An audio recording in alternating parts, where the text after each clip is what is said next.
Good day and good evening and welcome to Tea Time with me, Caetsu Chaiji, but you can just call me Kai. On this stream, these kinds of streams, we basically talk about everything Final Fantasy XIV, even often something that isn't Final Fantasy XIV, depends on what seems to be interesting to talk about. We also review some clips that have been posted by you. And if you would like to post a clip of your own for us to see, then remember that there is the clip reviews room on the Discord community server that you can join. Yeah, the main rule is that I would like to make sure that when you give me something to look at, that you know that whoever owns the footage is okay with that. Which means if it's yourself, that solves that problem. But yeah. With that said, hey Chester, hey Rust, hey Gassel, hey Liv, hey Kitzer, hey Eaterit, hey Yumi, hey Aradel, and hey Zaf, and hey Silvermint. I hope you're all doing very well. We actually have a quite insane amount of clips, it feels like. And generally, the rule is that I will look at clips from people who are in the chat who posted their clips before we start looking at someone who isn't in the chat. Usually we don't even get to the ones who aren't in the chat. But yeah, that is how we do it. So if you're thinking, I'm pretty sure that I had a clip that I posted that I would like kind of to look at, you just make sure that I know you're there. The last few tea times I've spent a massive amount of the streams talking about all sorts of other things, which usually meant there wasn't very much time for clips. I'll try to make sure we have more time for clips this time. Hey Girahin, hope you're doing well.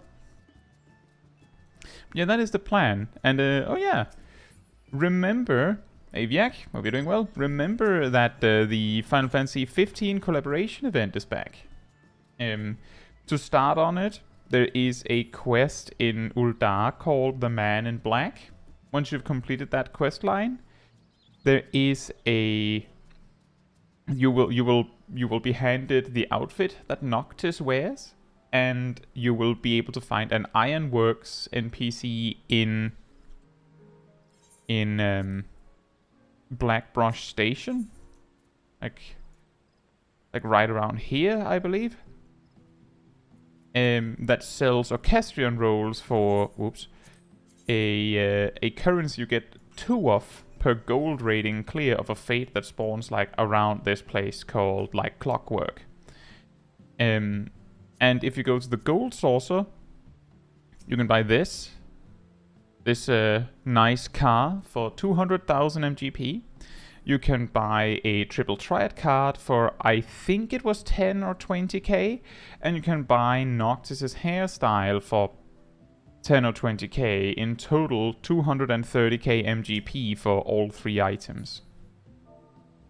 And of all the items, oh right, the items you can buy, I don't remember if I actually said that. The items you can buy in Blackbrush Station are 6 Orchestrion rolls of various Final Fantasy XV music. So that is of course also somewhat significant.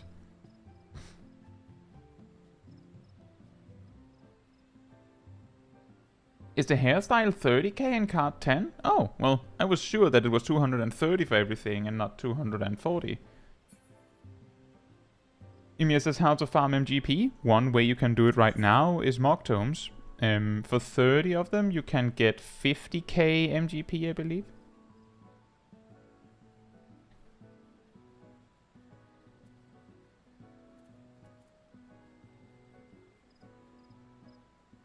Oh yeah. Thank you, Ardell. Yep, that is the link to my Gold Saucer guide. Yeah, one way you can farm is Mock Tomes. And then just like trade them in. Another way you can do it is that every week there is the fashion show. There are like weekly guides that you can like look up. Like just Google is your friend.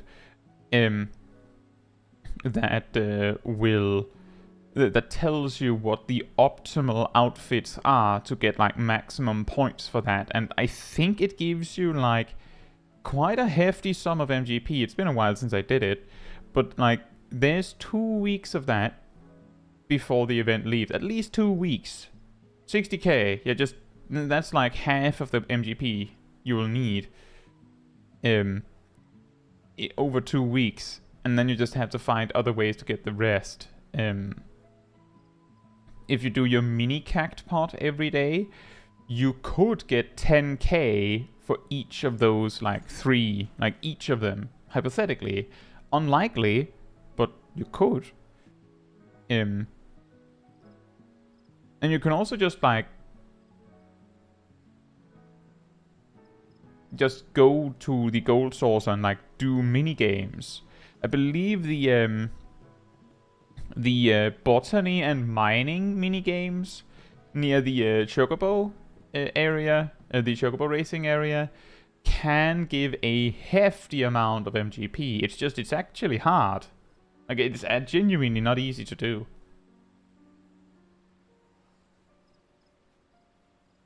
Car for 200k.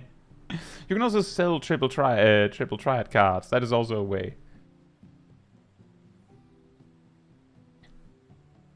But yeah, it's there's a whole bunch of things you can do, and the difficult part is really taking your time to do it. And that's also true, Jacob. One way you can also collect them, and this is like double dipping. During the Mock Tome event, doing gates in the Gold Saucer. These happen every 20 minutes. You just have to go over there and do it. Gates always give you some amount of MGP. Like, varying amounts. Like a few K, like a few thousand usually. But they also give you Mock Tomes right now, which means that you can get MGP and Mock Tomes and then buy more MGP with the Mock Tomes if you want to. That is an option. So you have a lot of options, and simply being in the Gold Saucer and just doing stuff there is an effective way to do that.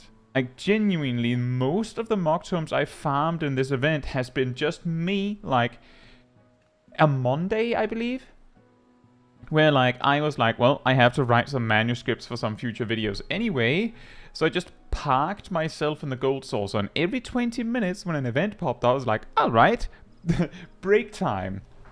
I'll admit it was a little disruptive for the writing process, but I figured it out. And I got, like, a ton of Mock Tomes from that. Also, hey NB Sofa, and did I already say hi to Traverse? Don't think I did. Hey Traverse, and Philippe, and Zaf, and Obama, and Arjibost. I hope you're all doing very well.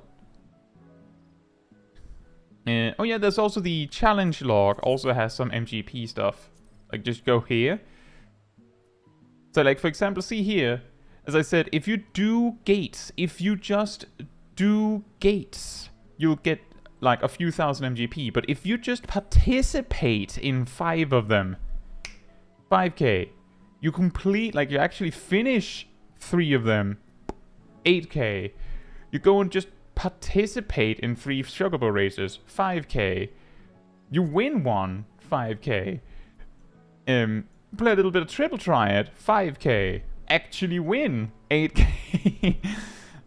You can also just sit and do Lord of Verminion. If you just play, I believe if you just do the tutorial for Lord of Verminion 5 times, you get all of this. Like, 27k. Just like that. It's very easy.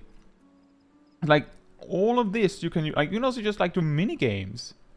You literally get 1,500 MGP if you just manage to get 100 MGP from a minigame, and those tend to give like 10. but they also take like 10 seconds to do. So like 2 minutes, bam. Well, there's lots to do if you need MGP. Philippe says, I brought a red mage question. After the opener, when and why should I use acceleration and swift cast? That is a complicated question. It is. One way to do it is, as Zarv says,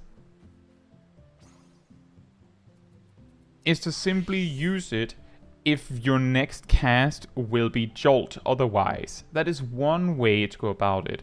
But that one neglects a really important optimization trick for Red Mage. One of the most important aspects of Red Mage is Flesh and Contra Sixt. Let me put it like this. If we assume you use Flesh on cooldown, then every GCD Flesh contributes like 46 potency. So that means if you, for any reason, good or bad, postpone Flesh by 1 GCD's worth of time, you lost 46 potency. Slightly less with Contra Sixt because it has a longer cooldown and does less damage to the main target, but if it's AoE, it quickly spirals out of control. But what that means is that making sure that Flesh and Contra Sixt comes out exactly on cooldown every time is crucial to maximizing DPS as a Red Mage. This is, on paper, not a problem. So, welcome to the streams, NBSofa. Thank you so much. Yeah, on paper, it's really easy because your GCDs take 2.5 seconds. You do them in pairs because of dual cast, and both Flesh and Contra Sixt have a cooldown that is a multiple of 5. So if you just weave them after your dual casted spell, it just works, right? It's that easy. Like, it just magically works.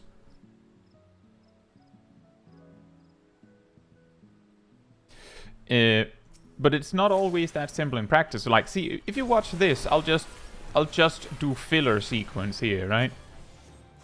I have a little bit of spell speed, so it can drift over time, but that usually is negligible, like, overall.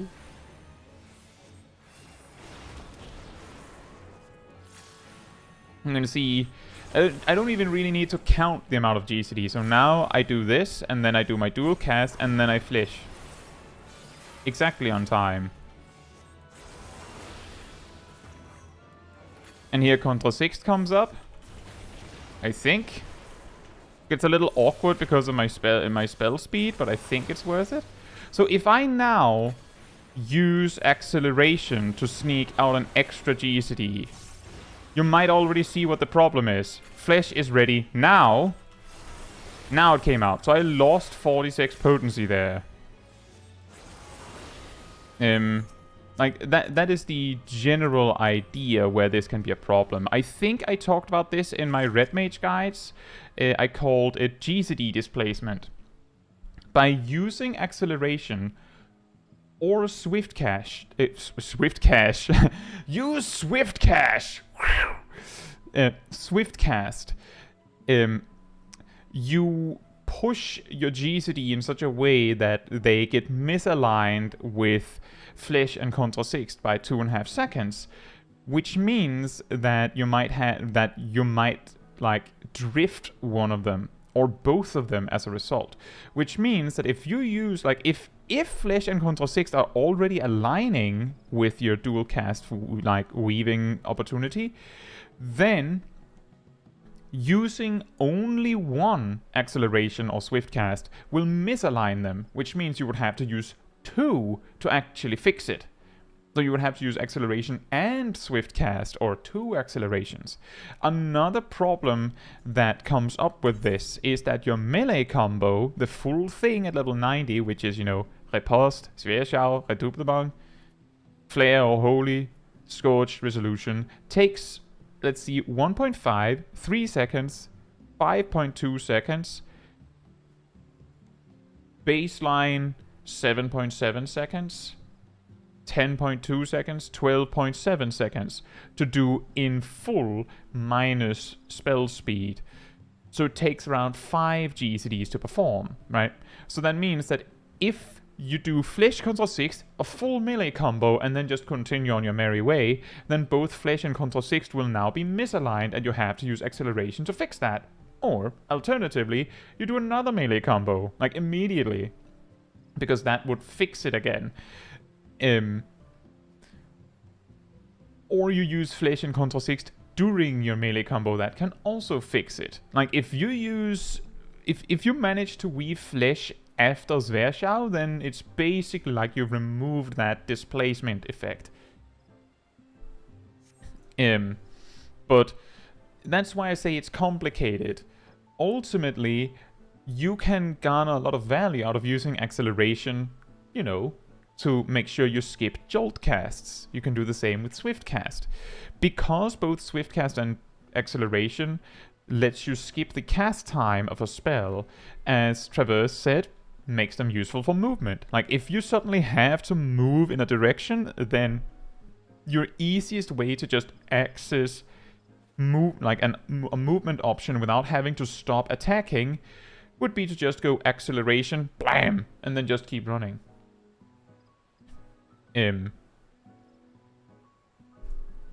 But that is the reason why it is complicated. I'm pretty sure I talk about the GCD displacement stuff in my high-level Red Mage guide. I might also mention it in the low-level one. I'm pretty sure I do.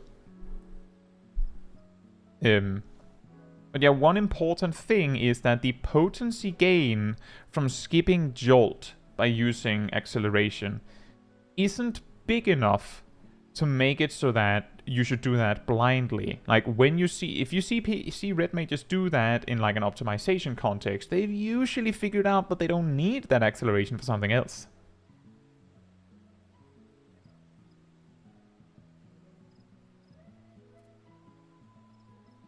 Let me just see here. Yeah, Garcel also had the same idea. I believe you want to use acceleration and swift cast in order to use your offensive OGCDs and cooldown. That is pretty short and sweet. Yeah. Yeah, swift cast, as Jacob said, as a 1-minute cooldown. Like, if you can make the burst, you could do that. The reason why Red Mages might not care that much about using their acceleration and swift cast for extra burst is because their melee combo takes 12.7 seconds. So, like, if you can get some of a melee combo started, like, leading up to a 2-minute burst or something, and then you have modification or something, then you can, like, lead into another melee combo. And if you can chain them like that, then you can easily fill in like a 20-second burst window, which is like slightly longer than, you know, the base 15-second like 2-minute burst window. So Red Mages might not actually care that much about using acceleration and swift cast as a burst opportunity. They can focus on using it as a more of like a small damage gain with a utility function. Hope that makes sense.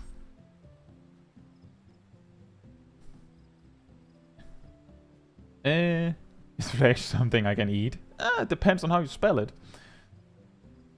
Gazel says, does that mean if I have enough spell speed on Red Mage, I could use flesh on cooldown without acceleration or swift cast? You can do that with no spell speed. If you have too much spell speed, and as you saw in my demonstration, I don't have that much, and it's already slightly too much and gets a little bit awkward,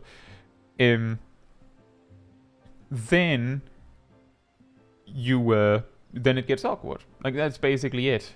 But you would need a ridiculous amount of spell speed to, like, fix it again. Like, to get so much that it gets so bad that it turns around and becomes good again. Like, you need a ridiculous amount. That's why Red Mages don't really want very much speed.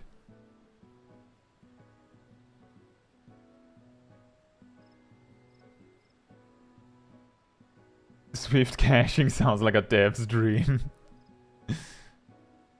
Philippe says, am I the only one who uses the more compact view of skills? Well, part of the reason why I don't do that is simply because when I have it this way, they're ordered by level, and I know what level you learn things at, because I made guides ordered like that. So it's just easier for me to know where the thing I'm looking for is, if it's like sort of like this. But all of this makes sense. It's just that I'm used to this one.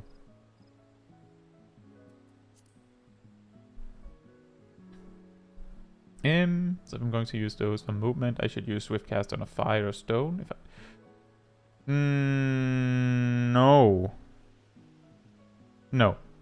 You should not use Swift Cast or Acceleration on fire or stone. You should use... If you have to cast a spell.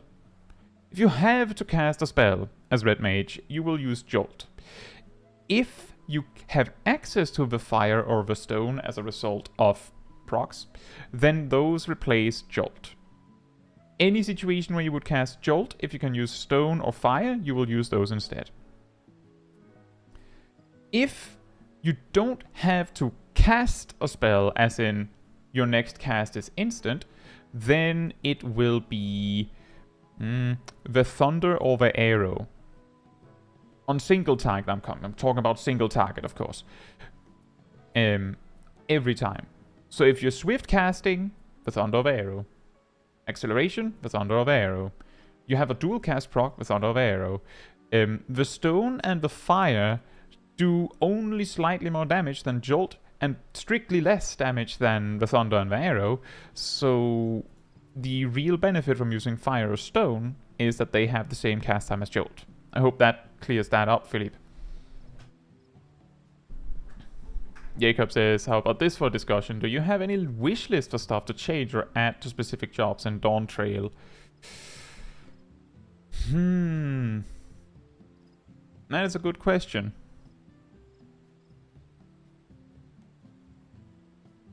That is a good question.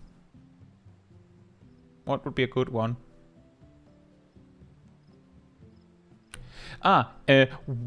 Give Paladin a gauge for the Atonement stacks and the Divine Might. Why do they not have a gauge for that? They have only one gauge. Dark Knight has 2. Why can't Paladin have 2? I think that would be nice. Life is a gauge. Yeah, I would like that. More involved, like for healers, I've also talked about this, as Gazel also brings up. Option 1, make healing more focused on actually casting healing. Option 2, make attacking more interesting as a healer. I'll take either one, but like the problem is that right now a lot of healer mains feel like their life is just spamming glare, right? Like, those are two things.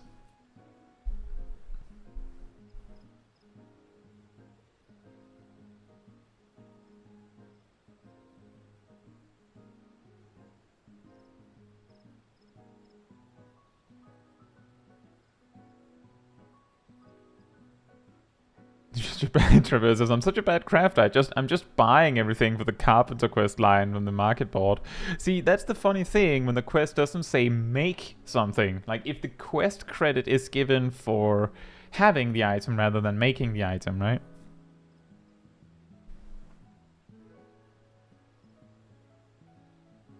Zarb says, I had a question about Machinist at some point because I was doing Palace of the Dead soloing. As someone who doesn't play or know anything about Machinist, is Rook or Queen Overdrive ever useful? Rook or Queen Overdrive? I believe I talked about this in my Machinist guide. I said... I said this about both the Wildfire Detonator and the overdrive buttons, that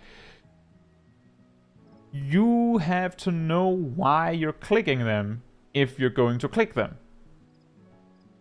Like, the benefit of using... So just to take an example, the benefit of Wildfire Detonator is that it just means that the damage applies now instead of later. But it also means you don't have time to fill out the maximum, all 6 stacks to maximize the damage, right? It's the same with the overdrives. If you click overdrive, you miss out on potential extra auto attacks from the pet. but it will apply its finishing move sooner. So if you're like, well, I don't need these auto attacks, forcing it to finish sooner could be beneficial. It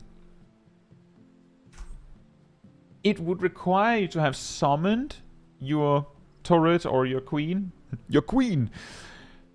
and then concluded that the mob isn't going to be alive for the finale, or that you can kill it faster by asking it to finish sooner. Like, that's kind of the idea. So hey Zach, hope you're doing well. Also hey Oscar.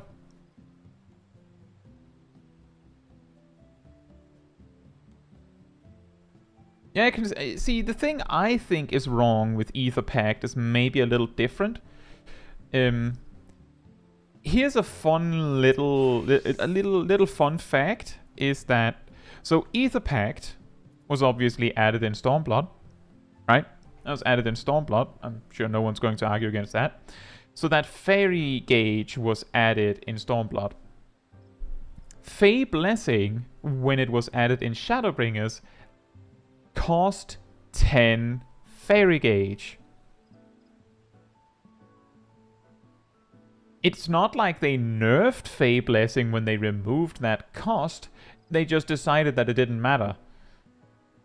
I think it would be more interesting that if we instead had like Ether Pact, where you just park your pet on something. Like, give your pet a handful of spenders for the Fairy Gauge instead. I think that would be an interesting improvement on Scholar. Give them like a handful of different options. Like, one of them could be, as you suggested, consume 50 Fairy Gauge to apply 5 ticks of regen. Bama says, would it even make healers more difficult to give them like a couple more attacks, like a 1-2-3 or 1-2? I think so. This is also something that usually comes up when I talk about making healers more complicated, is that something that we have to remember in this context is that healers are mages, and in Final Fantasy XIV, mages don't do 1-2-3 combos. They are the ones that don't do 1-2-3 combos.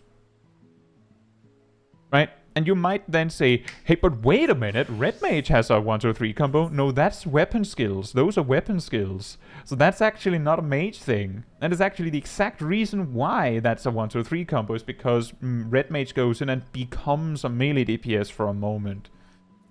But mages don't do 1-2-3 combos. So what I mean when I say maybe they should add some more complexity to mages. Emir says Ifrit. That is also a good point. And that is indeed not a weapon skill. That is a 1-2 combo on a single button, though. But yeah, my opinion on that is that if they should make like healers more complex, they use like both White Mage and Scholar had more than 1 dot. In Stormblood, White Mage had 2 dots to maintain. Scholar had also 2 dots to maintain. There was even the fact that you could maintain a 3rd dot on AoE. You could also spend your ether flow on spreading your dots to mobs like Scholars can do in PvP right now. Like, it gave you the option to like be more creative with your rotation instead of just out of war, blep. So like there are things that could be done, and my perspective on the matter is I don't care. Like, I'm not in any of the camps, but I feel like if healers are going to be as focused on attacking as they are now, could we perhaps make that more interesting? And if we don't want, and by we, I of course mean the developers, don't want healers to be that focused on attacking, then maybe we should work on that. Do something about that. Make it so that healing spells are more predominant. Make it so that you have to stop attacking to heal more. Also, make other jobs worse at healing. Incidentally, part of the reason why healers can feel a little bit pointless in dungeons these days is because warriors overpowered. If you nerf warriors' ability to keep themselves alive with no healer, then healers become more significant automatically, and then you can then also turn around and go, and also now it's more expensive for healers to actually heal because Sacred Soil is a GCD now, or something. So, like, there are ways we can do it. As I said, I'm not in either camp. I'm just saying that where we are right now feels like we're committed to neither one. Healers don't feel like they have to heal very much. Because most of their good healing is OGCDs, which feel like a footnote in their attacking. And their attacks are Glare. It was just an example, Emia. My point is, if you make it so that healers have to sacrifice more to heal, then it becomes less of a problem to not be attacking all the time.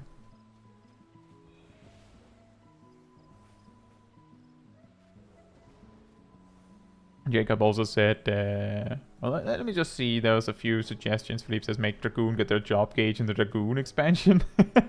It's weird how long it takes for them to get their wings, isn't it? Make bards able to use their songs without a target? Give healer... Oscar also says, for healers, I would like them to get some caster DPS style rotations, like how tanks have simplified melee rotations. There is a particular reason why that can be a problem. There is a particular reason why this can be a problem.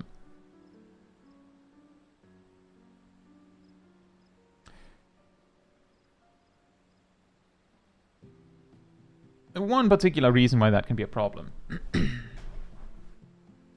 You know how you have that DPS. You have... actually, here's a really good example. You have a red mage in your group. Someone dies. Both healers have Swift Cast on cooldown. Why is the red mage not rezzing them? Is it 1, because they didn't see it? Sometimes. 2, because they're in the middle of a melee combo. Or 3, because they don't have enough MP to raise them. If you gave healers more involved attack rotations, then you could risk healers doing the melee combo thing. They're too busy with their attack rotation to actually be a healer. All of the above for the red mage. Sometimes it's all of the above. In the middle of a melee combo with 2 little MP, and also they haven't even seen someone is dead. Hey, Zonin.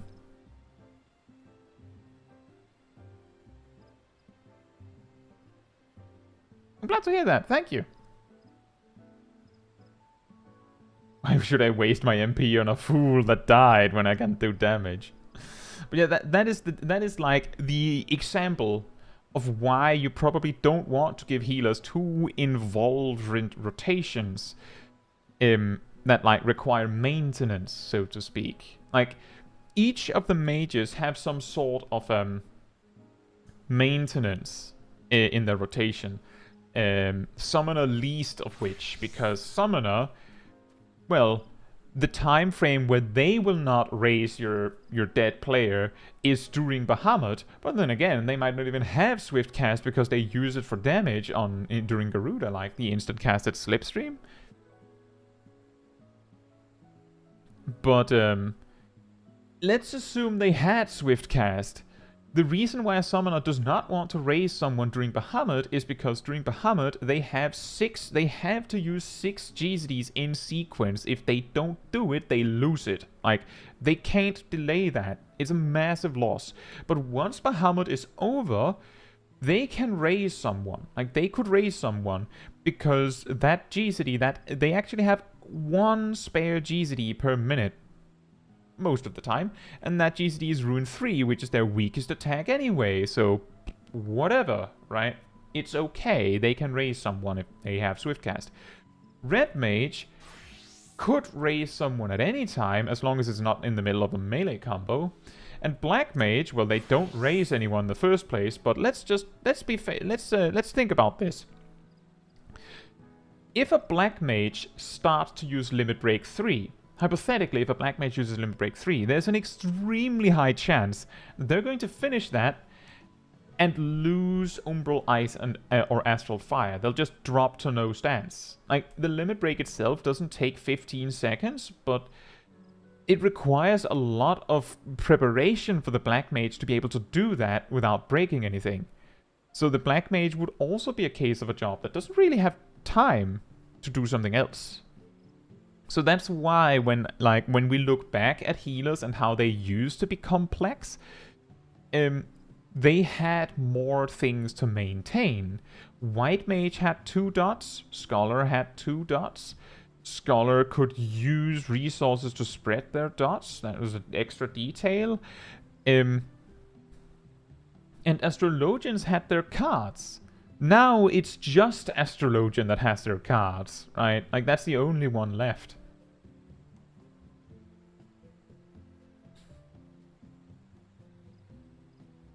Silverman says, do you think they made Sage as a test for how to handle healers going forward? Not really. Not really. I think they just wanted a second barrier healer and to make it as comparable to Scholar as possible. That was a way to do that. And it is like a different way to do it.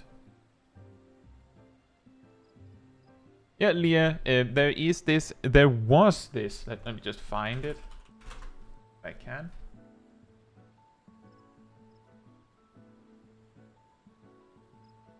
There's this spell for Arcanist called Bane, which spreads your dots. It used to cost 1 ether flow to do that. So it was like actually an investment. But then they made it have a 10-second cooldown and no cost, which made it feel weird.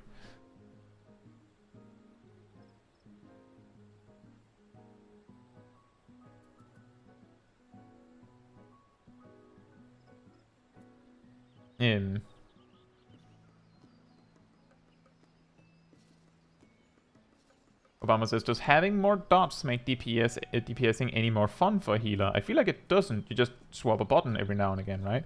Correct. You're right. The thing is, when healers had more dots, it was less... the system was a little less sterile. That makes sense.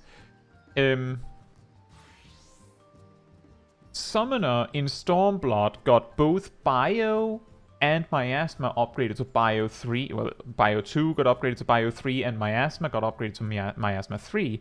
What those 2 dots had was that they lasted 30 seconds. You might be saying, that's not special. No, but Bio 2 lasted, I believe, also 30 seconds? Or was it 24? And Miasma lasted 18 or something like that. Like, they had disjointed duration, so you actually had to pay attention to both dots instead of just one of them and just, like, reapply both. The funny thing is, when they upgraded to both have 30-second durations, the way the summoner rotation worked in that regard is that, and this stayed into Shadowbringers, by the way, is that they just, you know, Miasma had a cast time, Bio didn't, so you just went, yep, Miasma Bio, and then they both had a 30-second duration, and then 30 seconds later, you could reapply both at the same time, just, you know, cast Miasma into Bio. You usually wouldn't do that because of Tri-Disaster, which just applied both as an OGCD, which you could use like 3 times in a 2-minute window, so it didn't really have very much focus on dots. Even though, if you ask someone who played Old Summoner, they'll be like, it was the dot and pet mage. But in actuality, the pet was a footnote. It did it was about as significant as like a filler. The time when you were bursting, you had Phoenix or Bahamut anyway. And they were basically, as they are now, they're like a machine gun just going pop, pop, pop, pop, pop, pop, with worm waves or whatever, right? They shot more back then because they attacked whatever you did instead of just 4 times. And the dots, you literally just opened by like applying both, and then after that, you could do Try Disaster multiple times over the course of a fight. You only had to actually manually apply your dots once every 2 minutes. It's not very often for a job focused on dots. But that's the key difference, is that in Stormblood, Scholar also had Bio 2 and Miasma with those disjointed dot durations, right? And White Mage had Aero 2 and Aero 3. And if I remember correctly, Aero 2 lasted 18 seconds and was instant like it is now. Aero 3, I'm pretty sure, lasted 24 seconds, had a cast time and was AoE, but did enough damage that you still wanted to maintain it on a single target, as I recall. So that means that instead of it just being, you know, stone, stone, stone, stone, stone, stone, stone, stone, stone, stone, stone, arrow, stone, stone, stone, stone. It was, you know, stone, stone, stone, stone, stone, arrow 2, stone, stone, arrow 3, stone, stone, stone, arrow 2, stone, stone, stone, stone, arrow 3, stone, stone, arrow 2. Like, you had to, like, pay attention, because over the course of a fight, they would, like, drift away from each other because they didn't have the same duration. So, like, you had a lot more to actually keep track of as a result of just having 2 dots that didn't have the same duration. Like, that was it. That was literally what it boiled down to, is that because they didn't have the same duration, it required a lot more to do it. Again, it doesn't sound like very much, does it? Thank you, Aridel. Yeah, that's true. I made an entire video on that, on how Summoner developed. But basically, it's not like it's not like people are asking for, like, as far as I know, that people are not asking for a huge complex rotation when they're saying, I want healers to do more when attacking. It's usually just about, could we have something? Like, they could just add Aero 3 back into the game. Like, as is, just change the, like, update the potencies, and I'm sure white mages would be, like, happy. Like, just add Aero 3, the AoE dot with a cast time, and some upfront damage. Modernize the potencies, done. Scholars, give them Miasma 3, and make the duration weird. Like, make it 24 seconds or something. Like, just add a little something. Just a little something. Just like, it's not like the rotation needs much. It's just that right now the base rotation of any healer is filler attack 12 times dot once. Oh, well, filler attack 11 times and dot once. It's a little much. It's almost dragon kick rotation, isn't it? You know what needs to go? Free cure. Yes. Iterate says, aren't we removing dots instead of adding them? Yes. Aren't you looking forward to Dawn Trail when they reveal that all healers just spam their feeler now with no dot? Woohoo! Eucration doses? What's that?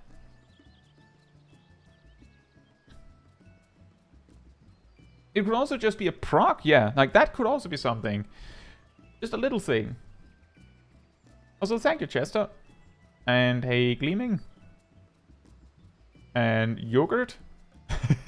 That's my rotation. And hey, Ultra. Yeah, it's genuinely just a matter of, can we have a little something? Because the players who main healers probably already recognize that if White Mage was given, like, a hugely complicated rotation that requires active maintenance of some sort, then it would distract too much from the healing work. The main reason why I then say that we have 2 options, like either focus more on the attacking and make it interesting, or don't do that, is specifically because we are at a crossroads right now. Healers have so much time to just attack now that it is perfectly possible in a lot of situations to not have to cast a healing spell. Like if you can go through an entire dungeon, an entire trial, an entire normal raid, and not cast a spell as a sage, and often be perfectly fine, and it's no problem. If that's what we're going for, then it would be interesting if Sage had a little bit more to do than use Flammer once every 40 seconds. But there's equally the possibility of just going... I mean, we could also just make it so that you have to cast heals more. The problem is that that would have to require some changes. Like, for example, I gave another example before where I said, make Sacred Soil a GCD. That's maybe not super optimal because it's a brown-placed AoE and those get really janky if it's a GCD. But imagine, so you have Prognosis, right? That heals for 300 potency. You basically never want to use that because Eucratian Prognosis into Pepsis is better. But what if they made Ixoholy like, I don't know, 600 potency and it costs Adderskull and is a spell with a cast time? For example, like, again, this is like in a void because you'll go, that's really dumb next to everything else you have right now. You would just not use Ixoholy then because Keraholy is already better. Like, that's 500. No, like, OGCD, no cast time, 500 heat, like, regen, like, over its duration, and it does, like, damage reduction. Like, it's way better if we did this change, but, like, if you actually changed each healer so that most of their OGCD options became GCDs of some sort. Like, Ryoholy could be 600 potency and a spell and be instant. You know, 2.5 second GCD and everything, like, as on, like, just like Diagnosis. It heals more than Diagnosis and is instant. It has a place, like, it has a purpose, right? Even if it was a GCD, it would still have a purpose. The reason why it wouldn't right now is because you have so many good OGCDs that would make it worthless.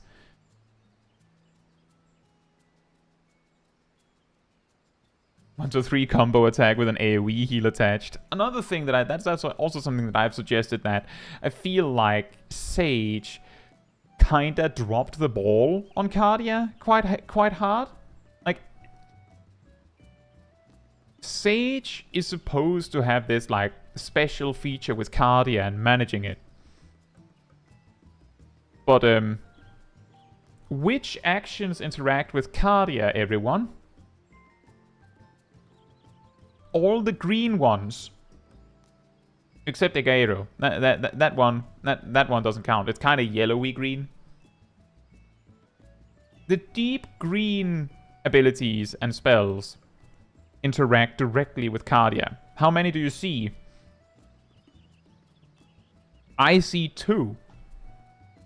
Isn't this like a core feature of the job? I thought it was supposed to, at least. Doses ain't green. Well, Doses doesn't directly interact with Cardia. It indirectly interacts with Cardia. The only action that actually directly goes Cardia does something else is Soteria. That is the only one. All the other ones are just like, well, I mean, if you have Cardia up on Cardion on someone, then this also happens. The Soteria does nothing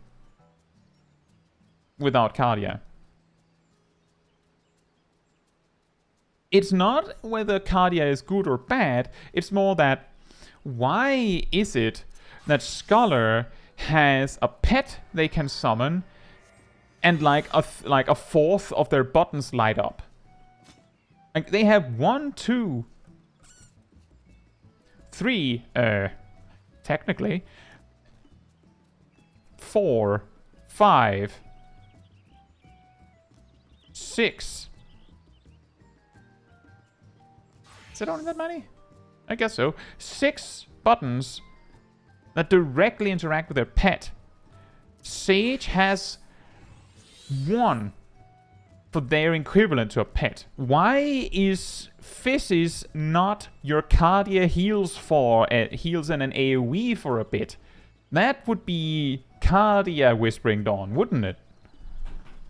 Soteria could have been your level 70 action to match with Ether Pact.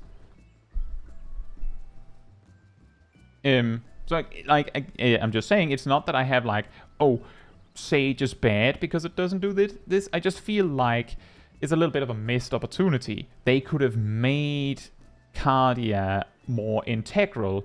What we have instead is that because Cardia just heals someone, that's the only thing it does, a lot of Sages just learn park Cardia on the main tank. Done. No need to do any more. But you could do more.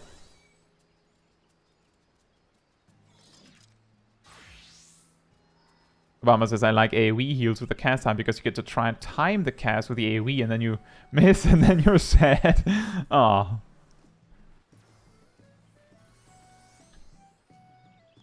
El Pickler says, yet another thing stolen from White Mage. Wait, which one?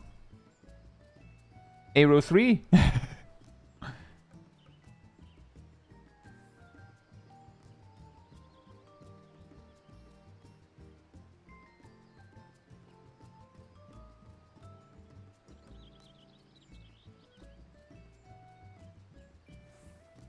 Imagine if you had an ability which made Cardia work for every enemy hit for like 3 attacks.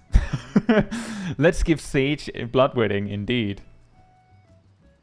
Darth says, the pet healing stuff is passive though. Cardia-based stuff requires a target, which changes how they have to set up boss fights.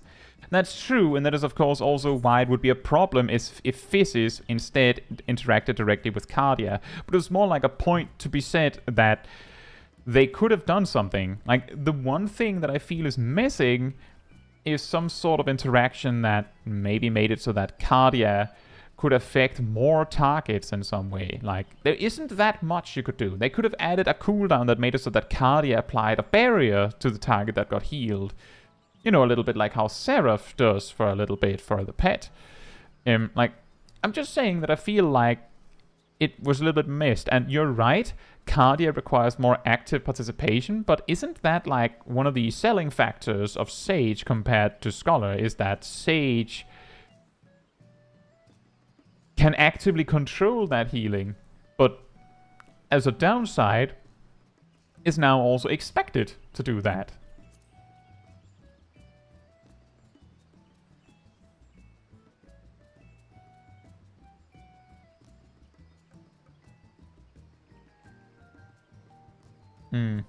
Yeah, that is exactly as Jacob says. That is also what I mean, is that ultimately what I'm really trying to convey here is that it feels like there's a lot of unexplored territory with Cardia.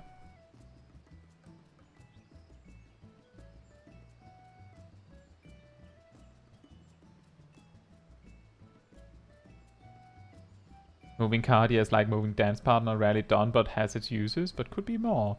Actually, like, that's true, but it's actually, like, in a dungeon context, you could move Cardia a lot more, like on a boss fight. If your tank has full HP, but someone else doesn't, you could move it around. The primary reason why you wouldn't is because, in a dungeon, it's quite rare that you're so strapped for resources that you couldn't just go, Driokoli, and then the DPS has full HP anyway. You just throw something else there.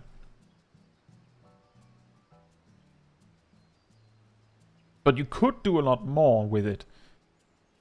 Undead Insanity says, I wonder how it would be if Sage was reworked to be similar to Black Mage, where you switch from one stage to the other, and the different stages would be an attacking stage versus a healing stage. As it stands right now, if the attacking stage could access your OGCD healing, then the healing stage might almost as well not exist. That is kind of the whole problem, the whole crux of this issue. But yeah, it sounds a little bit like old cleric stance. But then it's complicated. The healer issue is complicated. Traverse, that wasn't just white mage, that was all healers.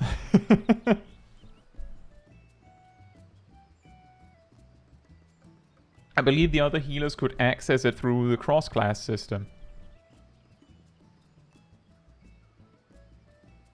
It was because it was just a conjurer thing.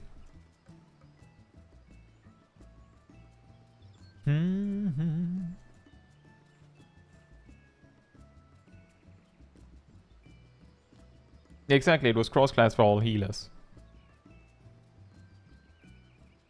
Also, by the way, I don't know if some of you noticed that, but I'm testing something. My brother helped me with setting up. Hopefully, it fixes the overlay freezing randomly. I don't know. But if you notice that around every 10 minutes or so, it looks like the overlay chat it blips in and out of existence for a moment. Basically, you're testing if just refreshing it every so often makes it not freeze anymore.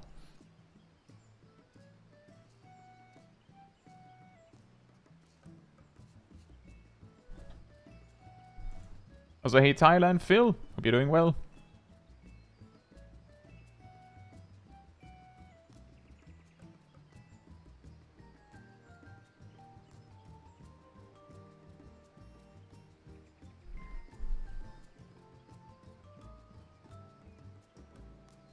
Exactly, Rust. That is, I would like to hear if it's very annoying. Because I don't know. The alternative is that the overlay just freezes. And then we just kind of sit here awkwardly until it's fixed. And I don't know how often it freezes. So I just set it to like 10 minutes. If it fixes the freeze, it means that if it freezes for a moment, then it, it'll get fixed within the next 10 minutes.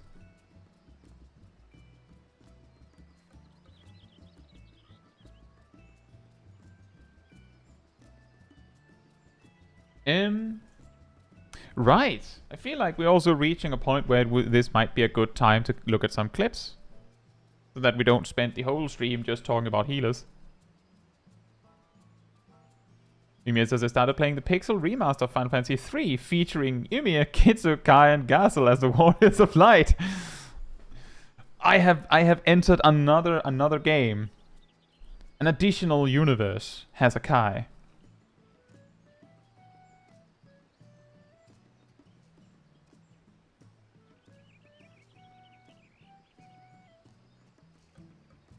Jacob says, I have a big opinion but hard to explain in just a chat message. Remove all raid-wide cooldowns.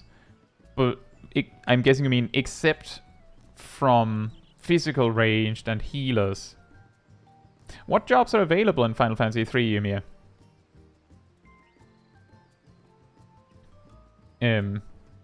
I'm guessing what you mean is tanks shouldn't have raid-wide tools and melee and mages shouldn't have raid-wide tools. Like, based on what you're saying, I'm guessing no damage buffs, no defensive cooldowns, no AoE healing from a warrior using Shake It Off.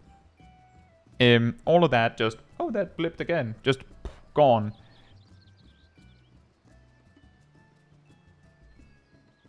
And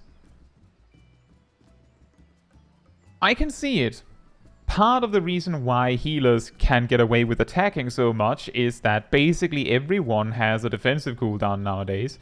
This is also something we spoke about a little bit on Discord yesterday. That how would you make... Like, so Paladin has one more raid-wide defensive cooldown than the other tanks, essentially. But that is basically never relevant. Because...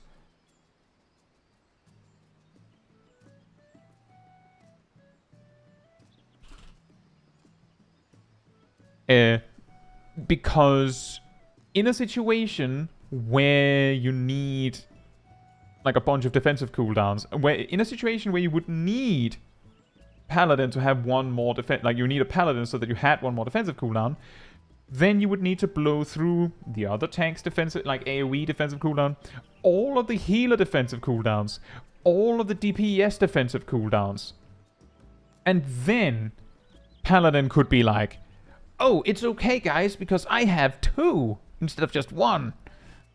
Which is a lot. So if we reduce the amount of defensive cooldowns jobs have, like raid-wise, that might be helpful in making, you know, healers have more of a job. Glad to hear that, Tyler. And also Michael, thank you.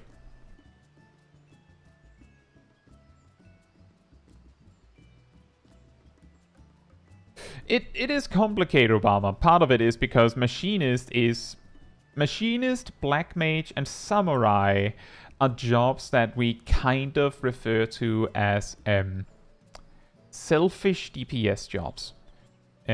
What that means is that, and this sounds ridiculous, but a job is considered selfish if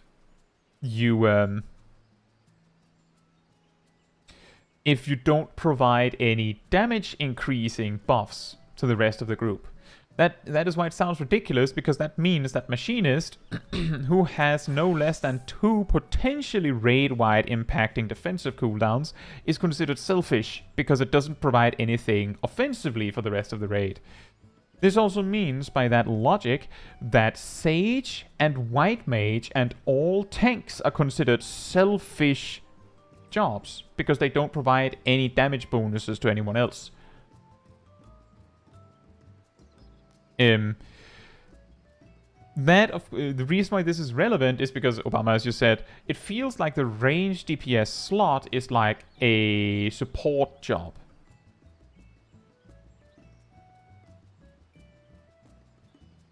Sorry, did I say Scholar? I did mean Sage and White Mage.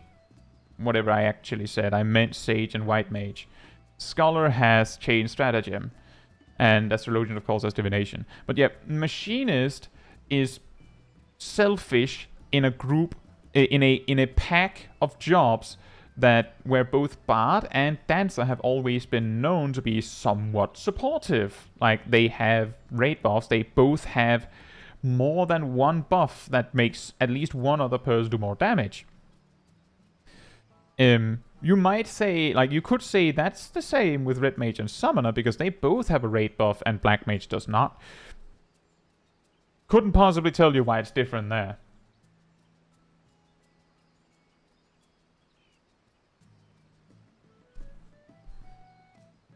But yeah, that is kind of the story. Phil says, how do you feel about Final Fantasy 16? Haven't been able to play it, so I don't know. It looks cool.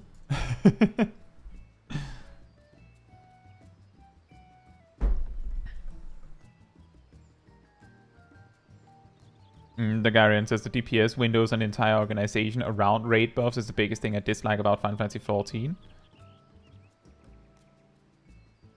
Yeah, it is a contentious problem. The hilarious part about the 2-minute burst is that before Endwalker, buffs didn't align so perfectly. For example, Warrior's Inner Release was a 90-second cooldown and Paladin still had a 60-second cooldown on Fight or Flight. So just those two tanks didn't agree on that at all. Brotherhood on Monk was a 90-second cooldown. I believe Riddle of Fire was too. Ninja's Trick Attack gave the debuff that Mug applies now, and Trick Attack was a 1-minute cooldown, like it is now. I believe Battle Litany was a 3-minute cooldown. I think Battle Voice was the same. And that is to say that cooldowns didn't align very well back in the day, and back in the day being before Endwalker. The reason why this matters at all for this conversation is that before Endwalker, making your cooldowns align wasn't just a question of, like, doing it. It was also a question of group composition, because you needed the jobs that had the buffs that aligned well. And because they didn't align that often and rotations were less sterile, as I said before, and less just perfect, it was a lot more likely that cooldowns just would drift apart. So it was almost like all your raid buffs would typically line up in the opener, and then they might line up again like 6 minutes into a fight. And it was like a miracle if it did, right? Other than that, cooldowns just kinda came up when they did.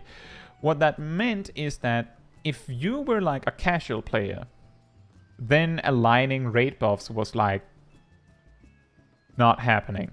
Like it just wasn't happening.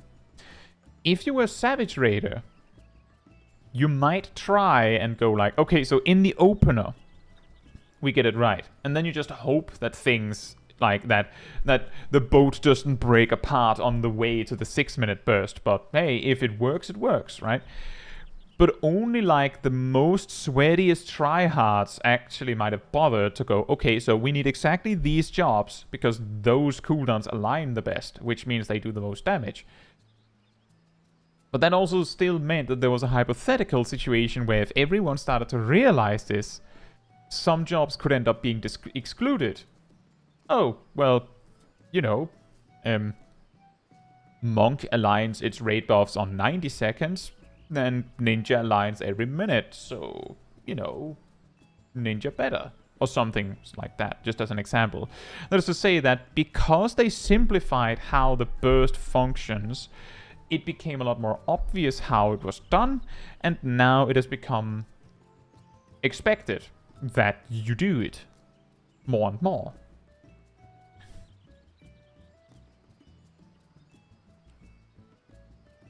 So it's a little weird. And as Husahu says, eventually, like, as you learn, you will just figure out, like if you do your rotation correctly, it'll just magically work right. But that is the thing. You will also notice that there was a transition period where this 2-minute burst thing wasn't as set in stone yet. You can actually observe this a little bit in my guides. If you watch my job guides from earlier in Endwalker, so I made a series of job guides, a low level one and a high level one, you can identify them by the green background on them. And then later, I remade all of them. In the remakes, I'm like, in the 2-minute burst, blah, blah, blah, blah, blah. In the originals, I'm like, well, you can do your opener like this, and then you might be able to align for like burst windows or something if your group is coordinated. Because at that time, it was not like, it was like people already kind of knew that this could be done. But it was like not as common knowledge yet, so it was like a detail.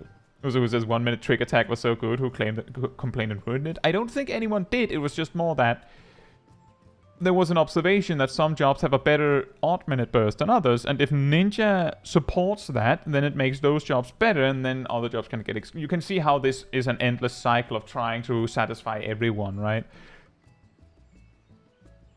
FF400? What is that?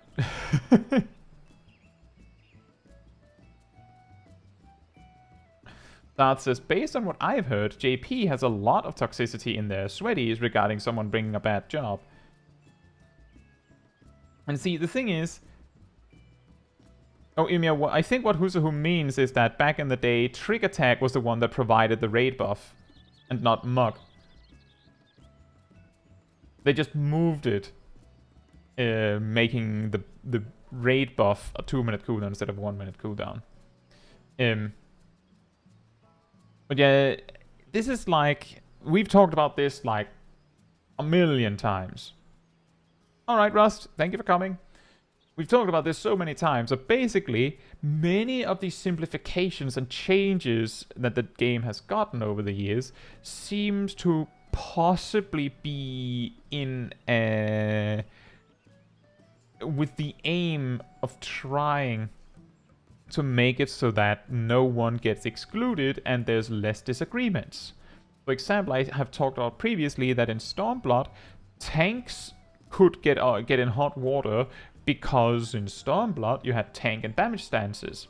If you didn't use the correct one for the moment, then you were a bad tank. And the irony of that situation was that sometimes the DPS would say you should be in DPS stance because that's what the Savage Raiders, like the good players, do.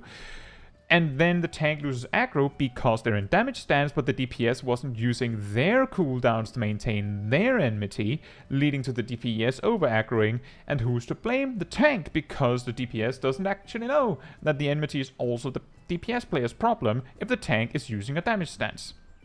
How do you solve it? Get rid of the damage stance. Boom! Problem solved. No more arguments. Shadowbringers. Oh, now we're focused on something else. Now that we don't have to focus as much on enmity management, we can focus on just bursting for as much damage as humanly possible. And now we start to focus on which ones have the best burst, who has the best buffs, and who aligns the best. And as it started, I've been told that this was like something that started to really become a thing that people started to notice in the like later parts of Shadowbringers. And this, how do you solve that? Boom! Now all raid buffs are equal. They all are 2-minute cooldowns. There's no one who's the weird one. And you could say that it's the same with healers. If healers can get away with attacking all the time, then there is a very obvious like end goal to play healer optimally, right? In quotations, optimally.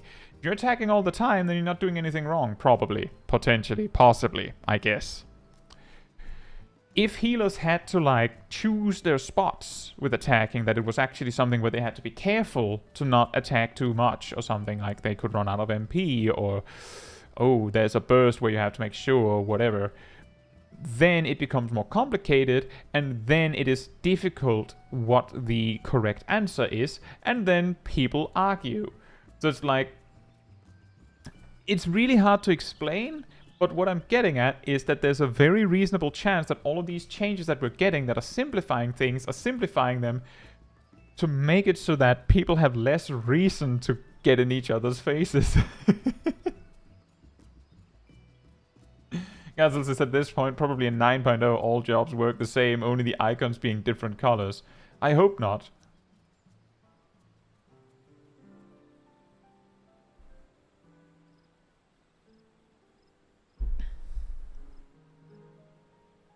Yeah, exactly as Traverse says.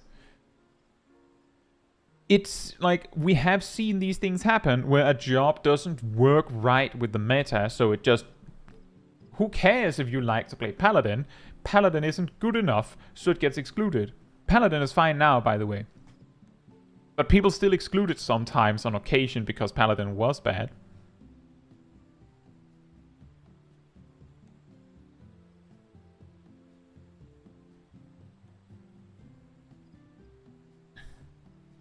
See, Traverses, now the community doesn't like the 2-minute burst meta and Square Enix has acknowledged the complaints. We don't know what will happen though, because Square Enix also said, but you asked for this.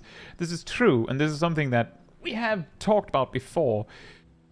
When the game is good, when things are good, are you complaining on the forums? Or are you playing the game? Probably playing the game. Who's complaining on the forums? The people who don't like how the game is right now. They're probably a minority. So if the developers listen to the people that complain, then they'll change it to presumably what the complainers want. So now they stop talking because now the game is the way that they wanted it. Weirdly, now there's people complaining that are saying the exact opposite. But they weren't there before. Because they were playing the game. So we basically just move where the good place is, right?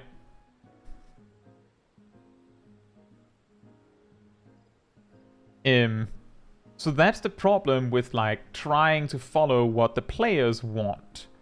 Because one, many of the players don't actually know what they want. That's why they're the gamers and you're the developer.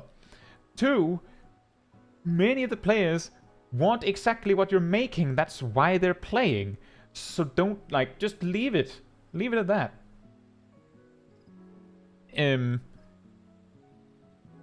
And that's why we have this problem. Bulgarian says, this is actually one area I really like Jagex for. Their community-wide voting gives people chance to share their view on a subject without having to scream in some forum. See, that is a good point, but I have actually heard that in OSRS, every time there is like some sort of PvP edition, there's going to be like a brigade of PvE players that'll just vote it down because they don't want the developers to waste time on content they're not going to be playing. Like, it's not that the players will vote something that they think is a good addition, they'll just only vote for things that they want, and downvote anything that they don't think they'll use themselves. On the one hand, you could say, if there's an overwhelming majority saying we don't want more PvP additions, that of course means that there's a lot of PvEers that are basically saying, I'll not be playing this, so don't bother. On the other hand, the PvPers that are there might appreciate it.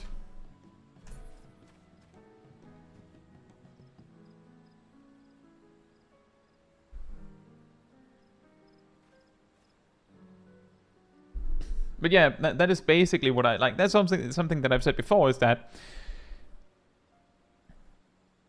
we probably have no idea what we actually want. That is also why, see, the thing is, when the developers say, but you asked for this, I believe what the players actually asked for was that they wanted jobs to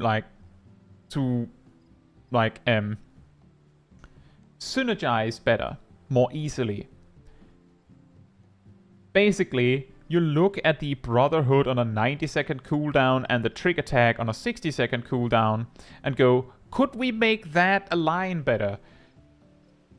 The obvious answer is, of course, the 2-minute burst now that we have it. But the thing is, the players probably didn't know that that's what they wanted, or that was what they were asking for. Like, they were like, basically, they were like, make it simpler. The developers made it simpler, and the players went, wait, not like that. No, not like this. That's not how I meant it. I meant it like in a good way where it's fun. Right? Like with sunshine and rainbows.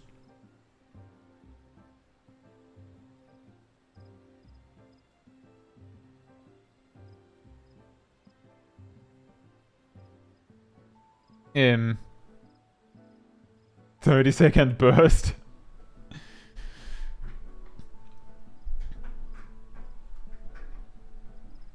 But yet it is complicated. It's really hard because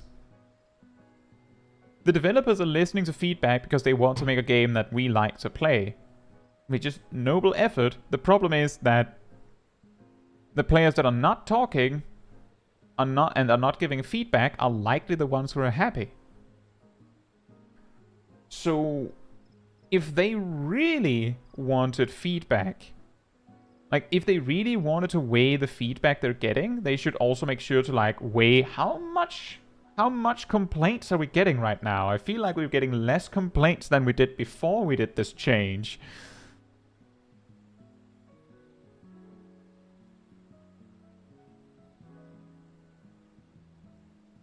And that's also, like, that's the thing, as Saab says, it's not easy to balance jobs between themselves while keeping them unique and interesting. And that is also why I've suggested before that I think if we got rid of temporary rate buffs, so like, for example, like technical step that lasts 20 seconds with a temporary damage bonus, like got rid of all of them, no temporary damage bonuses, no astrologian cards, out the door, leave,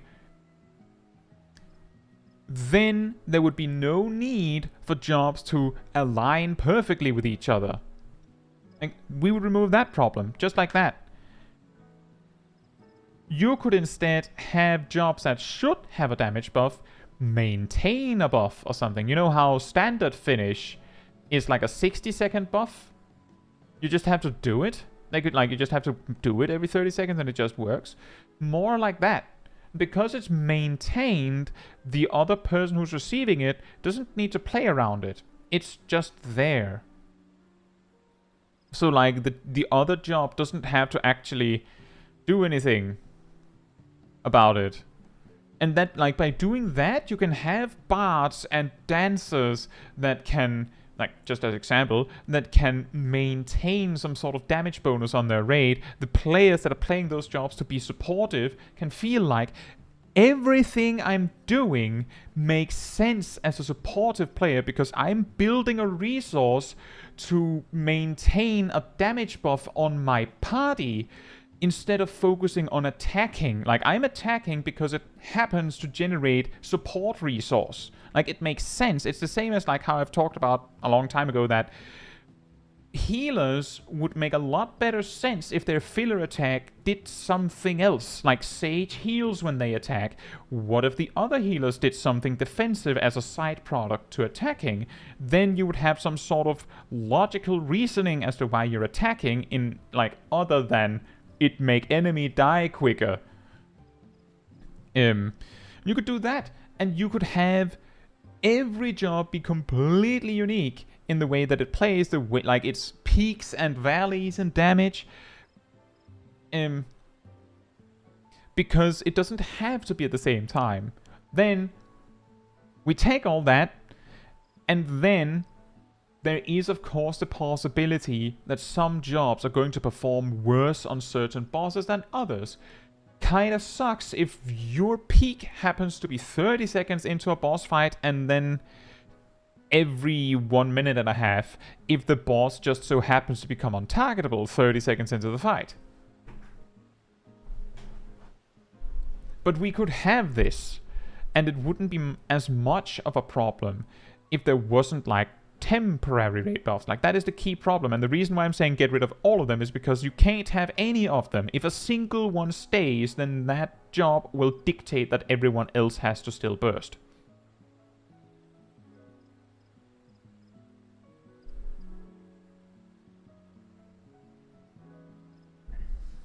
And that is also an interesting solution, Dagarian, to, like, have people get a small reward for participating in feedback. If it's a selection of players, that could work. But if they made it so that you could, like, give feedback on what, like, on future additions to the game and stuff, and they gave you, like, a little reward for doing it, there will absolutely be players that will go fill out the survey as quickly as possible just to get the reward. And Jabasta says, did you say like an hour ago you're doing clips? 20 minutes ago, but sure. Let's do clips.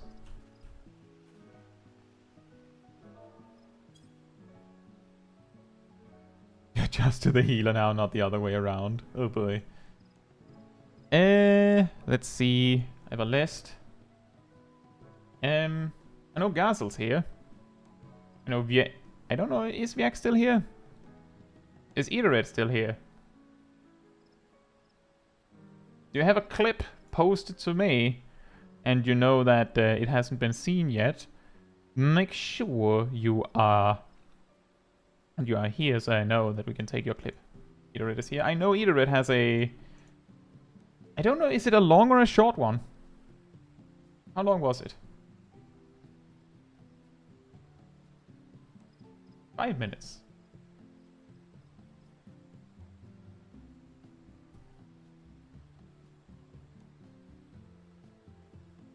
We're going to start with that. That is a link that has been... that is not on YouTube.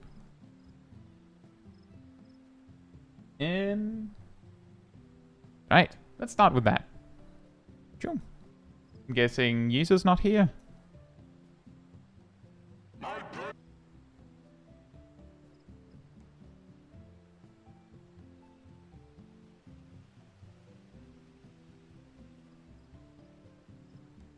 Inspired by various Reddit comments saying that you can't die in the singularity reactor. There's some of the text behind my face. Says, nothing can fix order, and even if you go in at absolute minimum item level, you can just bathe in AoEs and have to put effort in to die. They think this is going to be good.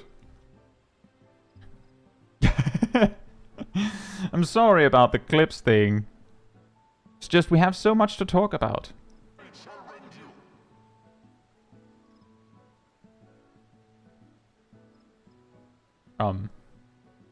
Movie time?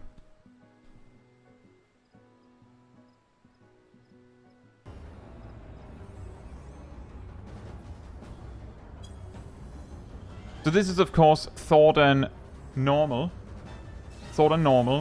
which is known to be so mega easy Lamau that you don't have to do anything. Like, it's so easy. Like that it's actually hard for him to kill you. I'm a little curious. Wow, that did basically nothing. They just stood in the Ascalon's mercy and it did basically nothing, and the dot doesn't seem to do anything. Oh, it does hurt a little bit. See, like around 1,000 every 3 seconds. That's okay. That's like 10k over the duration. And here it comes again. And like there's a 3 dots up here.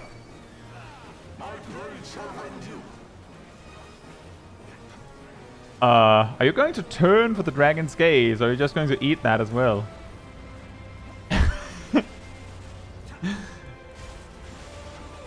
Did some of them cheat?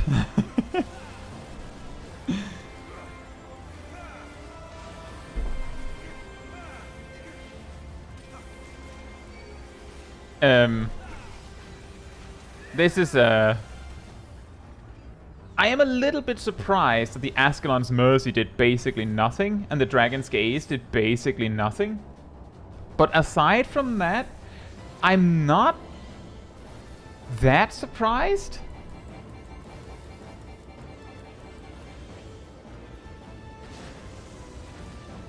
Oh, right, the burning chains. That's going to hurt. The biggest cheater is Eggy who moves. Oh, they brought a summoner. Oh no.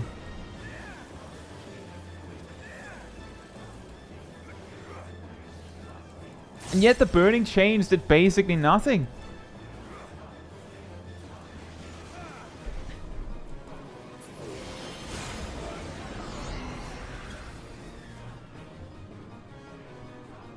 This is really silly.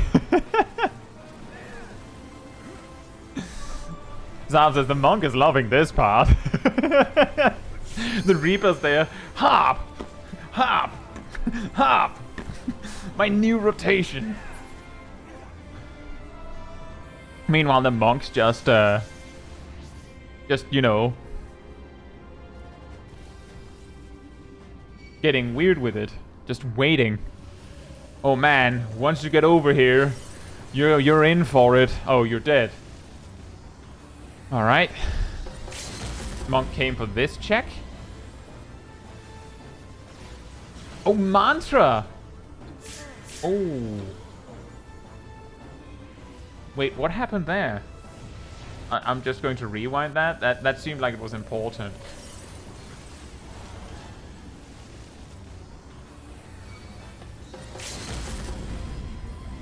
Tank limit break. And despite that, half the raid dead just like that.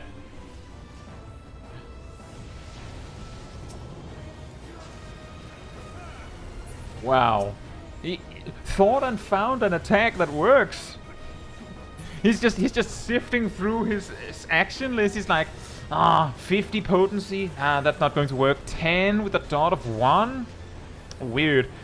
This one, 10,000 potency. This'll do.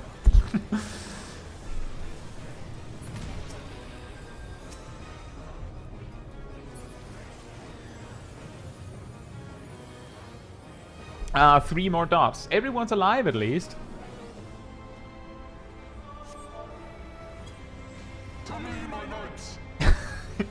Now you're going to get moved. Rap. Rap.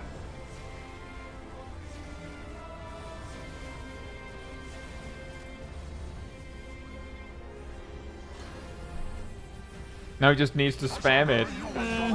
If only. It's like, ah, that was really effective. I should do that again. 10-minute cooldown. Why does my toolkit suck?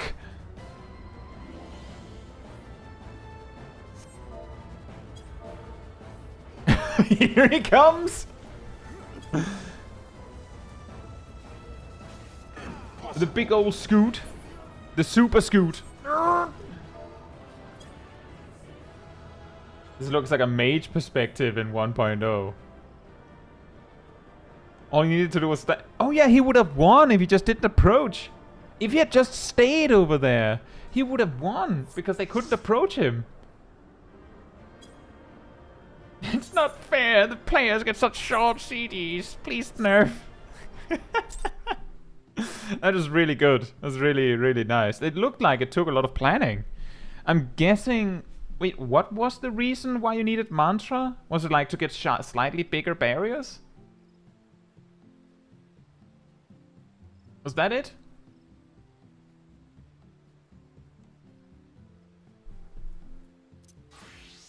And that wouldn't work. Was that it?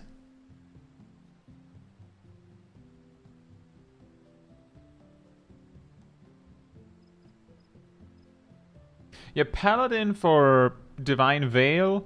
If you could spam, like if you could get an Adloquium to crit and just deploy that, that would be massive as well, but you'd need that to land during mantra. Like that's a lot. I'm not entirely sure what the Sage was for.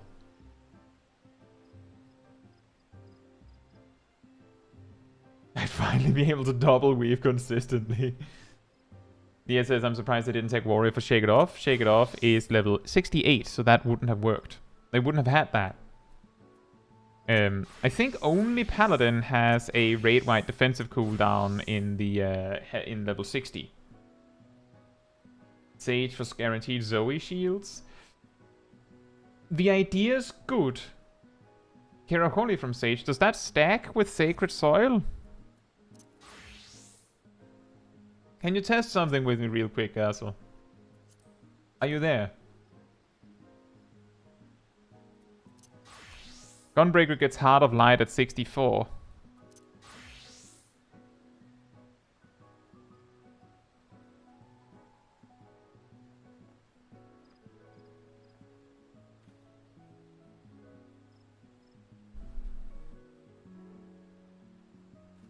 Soil stacks with Kiraholi. Fair enough. I'll take your word for it.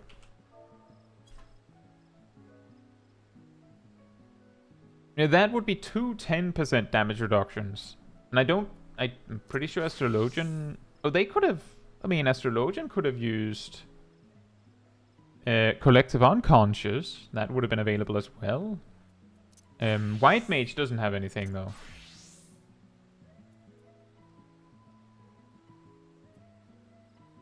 I suppose that Sage would be a decent backup plan if the Scholar just can't make the Atlo crit work. Like, if they can't make it happen, then Sage is a decent backup plan. The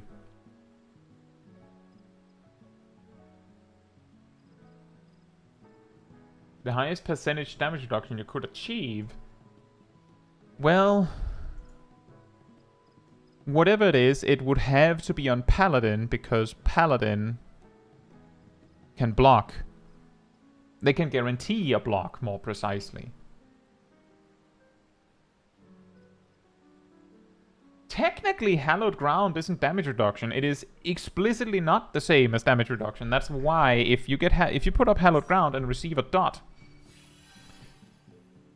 you will take full damage from the dot once Hallowed Ground ends, because it didn't count as damage reduction.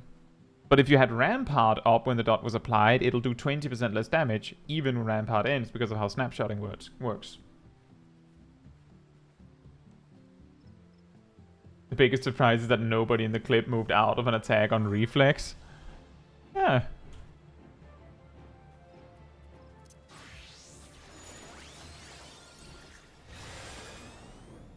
Ha!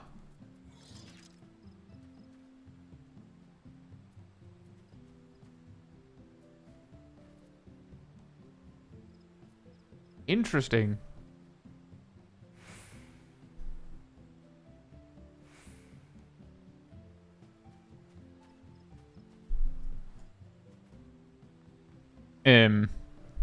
Where the biggest damage reduction you could feasibly get would almost certainly have to be on a paladin. Leah says, don't forget cover plus hallowed to guarantee at least one healer survives. Right, okay, yeah, I was just about to say, hallowed ground doesn't block damage from cover, but if you can survive one AoE yourself, just eating it from cover, then hallowed ground can protect you from the hit that is supposed to hit you. Yeah, it would probably be like, so Paladin has, let's see, they have 20% from Rampart, then they have 20% from Bulwark block, then they have 30%, and, well, 2 times 15%. And then it starts to become complicated. I'm reasonably confident that Intervention doesn't stack with Holy Sheltron. Like, if a different Paladin uses Intervention on the first Paladin, I'm pretty sure those don't stack. Then your second option would be just Heart of Corundum, because that would stack, so that's 15 and 15% again. And then if it's magic damage, you could use Heart of Light as well. And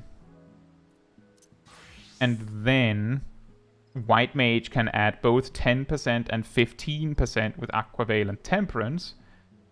And Sage could add 10 and 10% with Keracholi and Holos, or Tavracholi and Holos. And I'm not going to count Dismantle, because that reduces the damage the enemy does, not the damage you take. So you would have A ranged to use their 10% damage reduction. Is that it? Is that everything that you could put on one person? Oh, right. A red mage could use magic barrier if it is magic damage. How much would that be?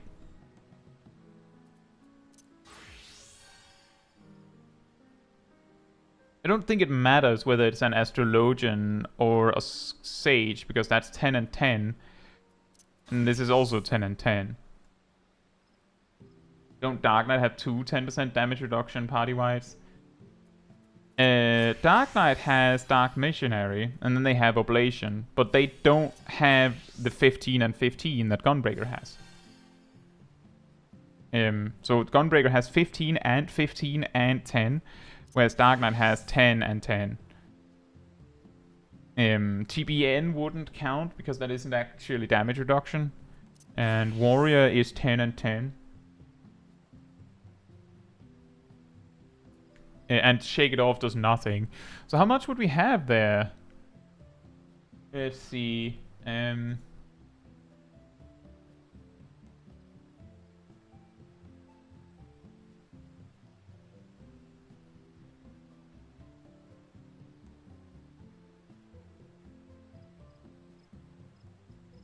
See. 20% from Rampart, 30% from Sentinel. Just go back to Paladin so I can see I don't forget anything. 20% from blocking, 15% from Holy Sheltron, 50% again Holy Sheltron, 15% from Heart of Corundum, 15% from again Heart of Corundum, 10% Heart of Light, 10% Kiraholi, 10% Holos, 10% Aquaveil, 10% Temperance, 10% Magic Barrier, 10% Shield Samba, whatever. Do we have anything? Did I forget anything? I think this was everything. Was this everything? Today's guy out of context, Shake It Off does nothing. Thank you for coming, Undead Insanity. And thank you. Have a good day. Is this everything? Did I forget anything? Don't think I did. The alternative was I could say, and then you parry the attack for 15%, but you can't parry magic, so it's the question of, is 15% better than Heart of Light and Magic Barrier? And it's not, because 10 and 10 is better. The Garian says, I wonder if you go over 100% mitigation to attacks heal you. That's not how mitigation stacks. The way all this would work is that you would go 20% times 30% times 20% times, or actually you would go 100% minus 20% times 100% minus 30% times blah blah blah blah blah. Fair enough, Targaryen. I'm just saying it because there are actually players that don't know this.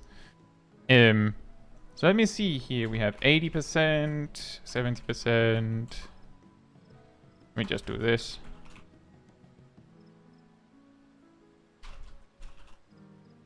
I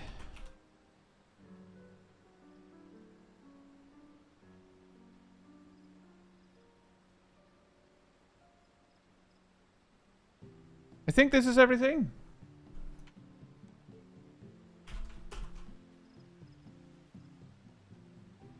Right, my spreadsheet requires it to be commas and not dots, because I'm Danish.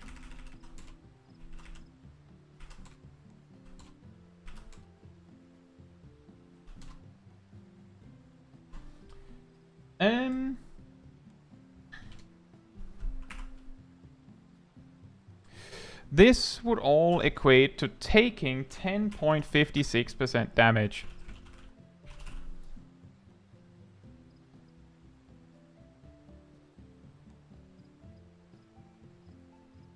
These green DPS players that try to kill me, but for some reason I absorb their attack and get healed instead.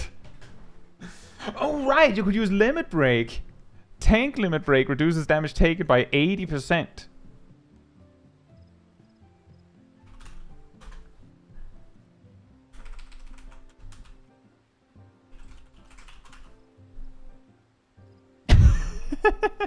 On one person, by the way, that has a paladin. Specifically a paladin.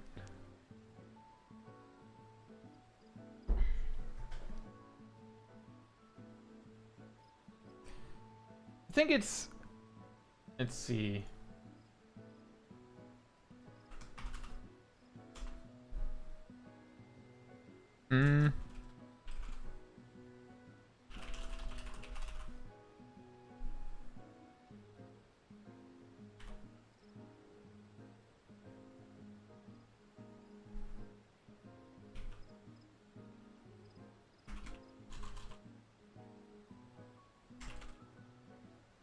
Like that. Not enough to survive it. You know, the saddest part about that, Leah, is that most enrages ignore damage reduction. So they'll just go, oh yeah, 98% damage reduction, watch this. And then you just get the 9s across the board anyway. Yeah, I think this is the highest amount. And the only particular reason that I knew that it would basically have to be Paladin is because this isn't the first time I've gone through and gone, oh, I'm pretty sure Paladin has the most damage reduction. However, if Paladin was the secondary tank,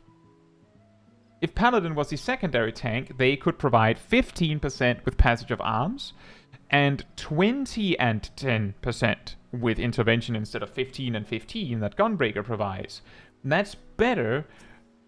The problem is that we're talking 15 and 15 and a 10 from Gunbreaker versus 15, 20, and 10 from Paladin. But if the Paladin is a primary target, they also get an additional 20 because they block the attack. So like it's kind of close, but it's not close enough.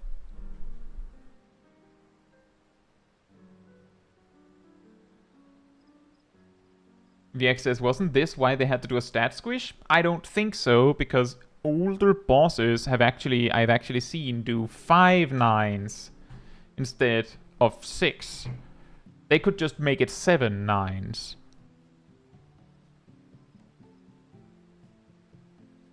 They could also just make it so that you just die. Like, they just give you doom for 3 seconds. That isn't removable, and then you die. Like, that is probably not the problem.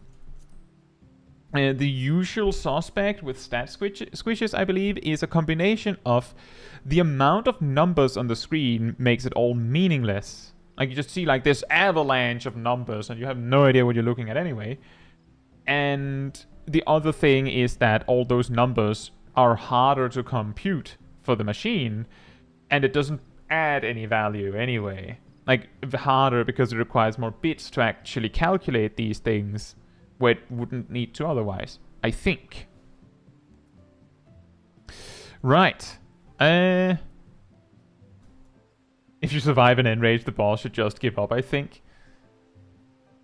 I think what they usually do is, I think I have seen hard enrages where the boss just seems like, where you just see the animation is them finishing the attack, and then they just do the attack again, and again, and again, just until you're dead. But usually you die the first time, so I feel like what is actually going to happen is if you survive the hard enrage, the boss just goes, well, what if I did it 8 more times? Which is just funny, in my opinion.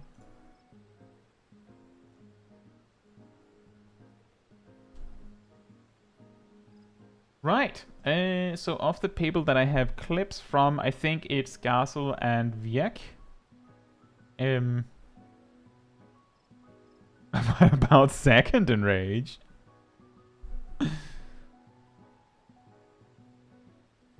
Oh yeah, that's also true. There are also enrages where after the enrage happens, the screen just fades to black and the fight resets anyway. I don't know how many there are, but as you said, the latest extreme, maybe? I think it would be funny if a boss just... Their hard enrage is just, like... They charge up to cast something, and when they finish the cast, they don't do anything, it just fades to black. And then you just end up back where you were, like, what? Maybe like a time mage boss or something. They just cast rewind time and just goes back to before the fight started. That would be pretty funny. Would make sense.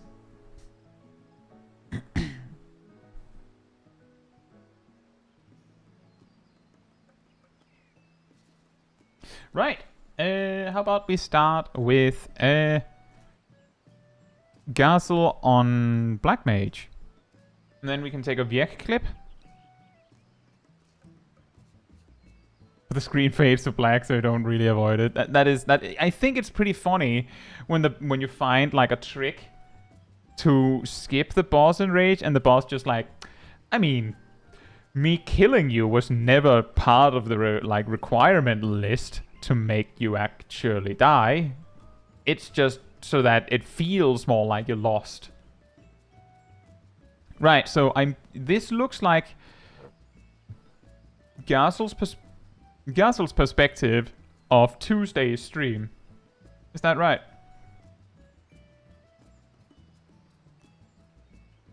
Right, there's no sound. That is fine.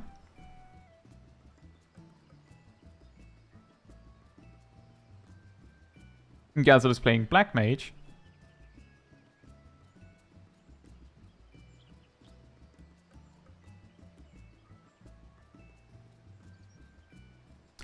It's very interesting, this. Very, very, very similar actions here. And the setup of Thunder 4, that makes sense.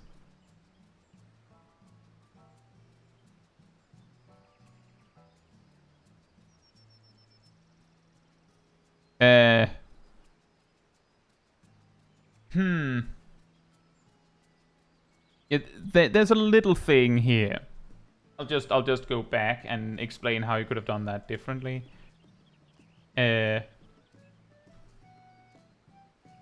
You are already in stance in a stance now, so you can use amplifier now. There's not much else there. If you then use Thunder 4, you could, since like you could use Umbral Soul here, then you could use Sharpcast while you run, then you could use Thunder 4 again if you like. You might even have a triple cast to spare, but that's a much more complicated thing. I'm specifically focusing on things here where I'm like, there isn't any like particular reason why you couldn't do this. With like Sharpcast on the 4 again, but you instead choose to use Umbral Soul a few times, which also makes sense in my opinion. So you're not wasting your time. The particular thing that I'm looking at is you could have used Amplifier earlier, and the reason why I like latch onto that is now you use High Fire 2. There's only space for a single weave after High Fire 2 in this particular context, if I recall correctly. So here you then do ley lines, Amplifier anyway, and then you do High Fire 2, which is fine. But you could have, like, if you had just done Amplifier earlier, it wouldn't have been a problem. Wait, what happened there? So use triple cast, Thunder 4. I mean, that's fine.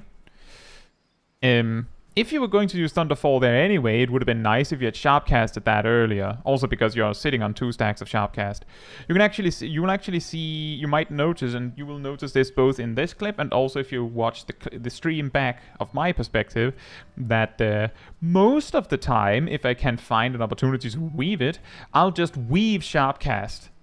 Like, whatever, just throw it out there if it ever is about to reach 2 charges. And the reason for that is that Sharpcast has a 30-second cooldown and lasts 30 seconds. So you can literally just go, well, I can't use... like, if it hits 2 charges, you can just click Sharpcast. There's literally no possible way you could lose anything on that if you weave it in a time where you can weave it. Because if the buff runs out, then you just have a new stack. You just have a fresh one. That is also why when I enter a dungeon as Black Mage, the instant that I zone into the dungeon and can do something, I just Sharpcast. Maybe the tank goes in time and I can spend it. Maybe they don't. No loss for me. It's like, it's a smaller thing, but yeah, every time Sharpcast reaches 2 charges, it's like, you should have used Sharpcast at some point. You can actually see that I have Sharpcast used right then and there. Maybe I reached 2 charges there. Other than that, knowing that you have some latency issues, I don't really I don't really have anything to say in regards to your actual like sequence there. You did the double flare sequence as I would have done it, so I don't see any problem there.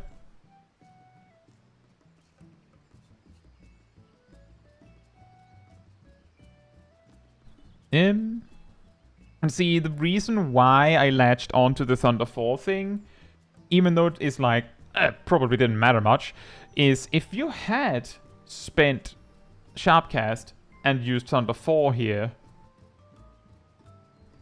or Thunder 4 when you did, you would probably still have a Thundercloud proc from the previous fight, which you could have used here with another Sharpcast.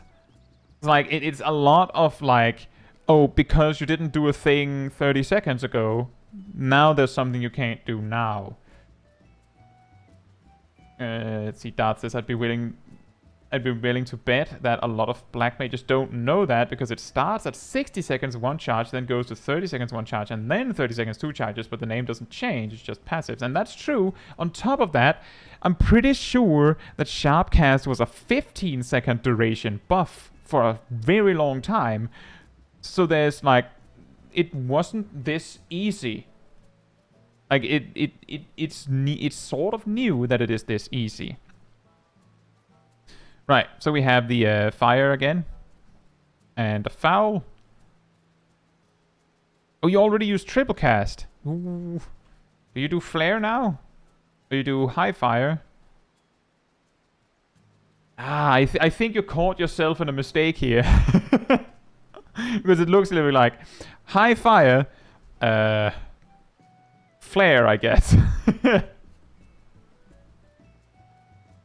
So what I noticed here is, of course, that... So you do High Fire 2. You're not finished with the High Fire part. I can't see... Do you have ethers? You do. You have super ethers right there. So you can do the thing that I am doing in this moment. I'm pretty certain that what I did on the first pack, and the reason why I'm comparing is because I'm the other black mage here. On the first pack, I did a triple flare with triple cast. You can do that with mana font or super ether. I did it again here by using a super ether. But the way you set up for that is that you do High Fire 2 to enter Astral Fire 3, then you do High Fire 2 2 more times, then you do an instant cast so that you can weave triple cast, and you go Flare, Flare, chug a potion or something, use Mana Font, and then you Flare again. The main reason why this is so beneficial is because fights end so fast that, like, by the time this is over, now you go over, use Ice Magic, set up your freeze again. Now it's basically a single target fight. Like, there's not enough mobs to warrant using... Actually, you also switched to... You switched to Fire 4, and you also switched into the Astral Fire state with High Fire instead of Fire 3, I'm pretty sure. Yeah, that is gain. That is objectively a benefit on 2 targets to switch into Astral Fire with High Fire 2 instead of Fire 3. But yeah, like, the reason why we, like, with Black Mage, we try to concentrate and just flare as much as possible is because once your Astral Fire state is over in an AoE pack, you're going to go into Ice, and when you're ready again to burst again, mob's dead.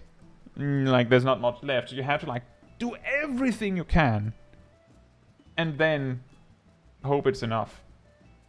Warzone says, can I ask a question? Of course. What is the question? That is true, Gazel. High Fire 2 itself is not... Like, High Fire 2 for switching is a gain on 2, indeed. Exactly. But it's not a gain until we reach 3 in terms of raw potency. Just making sure that we agree. Right, we have the first boss. A key thing about this boss is that the first mechanic that you have to deal with is the boss doing a half-room cleave. Where's level 54 Dragoon quest at? Warzone, can you locate this menu on your screen? The main scenario quest complete menu. Right under it, if you have a job quest waiting for you, it should say it here. Like right under the main quest text. If you can navigate your cursor, like your Xbox, like the glove thing up and click that, it should show you where the quest is. If you click that. If it isn't there, then just making sure, have you reached Ishgard?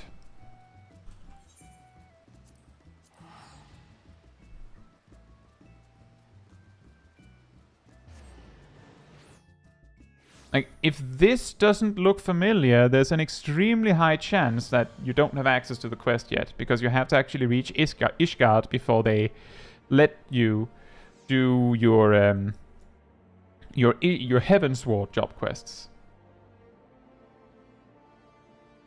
The job quest name should be there, and if you click it, it'll show you where it is. In case that doesn't work for you. Dun dun dun dun dun dun dun dun dun dun. The see.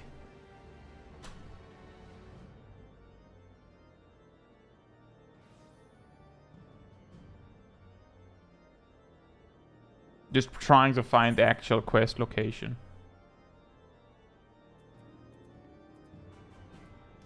The quest should be right there. And you should start here.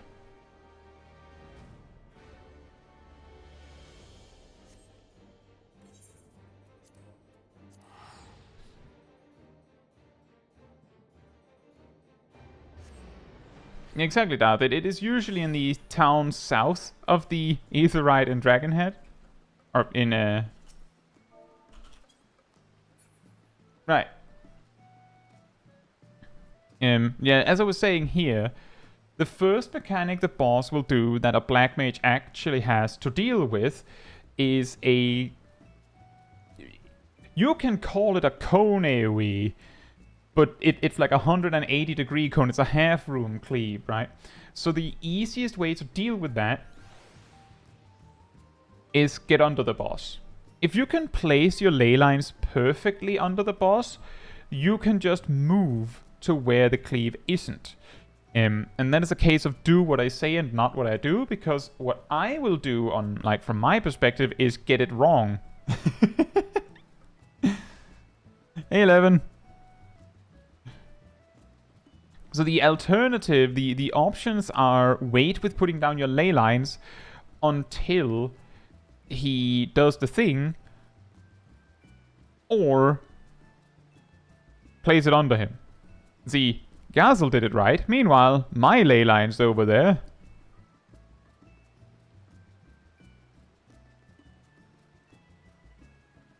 Oh. That should have worked.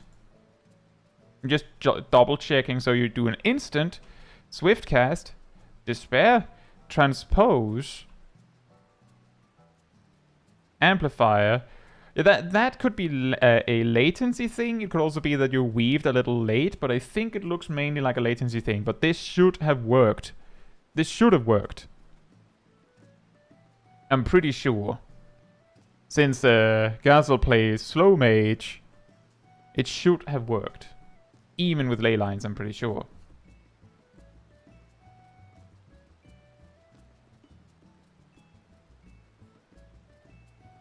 See, that's the thing, is that it doesn't help very much for me to go, well, you shouldn't have clipped there, when it's like, yeah, it's a lag thing. Like, the only thing you can do there is acknowledge that, oh, this isn't going to work, and then just try to not do it in the future, because it isn't going to work.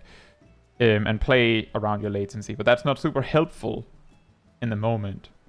Wait, what happened there? You switched into Astral Fire with no Umbral Hearts? That could have been intentional. Why are you running away from your ley lines? Oh, that is actually something I believe Gazel brought up yesterday themselves. Let's actually take that a little faster now. You have ley lines.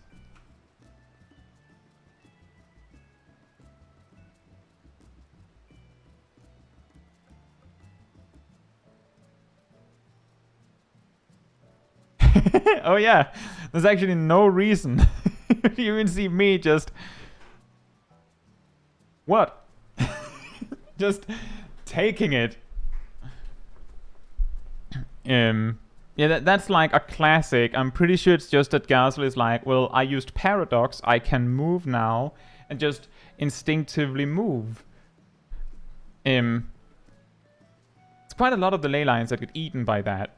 The sadder part is that you're moved into a place that isn't even safe.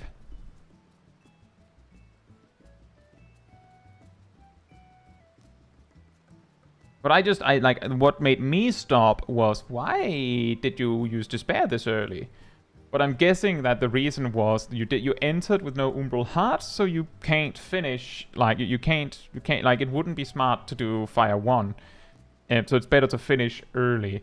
Don't know if that was intentional. It could have been intentional. You did switch with Transpose Firestarter, so maybe it was.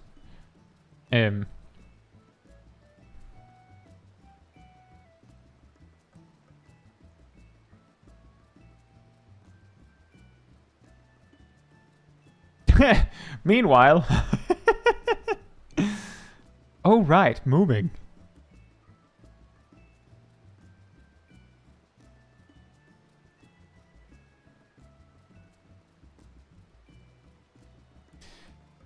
In my defense... In my defense...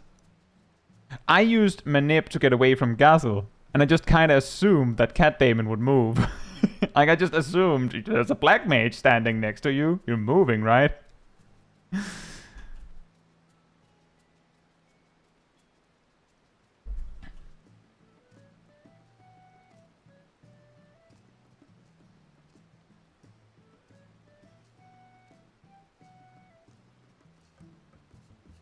If I was staying in my ley lines, it would have been better with that no hearts thing.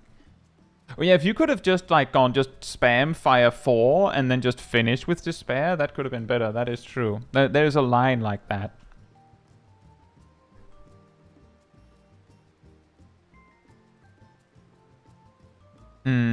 One thing that I think might be like, it's a little specific because it's a latency thing, but one thing that might be helpful is not double weaving as much, because it doesn't seem like it's working very well for you.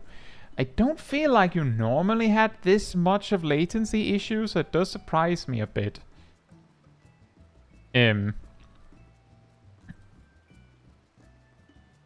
Oh, never mind. I was thinking maybe this would be a good time to use a foul, just in case.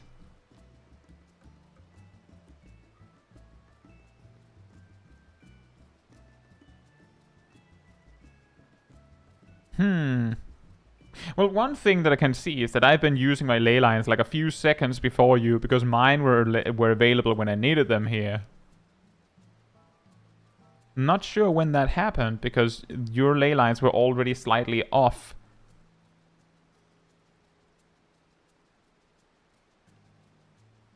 The chat overlay broke, despite my refreshing thing.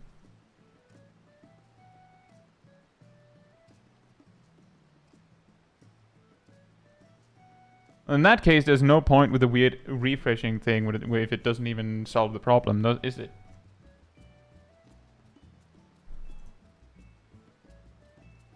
This is actually an interesting... This is actually something that we've discussed before in regards to cooldown usage. Is that sometimes... like, throwing your cooldown out there in a dungeon context can be better to just, like, get it out there. And as I said, I'm not entirely sure when this displacement happened in comparison.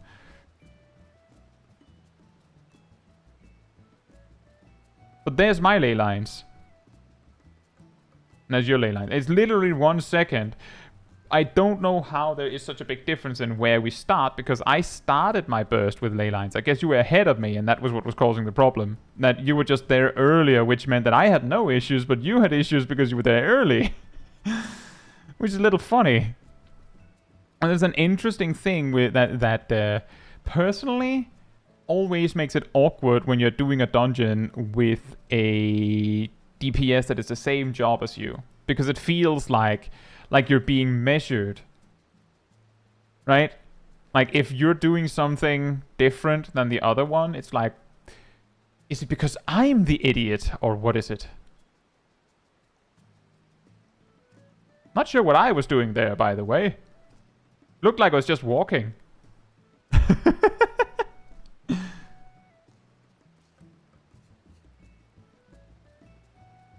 Because at the beginning of the dungeon, I was basically playing with Umbral Soul while you placed down your ley line slightly faster than I did. Did I use freeze during the lead up? Because that would explain why I didn't have to fiddle with Umbral Soul.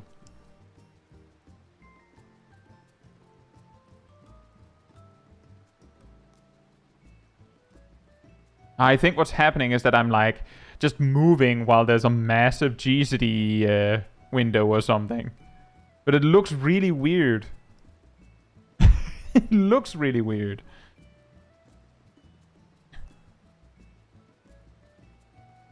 Yeah, I see a mistake there. You also announced it yourself.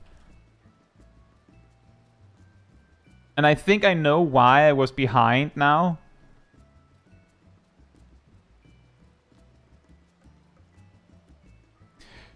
the reason why I keep falling behind on these places, and it's just because I know what I did and I can see what Gazel did. I walk up to this. Like, I walk up to this, and then I click Umbral Soul and then step on it. Like, make sure that the timer hits 15, step on it. And the reason why I do that is because these take 30 years. Like, you went up on 8 seconds. Better idea, let me just, let me watch, Leylines, you stepped up when it's at 36. This particular beam here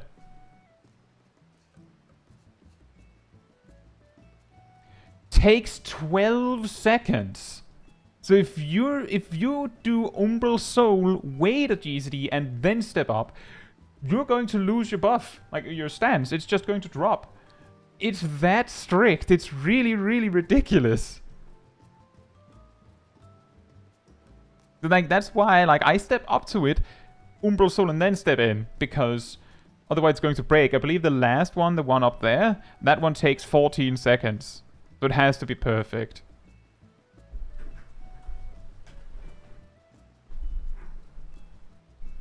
I think this was actually something we've also talked about before in regards to Black Mage clips. But it is really, really annoying. That's the best way I can put it. It's just really annoying. It's not a problem for basically any other job. As it always says, when I play Black Mage, my concern is just don't drop an Okian. Yeah, it's the most obvious mistake.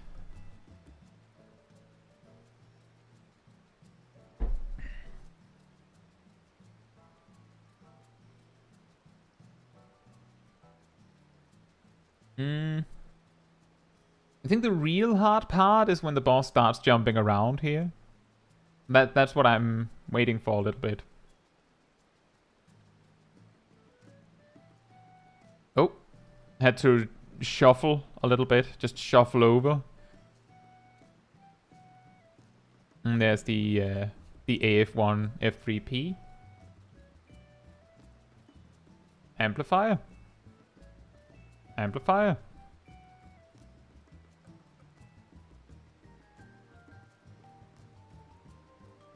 Boss dead. You could still use amplifier.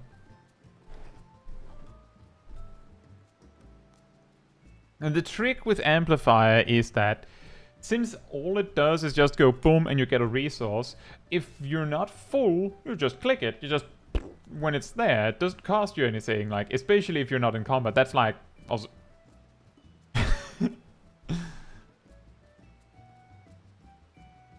You stepped up on 14 seconds.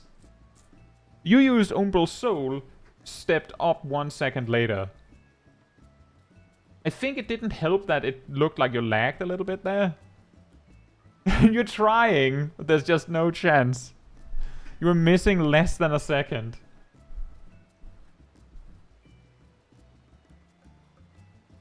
Hey, Eno, thank you so much for the super chat. Thank you so much. It's been a bit. Gato? Thank you.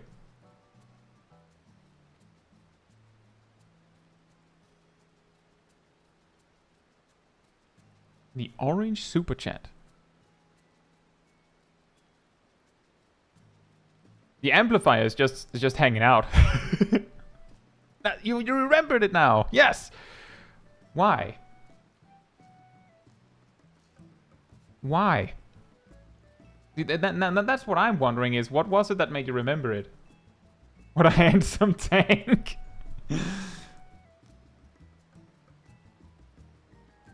That Gunbreaker's amazing.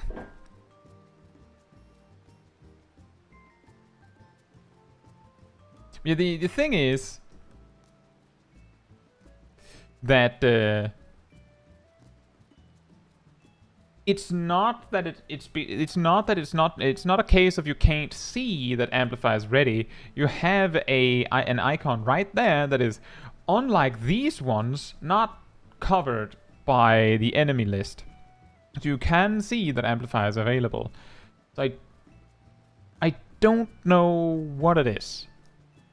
Like I don't know what it is. So I can't possibly say, because the thing is, sometimes people remember by going, well, I use Amplify when I use ley lines, because the cooldowns overlap. But in a dungeon, it is extremely likely for those two abilities to drift apart. By the way, this is another interesting boss in regards to Black Mage planning. I mentioned on the stream that the first tentacle slap that happens in a little bit, Mana Ward can just eat that, I'm pretty sure. Like, I don't remember if I ate it with help from someone else, but I managed to tank it myself, no problem. So if my ley lines were ready now, I would have just used them and just stood my ground. I don't care. Just stay, because it would be fine. But I know that my ley lines are on about the same cooldown as yours, probably. So now I put them down. No reason to put them down just for the sake of tanking the hit when there's no need to.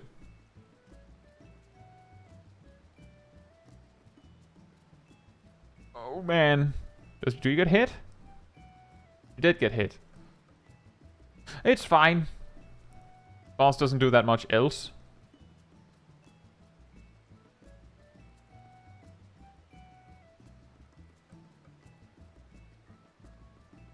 So another thing with this particular fight that can be scary from a Black Mage perspective is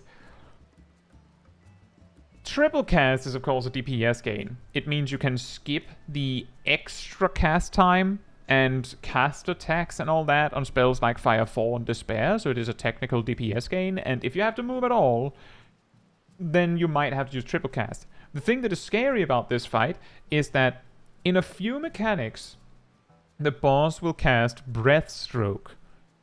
And Breathstroke will either hit half of this platform we're on, like about half of this platform, and all the platforms over there, or instead there's the possibility that the boss will hit like part of the platform over there and all of the platforms we're on.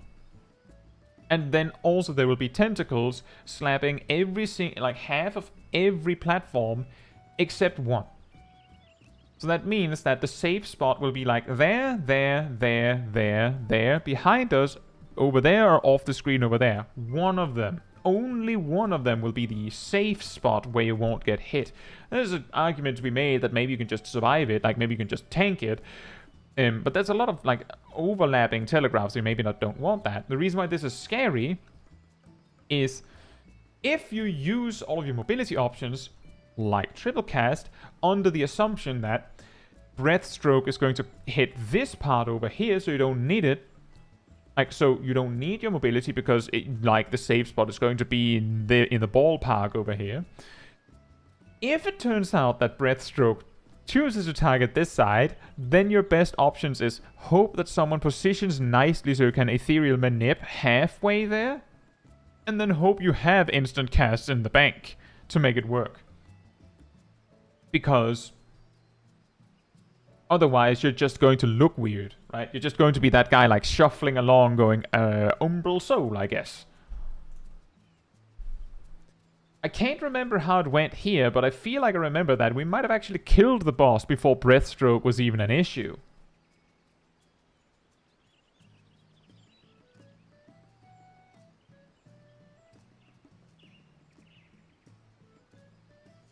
There it is. The bad Breathstroke. And what do you do? Oh, that was a sad ethereal manip. There was a nice Xenoglossy you just got. You actually managed to like scrounge together some GCDs. That was nice.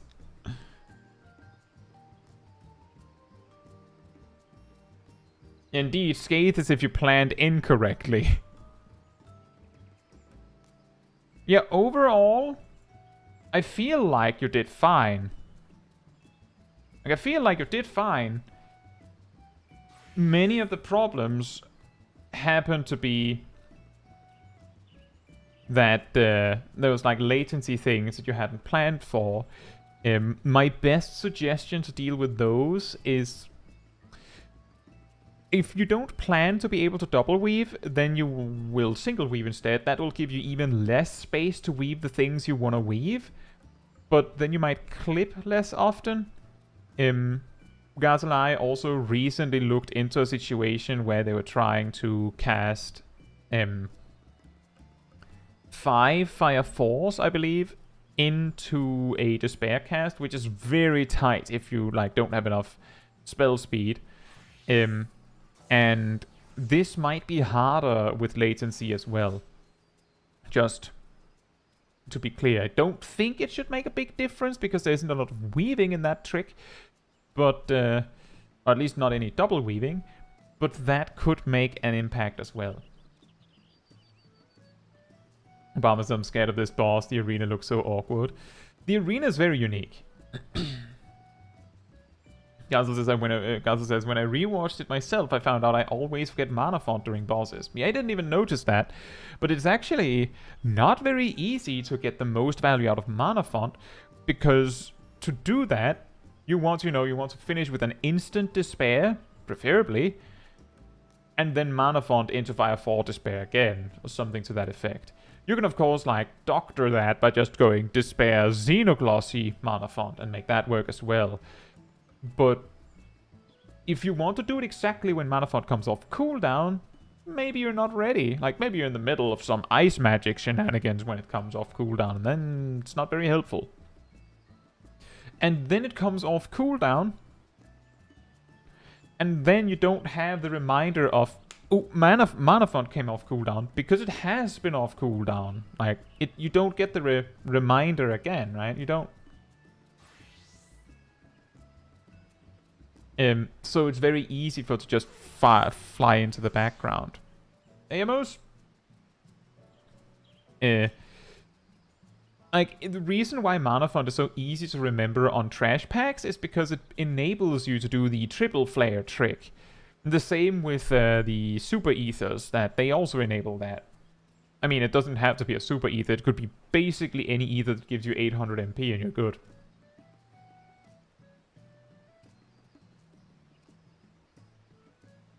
Archibald says, do you think it's called breath stroke because his breath would give you a stroke? I think the reason why it's called breath stroke is because he uses the breath attack separately at one point, and he uses the tentacle slaps separately at one point, and breath stroke combines those two attacks. And I'm pretty sure the tentacle attack is called tentacle stroke or something like that. So like they just merge the names, but I get your joke.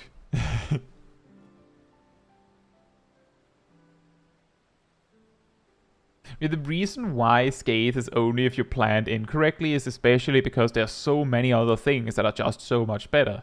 Like I said Tuesday, a kind of nonsensical comparison is, if you could use Scathe 4 times in a row, hypothetically, or do nothing for like 7 or 8 seconds and then just cast Fire 4, it would still do more damage to just do nothing for 7 or 8 seconds and then cast Fire 4. You wouldn't do that, but that's how bad Scathe is. And it gets even worse when you realize that with 4 G-cities, you could do Transpose into Ice, Paradox, 2 Umbral Souls, or even 3 if you wanted to. And then, you know, you're back and ready to go Transpose and then, you know, start spamming Fire 4s or whatever. Like, you just do Fire 3, Fire 4, whatever you want. The point is that that Paradox is going to do more damage than the 4 Scathes you could have cast, on average. So there's just no point in using Scathe in nearly all situations. Nearly.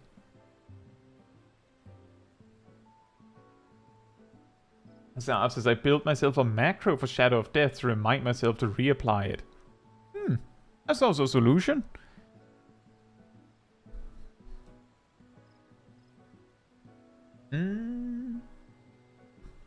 Right. Should we have a little look at a Viex solo clip then? Yurien says, don't worry, Traverse, I have Black Mage at 90 and I still do not know what's going on very much.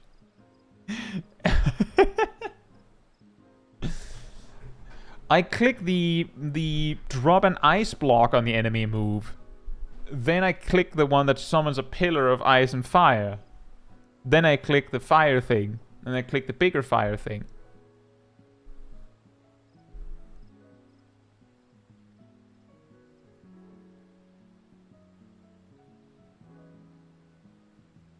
Thrill House says, I had to use Scathe in the Final Fantasy 15 Fate to hit the weaklings on time before they died, so I could feel like I'm contributing. Yeah, for that Fate, I was literally just like, until the big boss came, I was just doing this. You can see the range. You can see the range over there. And I believe someone else was doing this. Which just sucks in the enemies. So basically, we had one blue mage just... Yeah, Gazel was doing... One blue mage were just doing the vacuum move, just sucking up all the mobs. And at least me, just cleaving all mobs that were either in range... That were in range, basically. It was just like some sort of tumbler situation, like with an E in it, Tumbler. Just, and when the boss came, we both went full burst. I didn't even bother setting up my blue mage spells. Just like, this'll do. We killed it really fast.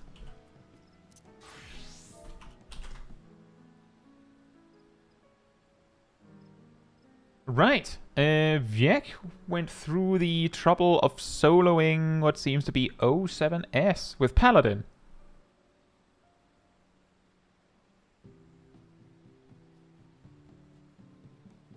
That says Black Mage makes a whole lot more sense when you realize you usually don't need to push the limit of your fire phase.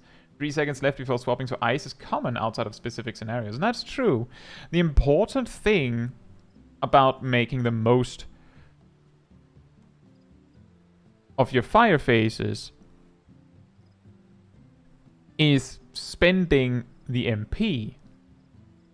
Right? Like that's what really matters here, is that you finish what you wanted to do. Not that you spend every single second of the fire phase. And even then, sometimes you had something else planned. Oh, that's a little loud.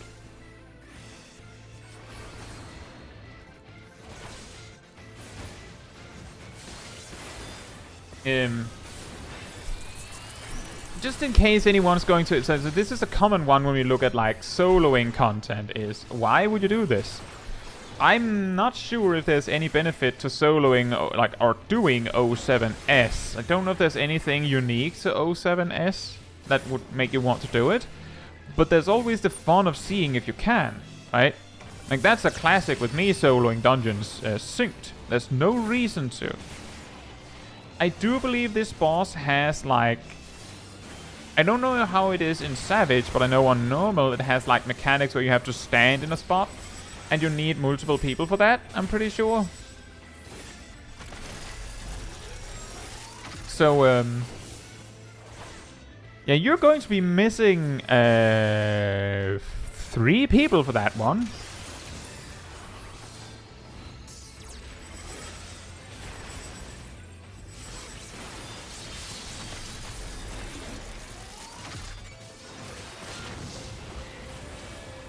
Oh, that's not good. I'm pretty sure you didn't have to take that shocked status, but it looks like you're fine. You can't even make all of those without the full party. Yeah, that's true. And say, oh yeah, there's a... I think you need 8 people here.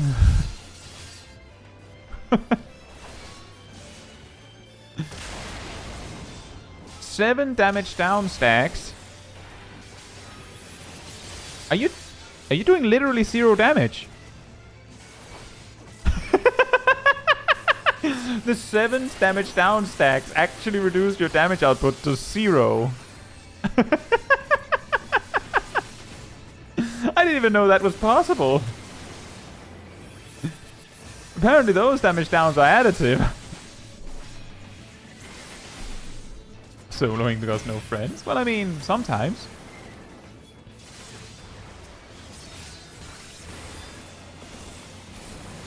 I'm sure in this case it's more just for fun.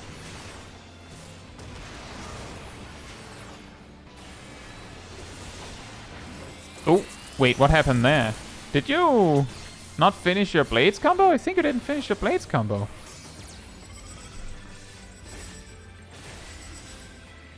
So in soloing something like this, and this is of course also something that oh, it's Citadel Buster. This is something that I've dealt with on my like solo challenge streams as well, is that the main point to focus on is, can I kill the boss in time? Like, is there a DPS check? Or is there an enrage timer? Can I make that? And then the question is, can I survive all of the mechanics? That's ultimately what we need to worry about here. Staying alive. And beating the DPS check. Which is also why I was like saying before that, I mean, did you plan to, could you have not got shocked by getting knocked back earlier? Yeah, but this is the clear footage, right? I'm pretty sure this is the clear. And if it's the clear, then it's probably fine, right?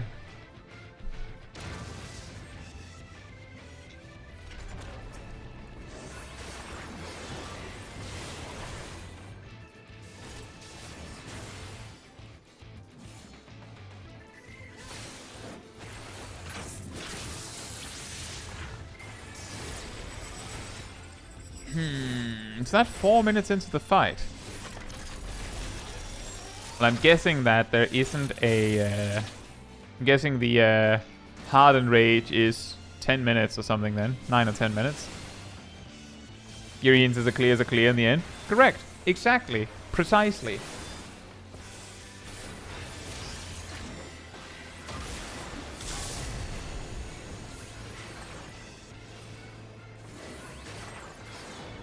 Hey Cyanide, hope you're doing well.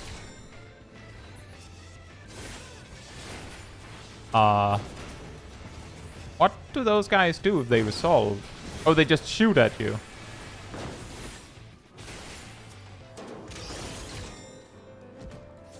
Oh, they don't just shoot at you. They found the cone AoE button.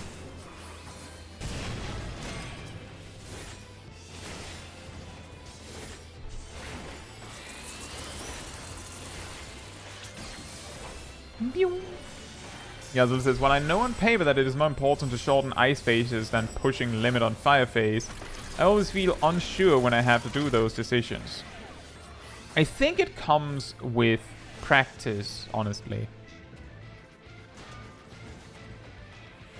There's also a detail in that shortening ice phases that if there's something that you have to do that doesn't require a fire phase, doing it in the ice phase is usually a benefit. And what I mean by that is that if you just want to use Xenoglossy for some reason, and you don't have to use it during your fire phase, you can do it in the ice phase.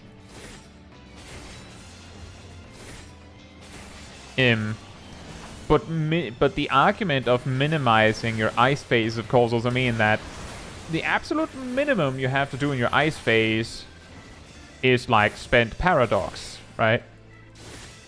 And depending on what you're doing, you might not actually care about making Umbral Hearts. There are some sequences where you would like not care about Umbral Hearts at all.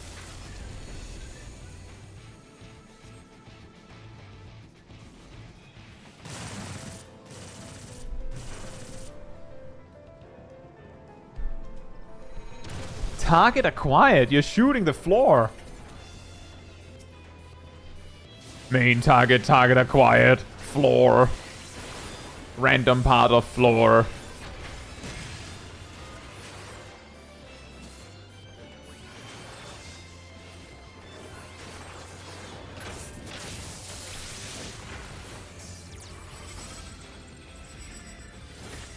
Well, we're 7 minutes in, and there's a fourth of the boss's HP left.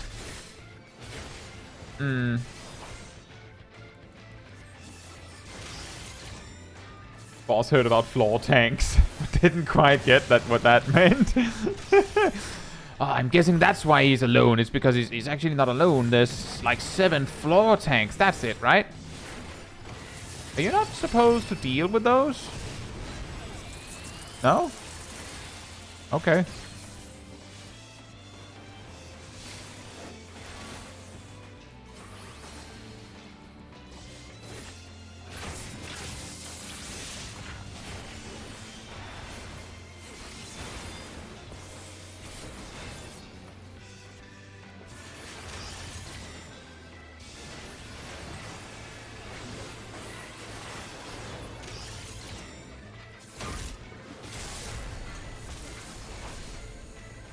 Zun says, you're supposed to run through the glowing half of the bombs, but it's just a vuln stack if you don't.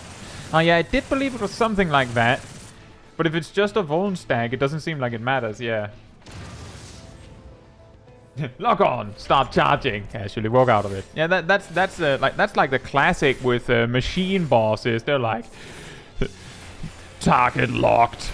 And then they start casting for like 10 seconds. You're like, oh, you have target locked on me? Okay, I'll just...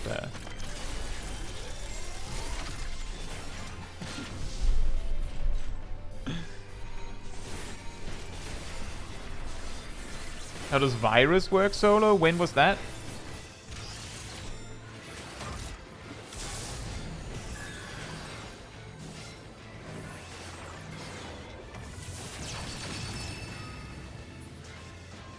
Which mechanic is Virus, Saf? Then I could probably tell you.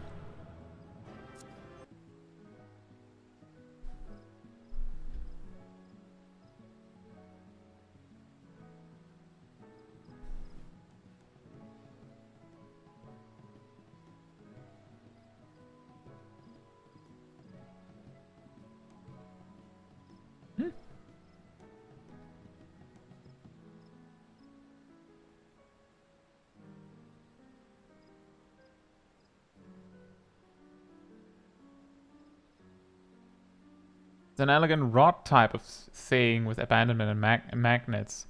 I did see that. But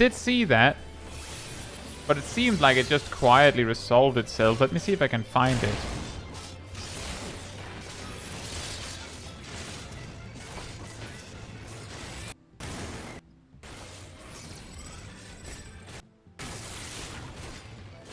Wait, elegant rod? That would make sense earlier, maybe.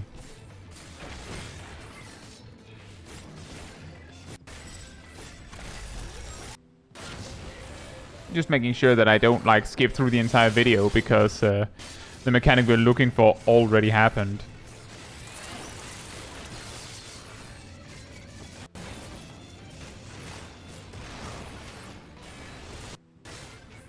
When is it in the fight?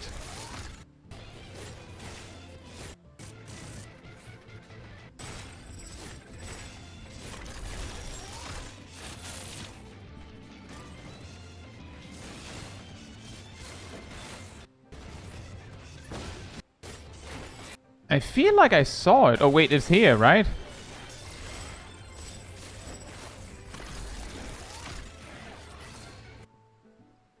Yeah, there it is.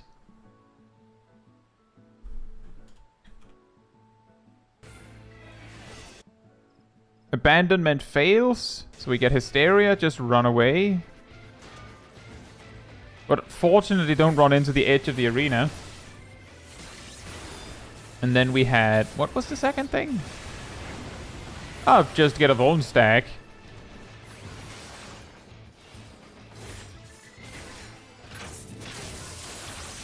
It looks like the magnet stuff just doesn't happen because it's missing targets. Does that sound right, Zeph?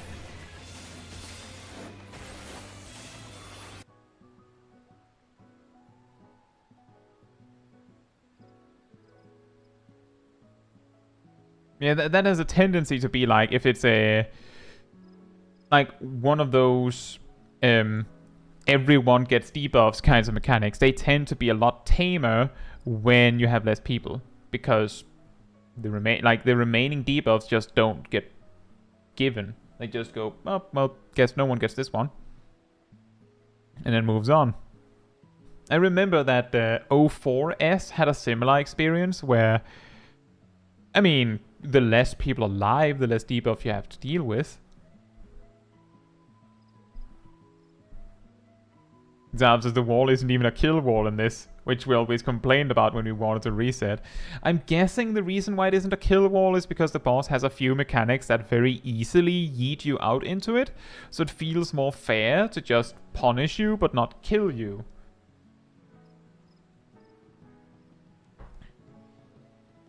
I think that's my guess. But I see what you mean. That would be very annoying if you're trying to reset. It feels like nowadays bosses have like, in Savage raiding, they have like an outer ring of the arena that kills you. Not just because the boss can use it against you, but also as a convenience for the raid group itself. That they can just go, oh, well, this isn't going to work, and just jump.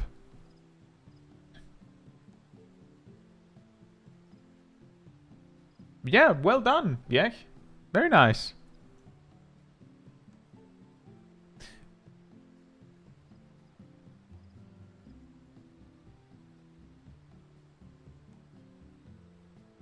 Yeah, exactly. Convenience death wall. Traverse says, found out something for carpenter quests. Objective says craft, but buying the item still counted. Is there any of the craft requests where it actually requires you to craft the item itself? Because I don't remember that there were. Like the class quests specifically. There are. Okay.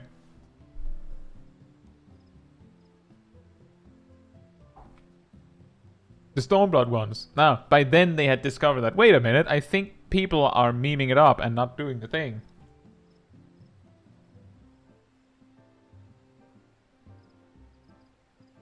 The Stormblood ones are unique and untradeable. Do they also...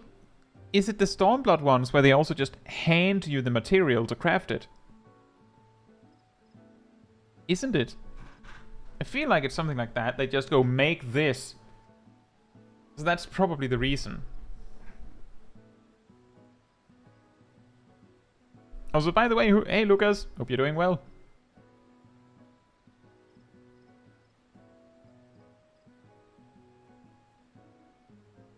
Yeah, I believe in A Realm Reborn and most of Heavensward, if not all of Heavensward, they go craft this item and then you have to figure out getting the materials and everything. So when they then in Stormblood go,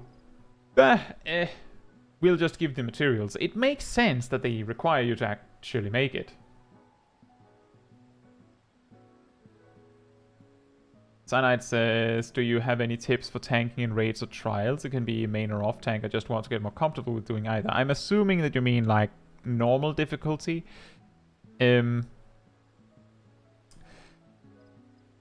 Generally, you can apply things you've learned about tanking a boss alone for main tanking. Try and face the boss like north-ish at the start. Like, phase it away from the group. If the boss starts jumping around, try to make sure the boss doesn't spin too much. Try to play, like, if you can, without it costing too much for anyone, try to, like, move the boss in such a way that the melee can reach both the sides and the back.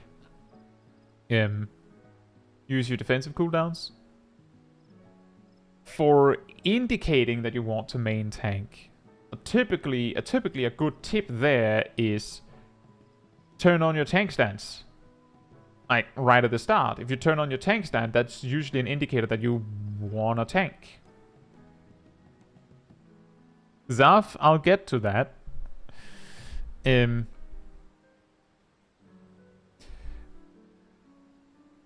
But basically, main tank is just tanking, right? You're just tanking the things. And you're just trying to make it like as nice for everyone as possible. The off tank is, as Saf put it, basically the one that isn't tanking anything. There are boss fights, there are situations in raids and trials where you would benefit from having a secondary tank that is actually tanking something, but it's usually not needed, which means that the off tank takes like a support role. For example, whenever the boss uses a tank buster that targets only the main tank, then you use your defensive cooldown that you can share with them on the main tank. So, like, for example, with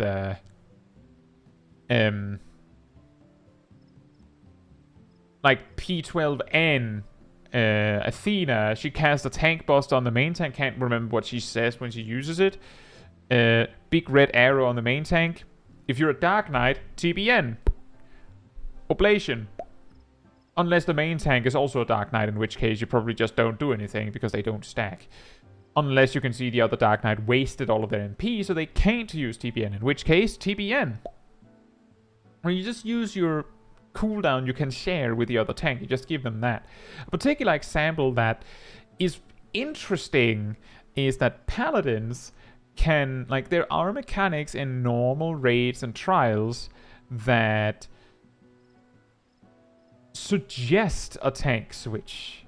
And what I mean by suggest a tank switch is that it wouldn't be a bad thing if you did do a tank switch after it. But the boss or the enemies don't do enough damage that it actually matters. So you can just not do anything. But if you're a paladin, you can redirect whatever it is that targets the main tank to you so that you take the debuff so that the tank switch becomes irrelevant.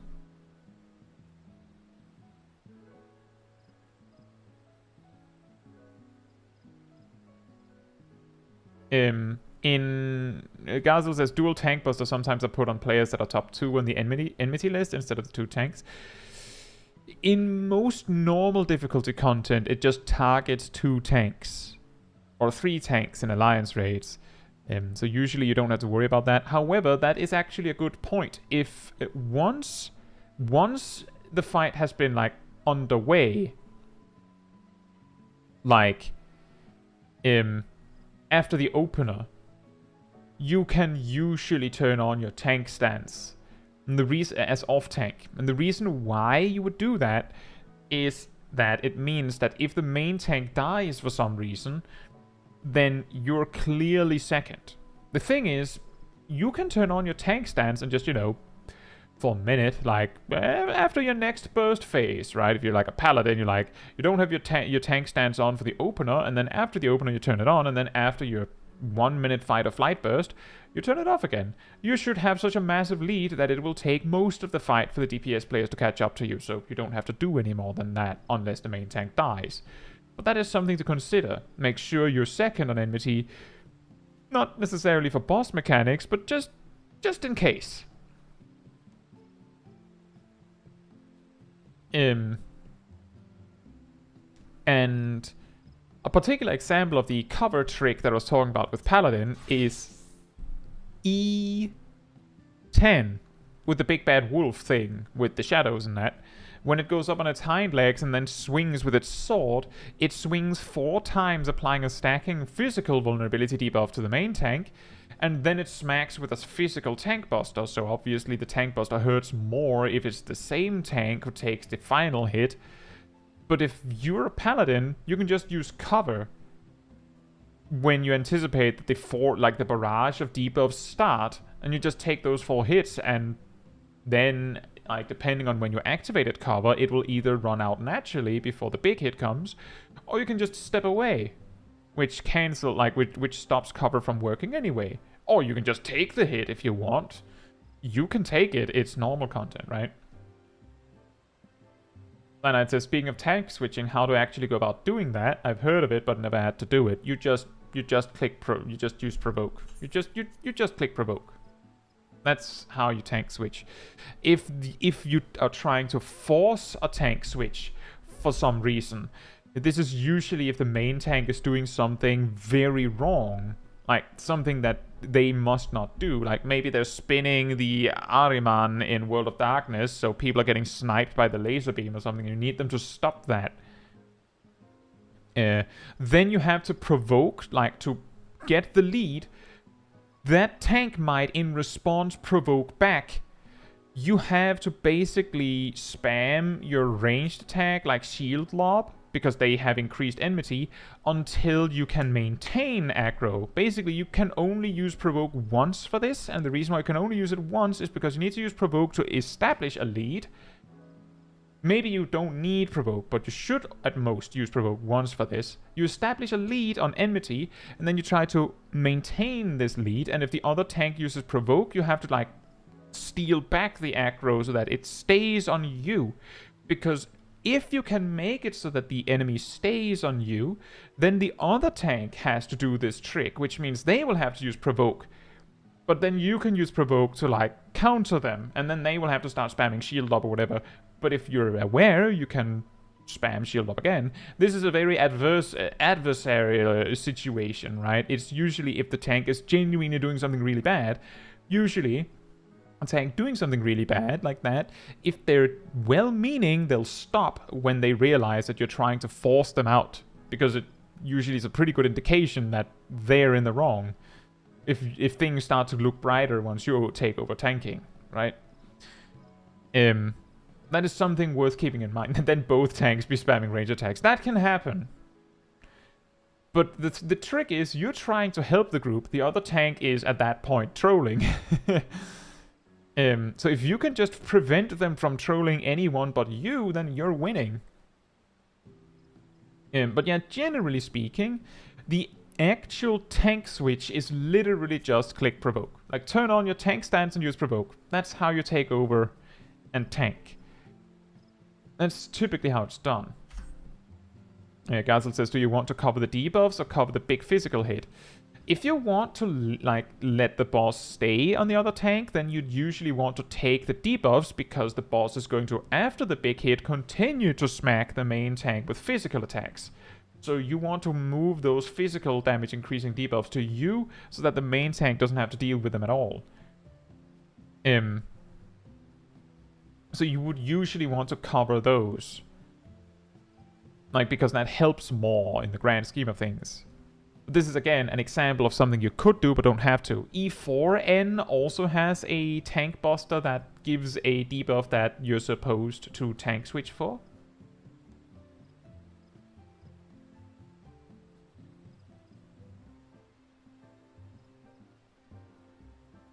That's correct. If you're tank switching with a co-tank who's helping you, then the way that it is done is, if we say main tank is the one who's currently tanking, and off tank is the one who has to switch into tank, like basically we're switching who's tanking, then the off tank uses provoke. This puts the off tank in a lead on enmity. Then the main tank uses shirk on the off tank to push them 25% further ahead, and pushing the previous tank 25% further behind.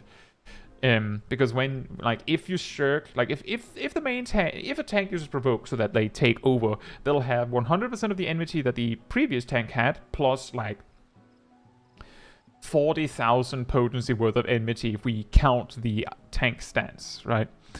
Something like that. In a long fight, that is nothing. It's basically nothing, because like, it's like less than a burst phase. So it's going to look like a blip on the enmity bar. But if the other tank then uses shirk on you, then you have 125% and they have 75%. So they have like 50% to work with there, which makes it a lot safer. But if we're assuming that Cyanide is doing, normal content, there's a very reasonable chance that who they're tanking with is not necessarily working with them. But it is good to know how to take over. As you might have seen when we were leveling Dark Knight on Small Kai, I think 2 weeks in a row we got like World of Darkness as the Alliance raid roulette, and both times I had to do like hostile takeover on the Ahriman, because for some reason someone else didn't know how to tank it.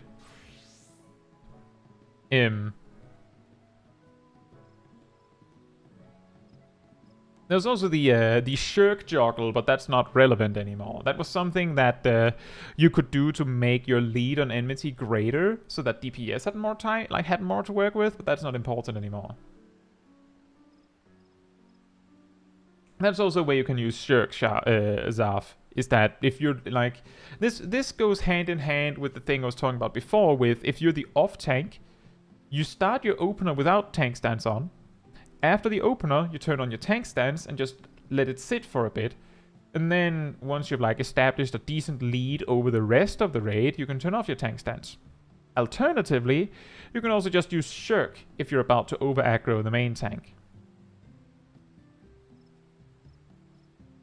Who's a Who says in normal, just take over when the tank dies. See, the thing is, Who's a Who, is if you're actually good, then you make sure you take over before the other tank dies.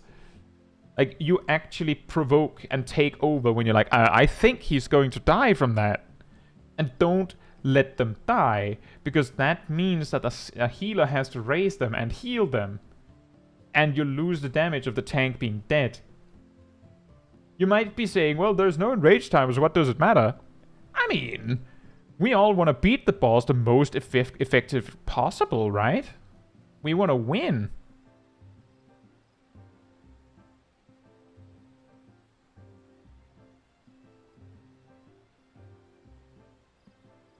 Kyrian says, seeing you do that on the Ahriman did at least help me with tanking it on Tuesday, because honestly, I wouldn't have really known about the cleaves very well before that.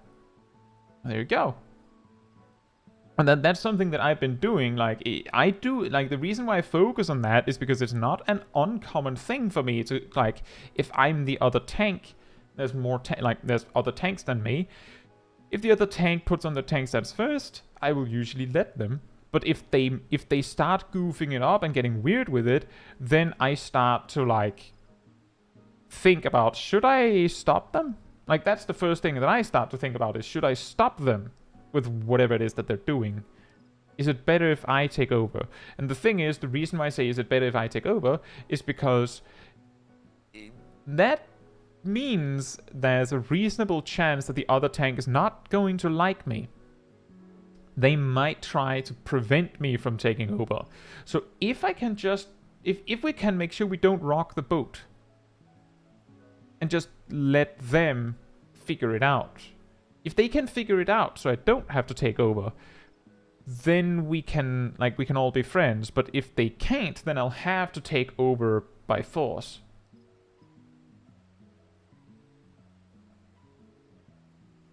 Zav says, sometimes I wish they were in rage time as in normal trials. Still have flashbacks to that 25-minute pull of Golbez. How did it get to 25 minutes? Wouldn't it have been better to just wipe it? Oh.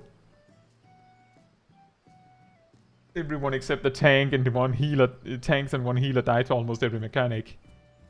Yeah, see, the thing is, there, you were at a little bit of a crossroads, because on the one hand, you could have wiped it and just like let the people try and figure it out, and just wiped it until they got it, and just like not let them have the free win of tank carry, right? And healer carry, I guess. But on the other hand, that would probably have taken longer than 25 minutes, so it would probably not be a win for you. VX says, I know it's a bad habit, but sometimes when the main tank does weird things, I just get my popcorn and embrace the chaos. See, the thing is, if it doesn't kill anyone, then I'm usually not that... I'm not that hussy about, like, oh, you can't have fun with it. Like, if we're in a trial or a raid or something and there's no melee anyway, then I don't mind if the tank thinks it's funny to spin the boss around, as long as it doesn't kill us, doesn't confuse anyone, I don't mind. It's usually like that one tank who's like spinning the Ahriman, for example. If the Ahriman snipes like 5 players, you go from that one tank is having fun, because they're having fun spinning the boss, I'm guessing, to those 5 players no longer having fun, assuming that the spinning of the boss didn't scare them already. So like it's like weighing of like net value for everyone. Who's like, what's more fun, doing the boss right or doing it with chaos? Chaos.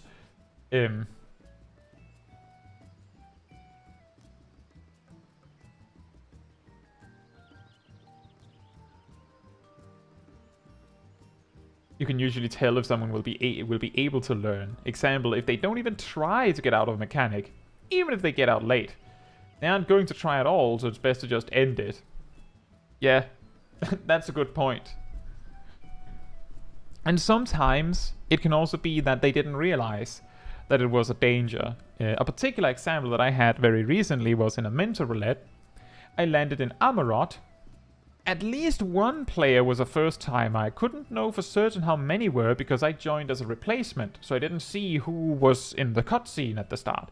I knew the healer was a first timer because they were in the cutscene at the end. It seemed to be the case that most of the group did not know how important those meteors were on the first boss. We had 2 meteors so far off into Narnia that you couldn't hide behind them. And then one that was so close to the boss that as I stood up next to it, I wrote in the chat, "I sure hope this works," or "I hope this counts." It did, but the 2 players that put their meteors over Narnia didn't know that they had to hide behind them, so they died. And the problem there is that the person that survived with me, I believe, was a monk, so no reses. But as you may have seen on solo challenge streams more recently, you can solo that boss as a warrior. So we just went with it, just because it was funny. And we did the rest of the dungeon without half the group dead. When I did that in duty support, Alphino died. That's unfortunate. Either it says, "Isn't leader of party always first timer?" I don't think so. I've never checked. I don't think so. I'm reasonably sure that the party leader is random. I think. Does it matter?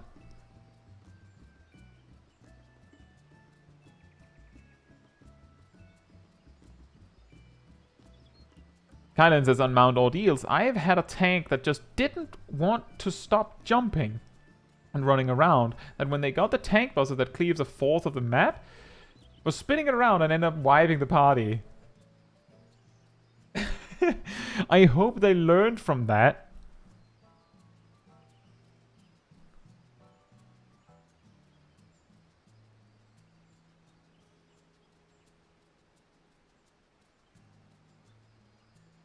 And yeah, that's true, Darth. That is the big problem with that boss is that you're like intuitively thinking, well, this is a proximity AoE. I should move as far off into the distance as possible. So you hug the wall. And now it doesn't work. See, the thing is, I will say a thing with that is that if we say this is like that this little area here is like the boss arena. If the boss steps over here to cast a meteor thing and you placed like a meteor there up against the wall, then like if you can just like shuffle in, kind of, you can sometimes make it work. The problem is that if someone, you know, like if this is the corner of the arena and the boss like is casting there, there's nothing you can do. That meteor's just gone. You're dead. And people would feel incentivized to go all the way. Usually when I've done Amarot, I mention, by the way, those proximity AoEs, not all the way, right? Not all the way, because if they go all the way, you don't have anything. But I forgot on that particular pull. And somehow we didn't wipe. Yeah, Amarot was a... You know, it says only person that can request replacements for people in party. That is true, that when you have a leaver, you might have noticed sometimes when someone leaves your group, that sometimes the menu pops up and asks you if you would like to add replacements, and other times replacements just magically appear. When the replacements magically appear, that's because someone else in the group got the, would you like to add replacements, and people usually just click yes. right? I don't know why there is the question, but I can see why you might. But the leader is the one who gets it. I'm just pretty sure that whoever's the leader is actually random. Zav says, for some reason I get Amarot a lot as a replacement tank. I always wondered why. I don't know. I really don't know. Like, I landed in that one as a mentor and was like, why would it, like, they didn't leave after a wipe. It was a 0-minute replacement. Like, enter, this is Amarot, nope, and just left immediately.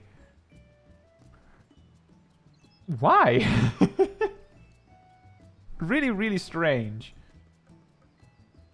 Right, I think we can take... Gazel also had a Dark Knight run, which is apparently also from the stream, that we can probably run through. I don't think there'll be that much for me to talk about, but maybe there is. But we can do this as our last little clip.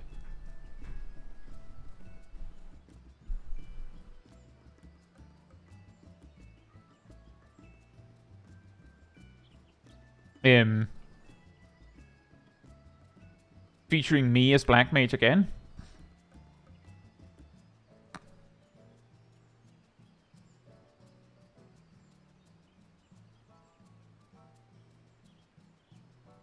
Girihin says some people just really don't like particular dungeons, I guess.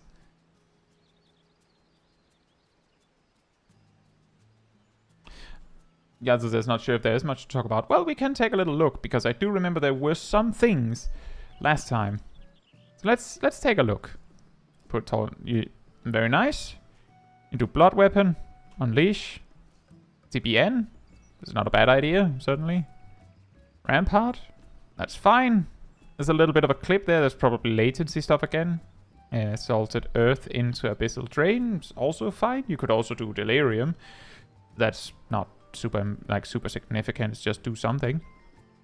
And there's Delirium. Do you then use Living Shadow? Yes. Quietus. Shadowbringer.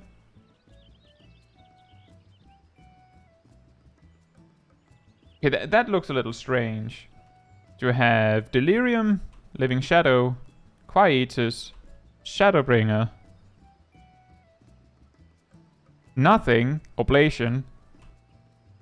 Stalwart Soul. Looks like you tried to do Abyssal Drain again, and then you did Salt and Darkness.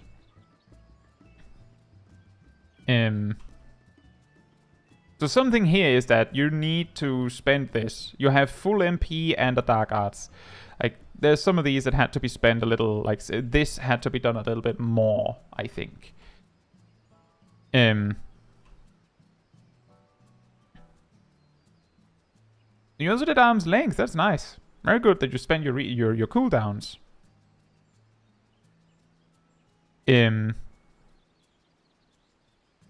I feel like there's also, like, I'm not 100% sure if this is a latency thing, but it does feel like you have these, like, what do I do now moments. Like, I'm not saying that you just completely stop for a second, but there's, like, these, which seems like you weren't sure what you were supposed to click next, so it comes out late.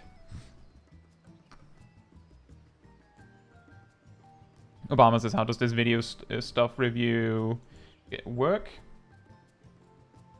If you would like to have me check out your footage, you, of course, you have to, you know, make your, like, record something yourself, put it somewhere. But if you leave it in the clip reviews channel on the Discord community server, which there's a link there, then that's where I'll find it. And there isn't really, like the main requirement that I have is that whoever is the owner of the footage you're sending me has to have, like, said okay for me to look at it, preferably. If it's your footage, that's easy. If it's someone else's footage, then you'd have to have asked them. But other than that, no big requirements. I like if someone has, like, specified what it is we're looking for. Like, for example, Gazel has said for both of these, they're just looking for general advice, which of course means that my advice will be more like shotgun, like, maybe I can find something here. But if you had said, if Gazel had said, like, in the like, general advice would be nice, but in the second pull after the first boss, there was something in the pull. I feel like I did something wrong, or could I have done something better there? Then I might, you know, take a little glance through the footage, and then when we get to the big one that was specifically asked about, I'll focus on that.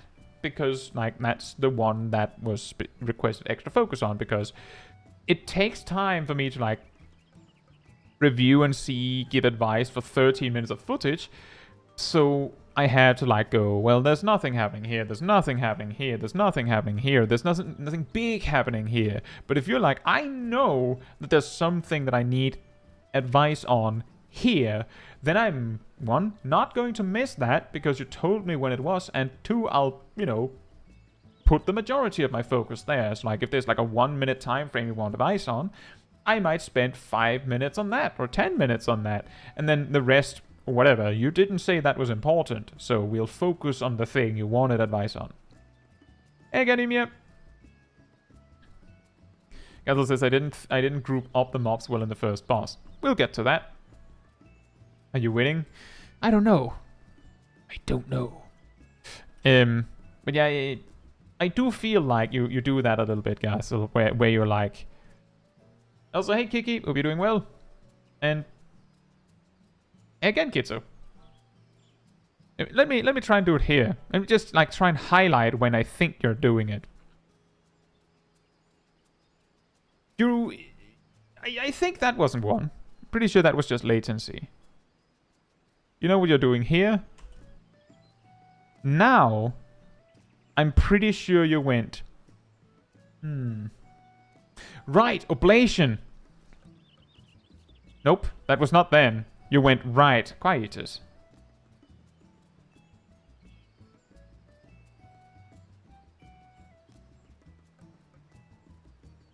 Was it here then? But here you're thinking again. Oblation? Stalwart Soul? Should probably have been quietus again. And there we had a little moment again. And I think, because I feel like we talked about this last time as well, my guess is that maybe part of it is you going, I feel like I've forgotten something. Because every time you look down here, you're also met with this and this. So like, you're seeing like two big error messages going, you forgot to spend your MP and you forgot to use your dark arts stack. It is complicated. And I think, I'm pretty sure in my Dark Knight guide, I did this thing where like I added like a priority list of what to spend, like what to use first, because technically the order of all your cooldowns as a Dark Knight isn't that important. The important part is using them.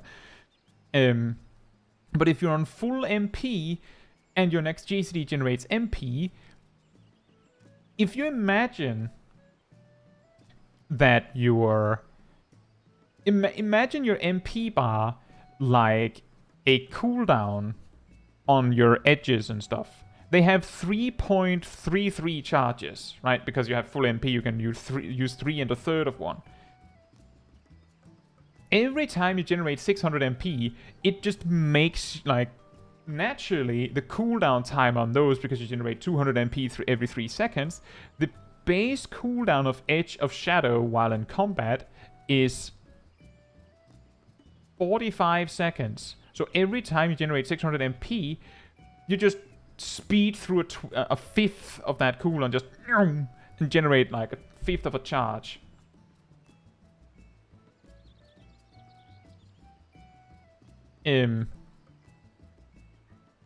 So, like, I'm pretty sure the advice that I said in my Dark Knight guide, and I'm like saying that because then that's something you can refer back to, is that if you're almost full on MP, then your Edge and Flood of Shadow, they skyrocket in priority. Like, they just go boom, just past everything else. Because you have to spend it, because if you don't, then you're losing value way faster than, like, being slow to use Shadowbringer, for example. Even though Shadowbringer does more damage. Right. So now I've said that. You think you made a mistake and Kai roasted you about something you thought was alright? Let's see, the thing is, it was fine. I also said it was nice that Gazel used arm's length. I'm just like trying to emphasize the things that might help. And the reason why I think it might help to get better at spending the MP is because I think what might be causing problems for Gazel is that there is this... See, here you're spending all the MPs. That's good. I'm guessing it's because there is not all the other cooldowns to distract you. But I feel like part of what makes you have this, like, what should I do next? Is possibly you're sitting at 10k MP, and you're like, my next GCD generates MP. I don't think I should be doing this. But I have to keep my GCD rolling. And then you do it anyway. Which is the correct choice. Like, this is like a case of recovery, right? Dealing with mistakes. You're already in the position of your next GCD is Stalwart Soul. You have Blood Weapon up. Delirium is also up. You have full MP and a Dark Arts stack. What do? You use Stalwarts. You should probably use like Quietus instead. And then Flood of Shadow. But ultimately the answer is it's going to get worse. Because the specific state you were put in doesn't offer a good way out. Because the alternative option of just use Flood of Shadow twice and then Quietus is almost probably worse. So, yeah, that's what I'm guessing is that the problem is that you get a little bit caught in this, like, I don't think I should be doing this. But I don't know what else I should do instead. And then you do it. But it has this little delay.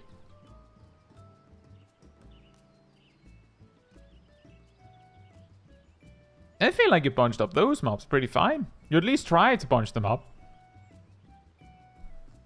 They're also really difficult because you keep getting more and you also have to dodge mechanics. Those are okay. You could have, like, pulled them further. That might have been nice, but didn't need to. There's some more mobs. I'm standing over Narnia. That's my fault. I'm the idiot here. That's also why I came to you afterwards.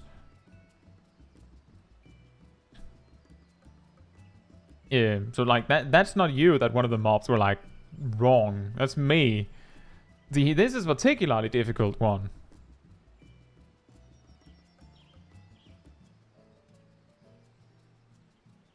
And again, it looks fine. There's not much you could do. And again, oh look, I'm over Narnia. Yeah, I'm coming with the mobs now.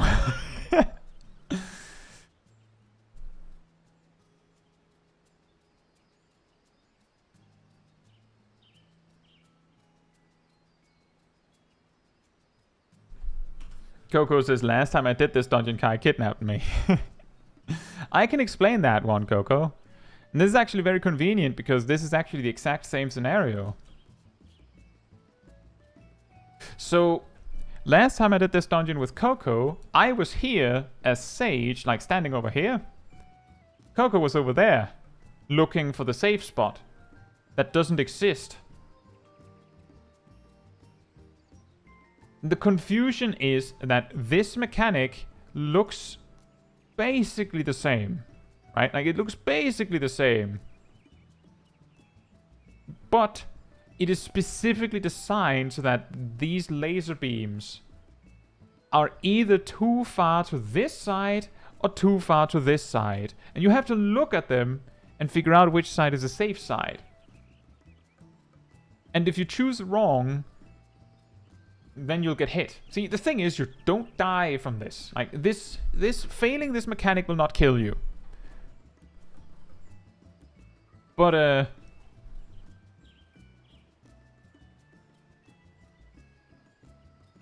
you can just use rescue, right? Exactly, Zab. The perspective is really hard. So you have to look and see, am I in the safe side? Gazel says Stalwart Soul is on combo, Quiet is available, but Stalwart gives Gauge. Never mind, Shadow is out already. Late double weaving. See, that makes sense. That makes sense. There's also the part that Quietus doesn't break your combo, so no problem there. But yeah, that's a logical sequence, Gazel, and that also matches kind of what I was saying, that you had some like resource management issues where like you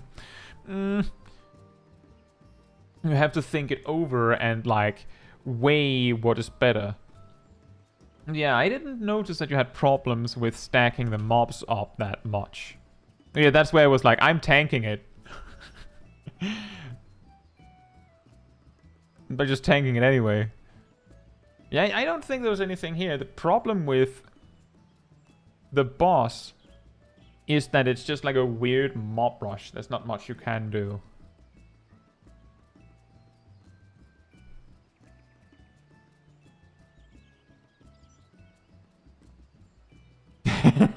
Archbuster said to Gogo, that sounds like a win to me. This also looks fine. This looks mostly fine. Now you're capping on MP again. You did use TBN, so you didn't cap too hard on MP. Part of the problem, I think, is that there's also this attempt to make sure that you've spent all of your cooldowns before you start spending the MP, where you probably really want like a mix. Like, you want to mix it up a little bit more, so like you do a little of spending, a little bit of cooldowns, a little bit of spending, a little bit of cooldown. Gunzel said, I think I failed to pull with ranged, provoke ranged here. Oh, let me just rewind to that. This sucks, by the way. I hate this one as well with ranged provoke trick. Because, so the way I normally do it is that I usually, so I tap target, right? Like this. So I will usually target that one.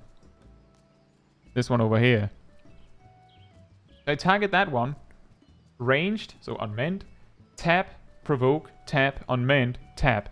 But often, like, if you have to, like, if you want to continue running forward, what sometimes happens is by the time that I need to tap to this one, I'm kinda up there, like, starting to, like, turn, so that my camera's having issues finding it.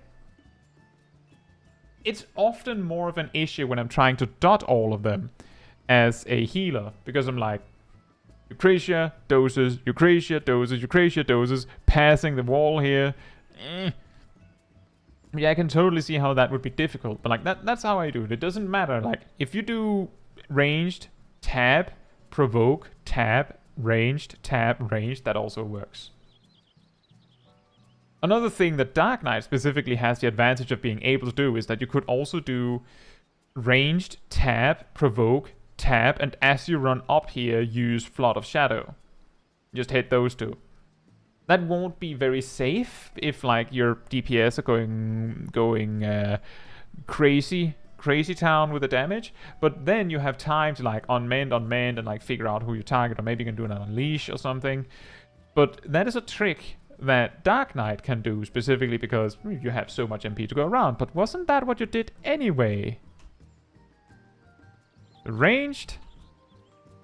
You click that one. Did you tap that one? I was expecting you to click this one because of mouse position.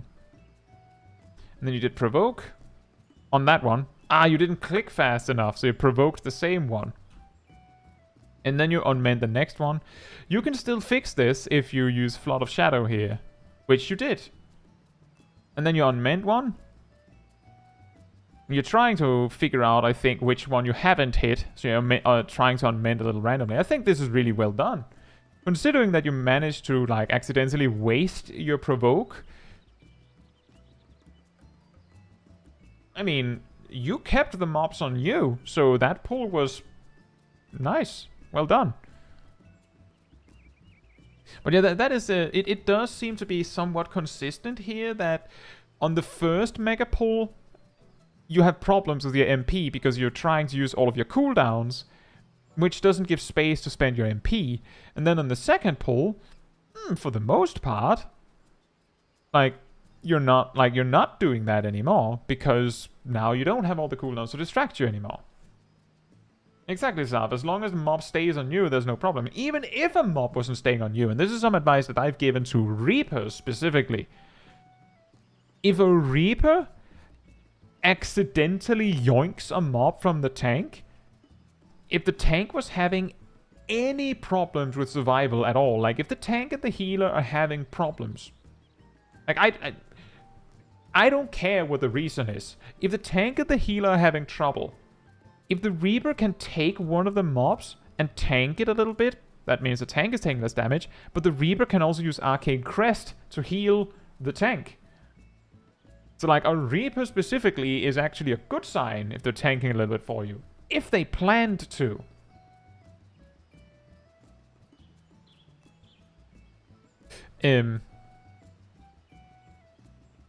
But as I said, like if you're trying to nail it with the pull and have everything on you, then the important part is you still have everything on you. So I don't think you messed up the dogs, even though what we did see is that you absolutely messed up what you were trying to do. You recovered, you fixed it. And that's something I had a my math and science teacher at boarding school many years ago. He said he would grade an exam, like a presented exam, higher, even if you got it wrong. Like if you did like the experiment wrong, if you could explain why it was wrong. Like if you can explain what went wrong or you can fix it, then it doesn't matter that it went wrong. What matters is the success part of it. This is kind of the same deal that Gazet is like, I failed that part, and then we see the clip and everything's good because you nailed the recovery. Boarding school. Arrgh. As it says here, I thought the cone attack would point towards me if I pulled the boss back to center. I guess I got lucky previously. Yeah,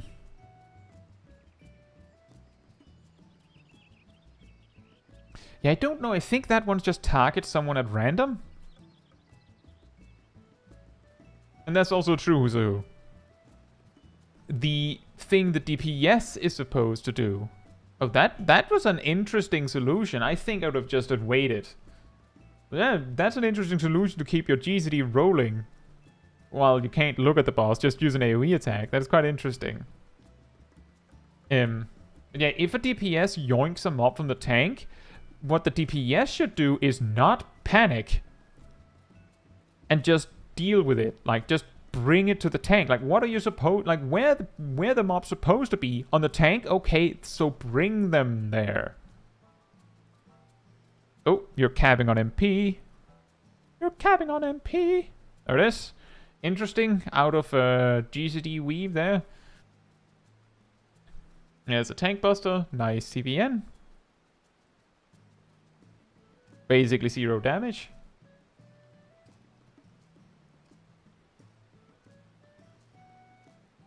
There's also the thing that in this group composition we have only the Reaper's raid buff. So it's so little that maybe it's better to just like don't care so much about bursting. Zabs are so many, especially ranged players start running around kiting the enemies, making it harder for the tank. Yes. Just generally good advice is... Ranged players, you don't need to be over Narnia. It doesn't do anything. You don't do more damage. You don't take less damage either. The only thing that being far away from the mobs do for you, if they're actively chasing you, is that you have a few more seconds before they smack you in the head. Yeah, exactly, Darth. If you're going to go somewhere with the mobs, go somewhere where the mobs will chase you into the tank. Otherwise, you will have to keep doing it. See, oh, wait, what happened there? What? That animation looks hilarious. Just play your range as if you're a more flexible melee. Yes. Correct.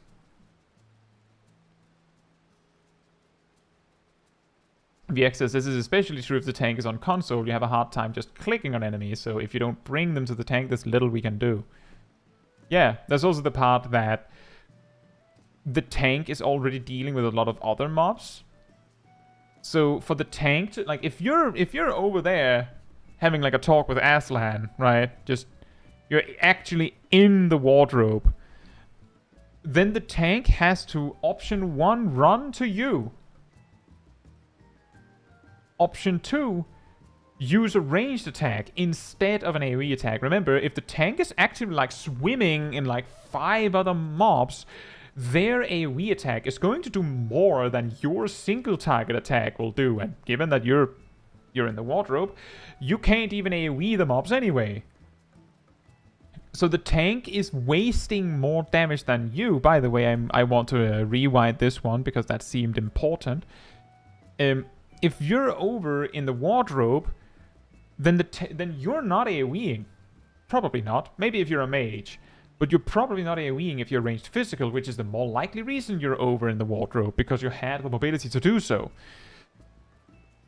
The tank has to either come to you, which is bad, or the tank has to use a ranged attack to pick up your mob, and there's a possibility that one of them isn't enough. And that ranged attack is going to be bad. Consider this: if the warrior, if your tank is a warrior and the warrior is actively tanking and they're immortal because they're doing AoE attacks with bloodwetting, if they stop doing that to throw a tomahawk at your enemy, they're no longer immortal, because the immortality comes from cleaving all the mobs. So like, they're wasting some of that immortality to help you. They could also use provoke. In like weave provoke, but maybe they already spent that. And it's just the better solution is you come to them.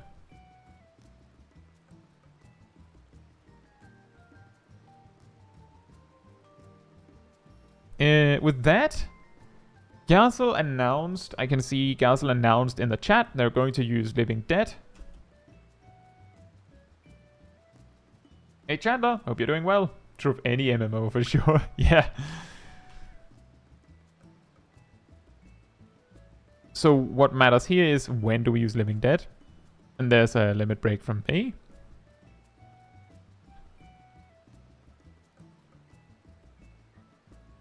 Let me just check something.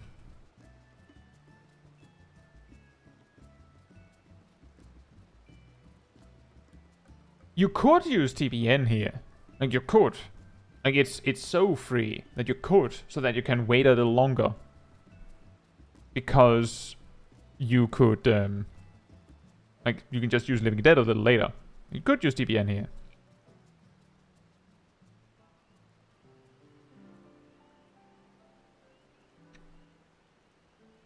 I'm guessing the reason why you didn't is because you wanted to be sure that Living Dead, like, didn't activate as the mobs were dying.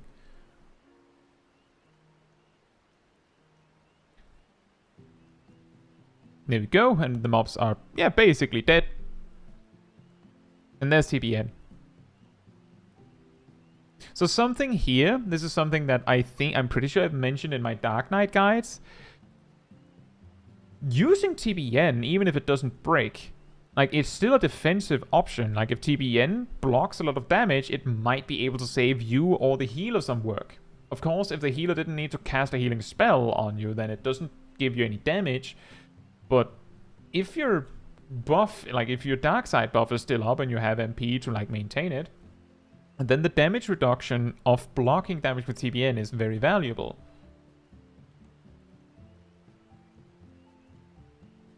As I said, you mentioned that we should use Living Dead earlier if you have the time for TBN when reviewing my first TBN pull on Emir's clip. If I remember correctly, what you did then was it's been a while, but I'm pretty sure that the way you did it then was you used TBN like here, like at this HP threshold, and then when TBN broke, you used Living Dead. Or was that Emir?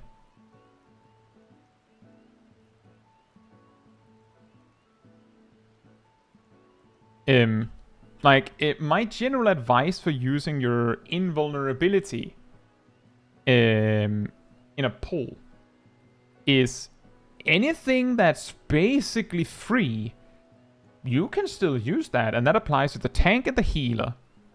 Like, equally. TBN is free because it's going to break, so it's going to refund you. So if you use TBN now, then it means you can wait like a few extra seconds with using Living Dead. Ultimately, in hindsight, no need. No need, right? Like, by the time Living Dead was ended, the mobs were dead. But yeah, I don't recommend, like, dropping low and then using TBN. Use TBN first, and then drop low, and then use Living Dead.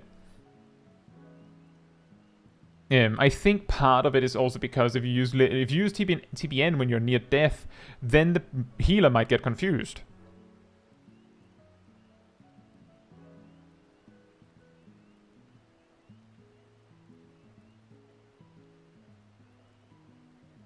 Union says, can confirm I do not want to be in another character's personal space unless it's necessary for, say, a stack marker. Well, you should try and play Black Mage a bit more. Black Mage really wants to be in someone else's personal space, especially if that personal space is a safer spot than the Black Mage's space. It's called ethereal manipulation. I mean, that is true. People sort of like gravitate away from each other to like spread out a bit. That is an interesting position.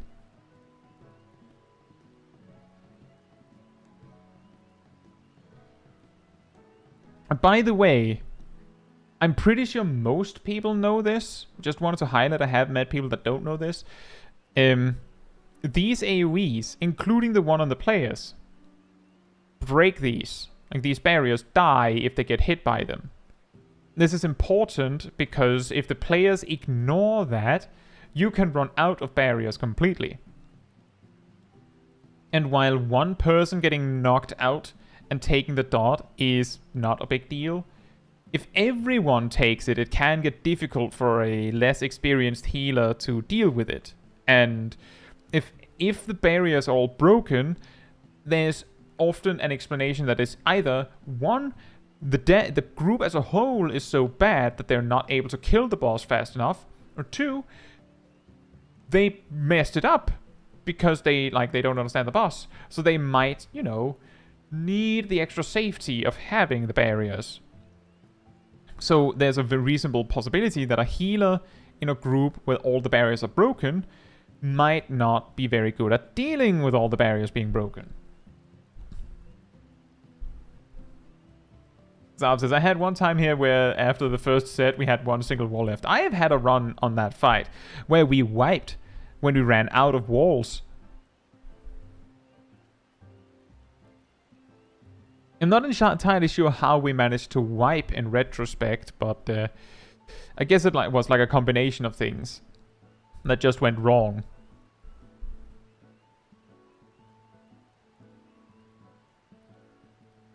Yeah, the poison is strong. So if everyone gets it, then your healer's in for a rough time.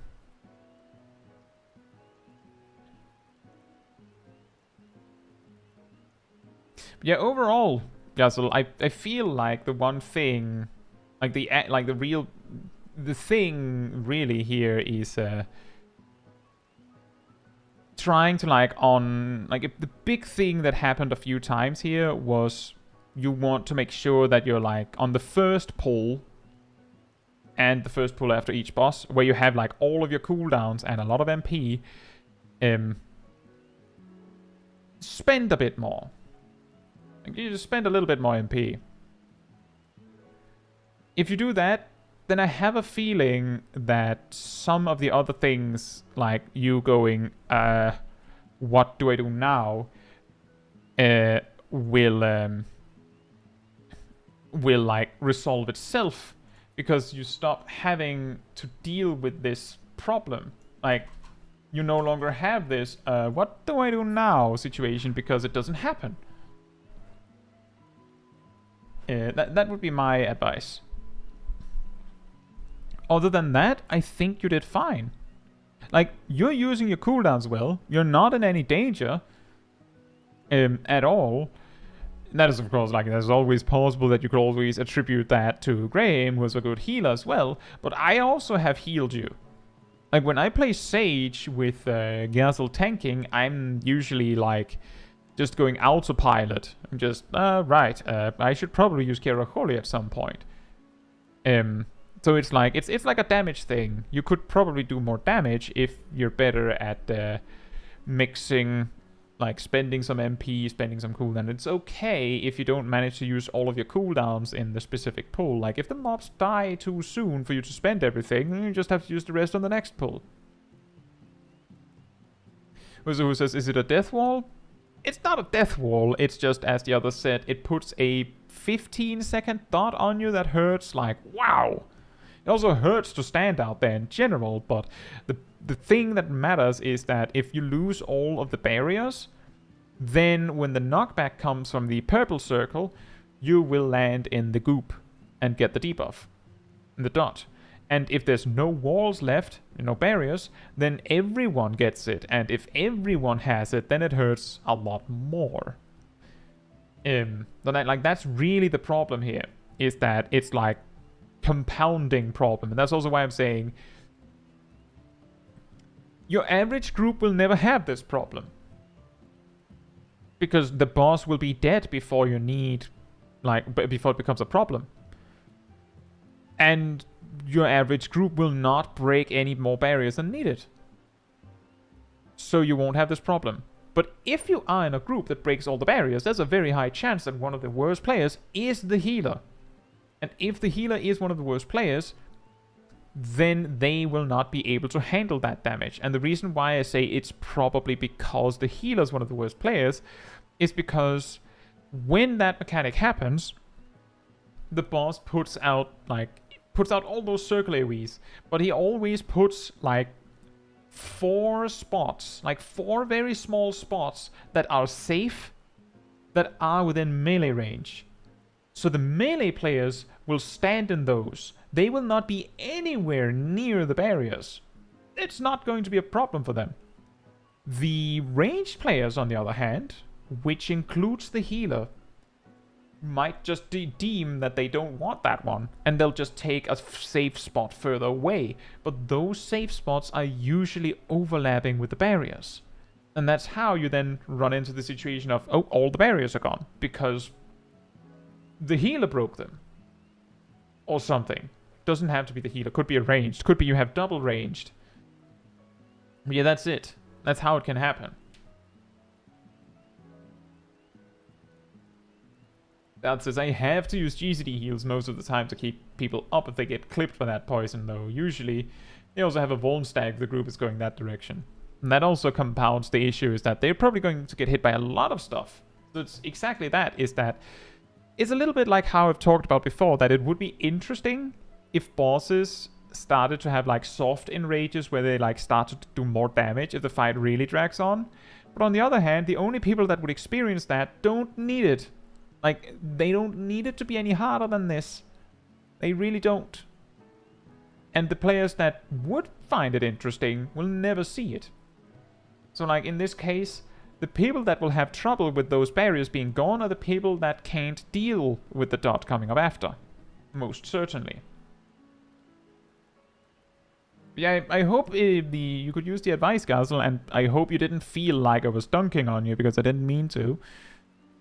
It's just trying to give advice, right? And as I said, you did well. You did well. It was just like some MP got wasted here and there. That's mostly it. There was also some GCD clipping, but we had talked about the latency thing earlier.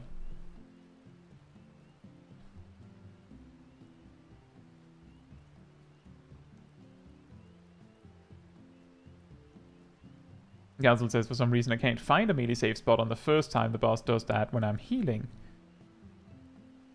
It can be a little bit difficult. I usually like shuffle around a little bit.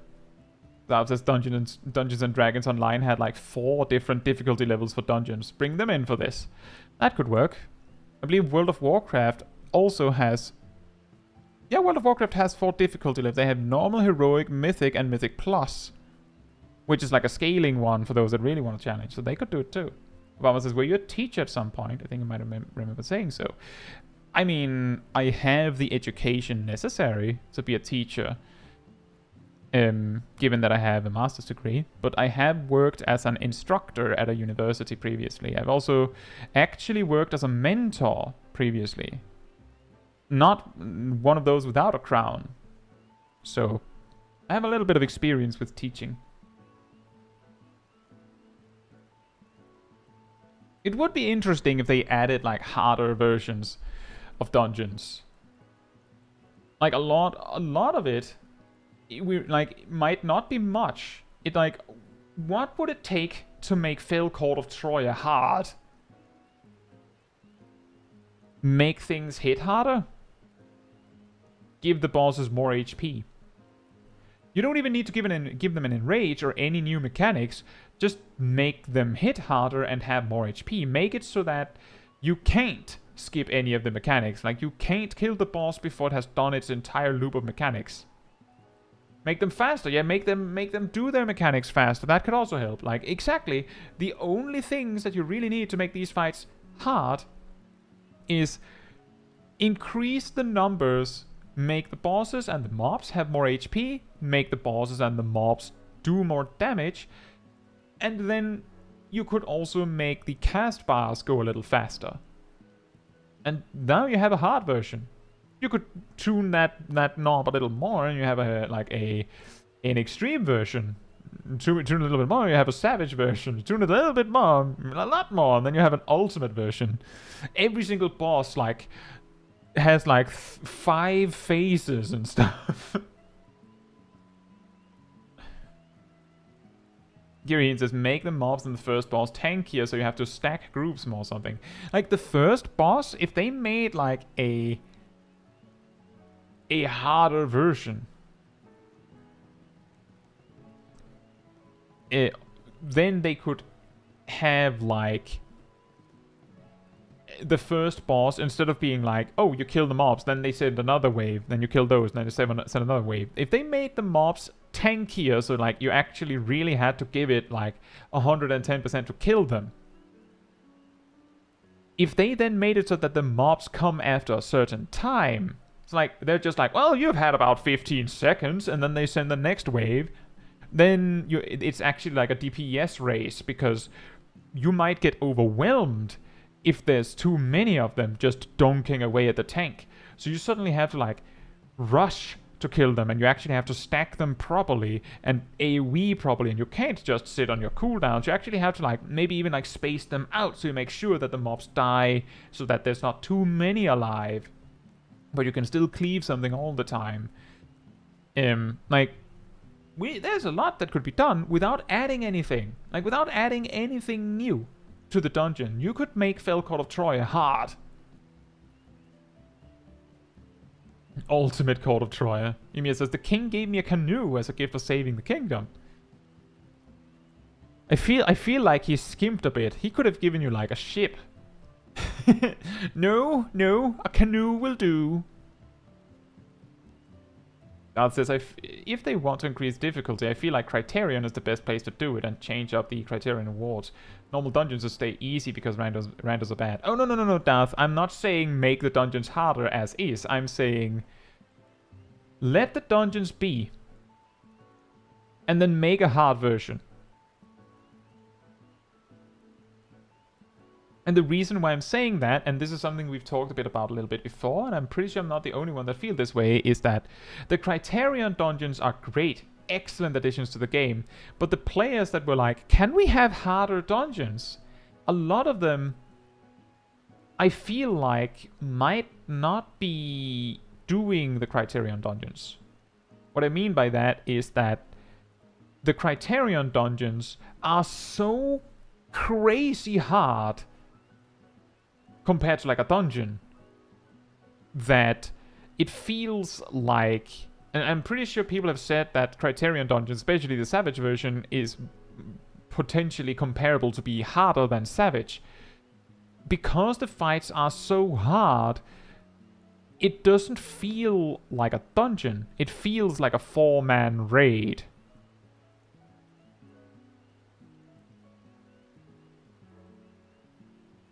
Yeah, exactly, Zav. It's like, it feels like it's a savage raid, but you're only 4 people. And this might be a difficult thing to see the comparison if, like, you haven't played an MMO with hard dungeons. In World of Warcraft, nowadays, or at least like back when I played in like Legion, the heroic dungeon was like back when heroic dungeons were added, they were actually things that you had to like learn the tactics and stuff to like beat it, but it was like still content that was easy enough that it was something that you came back to do one shot at the bosses, and it wasn't like days of prog. It was like you figure it out in that session, a little bit like extreme difficulty, right? Nowadays, like in Legion, heroic dungeons are just like the max level version of a leveling dungeon, with slightly, like maybe +1 mechanic.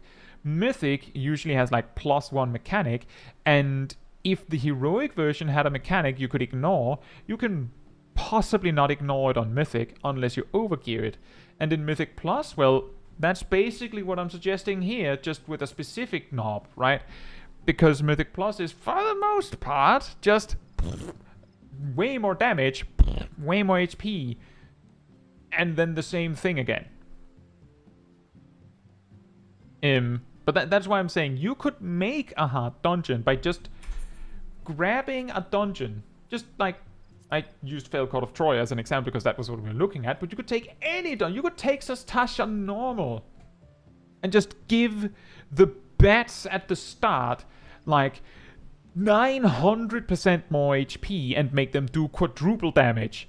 Now you're not doing a big AoE pull anymore because those bats just going to go, and then the tank is dead if they try anything funny. So like, you could take any dungeon, just make the mobs have more HP, make them do more damage, make their mechanics hurt more, so you get punished harder if you fail them. But it's still a normal mechanic. Like, if the final boss in Fell Court of Troya, if you don't fail any of the mechanics, it doesn't matter that they do more damage.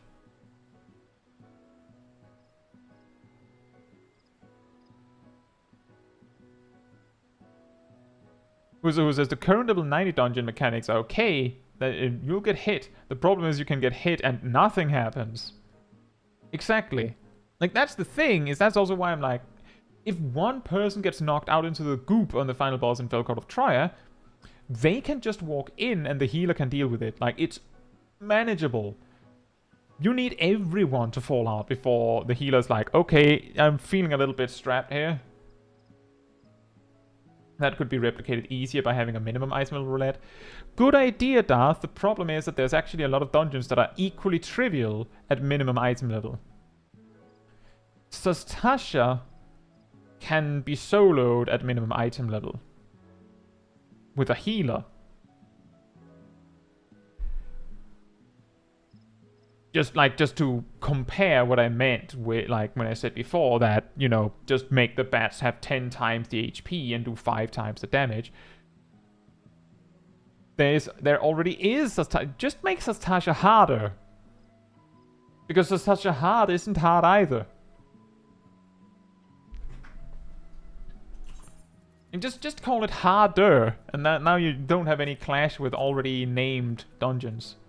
That's it, is that you can make some content harder by doing it minimum item level. But you could alternatively also just boost the numbers. Zav says, I've seen wipes to the first boss in Sastasha hard. Yes, because it has a stackable dot that hurts like wow. But you can just use Asuna on it. And then it can also use an attack that sets your HP like super low. I can't remember if it actually sets it to 1, but it hits you really low. And it can use that on the tank.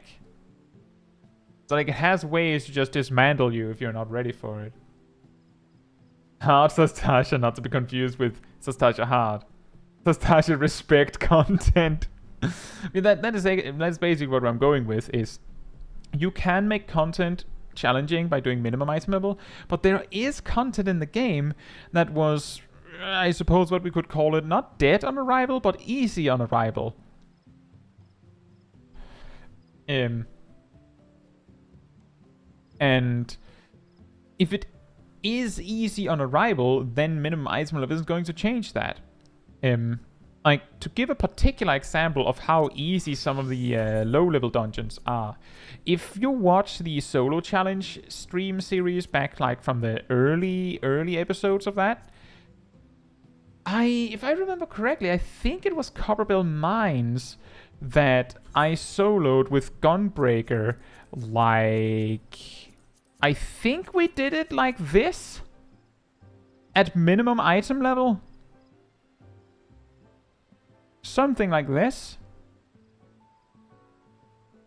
Of course, we're using a chest piece because, you know,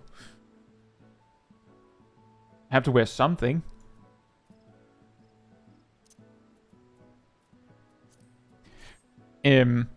So, like, the dungeon was so easy that even at minimum item level, the supposed hardest difficulty, you could solo it with, like, 2 gear pieces on.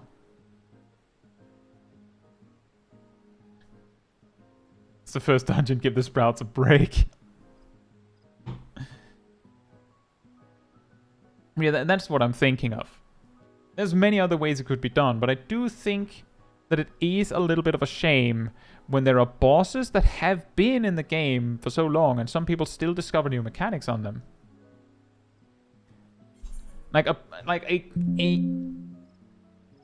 Apparently my game crashed. Okay then.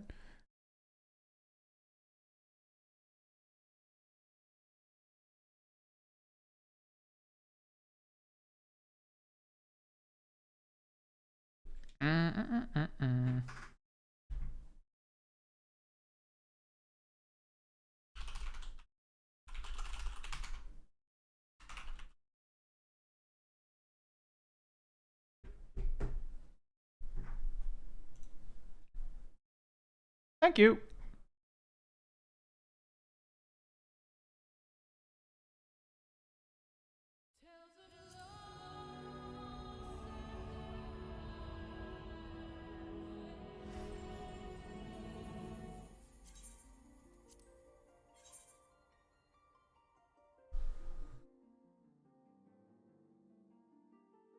Dawntrail will fix this. I hope so.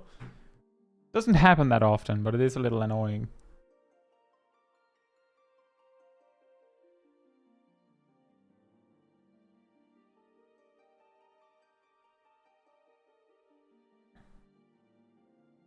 Game wanted you to actually play. Is this the new AFK solution? They just have like a crash if you don't do it, like really do anything for too long. Right, what was I saying? A particular example of a dungeon that really didn't feel very nice, that like it was already dead on arrival, was Matoya's Relict. I've mentioned this before. The first boss, big mud man, big long boy, muddy man with the mud balls you have to aim into the tornadoes. He has a stack marker. But it comes up so late in the fight that when I did it on day 1, like when it released on day 1, we didn't see the mechanic. Like, we didn't even see it. Like, we had a friend who was like having some trouble with it. I think she was trying to do it with duty support. And she was like, I can't, I died to this stack marker. And like, I was sitting there with a friend I did the dungeon with, like, a what? A stack marker? Where? When? That was, I didn't, did you see a stack marker? No, I didn't see a stack marker. Did you? No. There's a stack marker in that fight, apparently. And bosses that are like that, where they, on day 1, you can skip their toolkit, they're not going to scale well when you get better gear, right?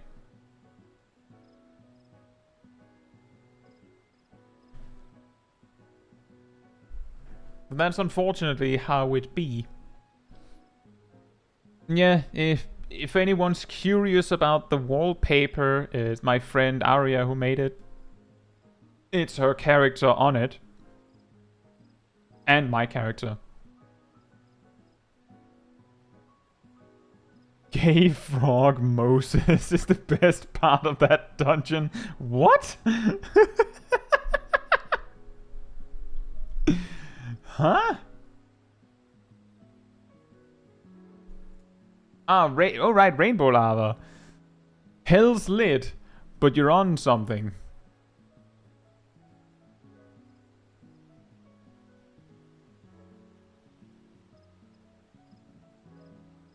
Right.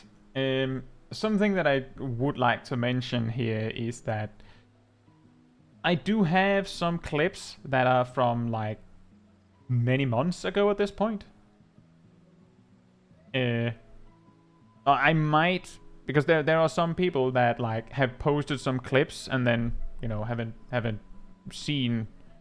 been in the streams for quite a while. So like these like videos like bunch up, but I never get to them because the people are never there.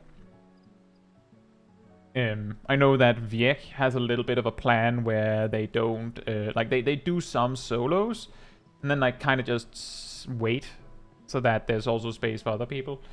So like I'll try to fit one in these streams.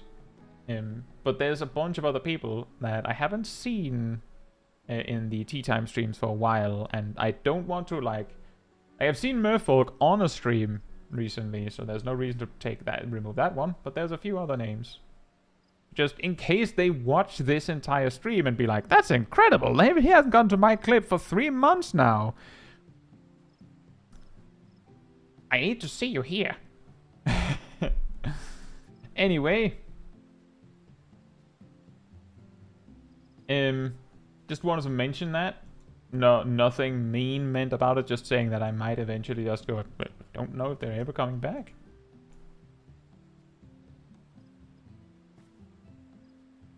But yeah, if you did enjoy the wonderful people that you've seen in the chat in this particular stream, remember that there's a Discord community server that you can join.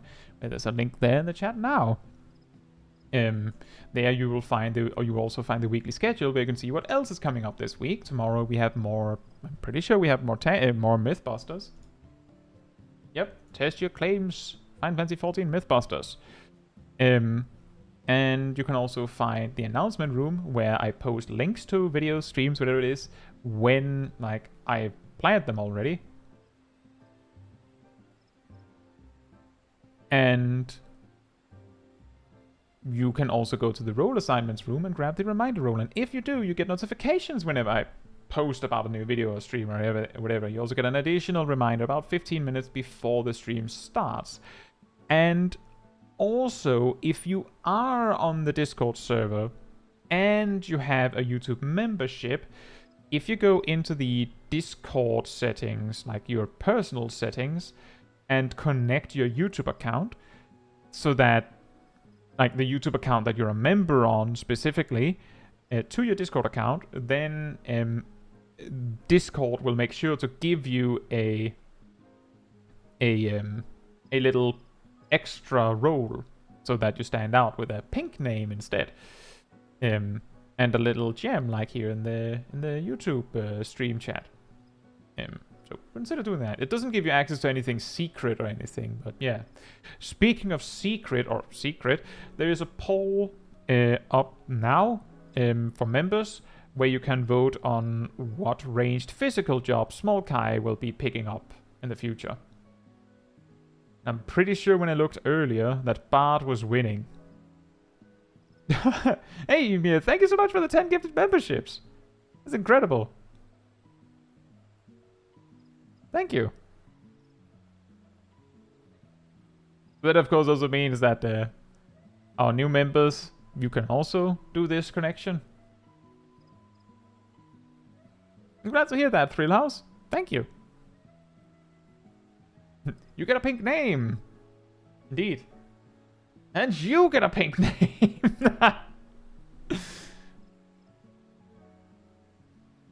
Thank you.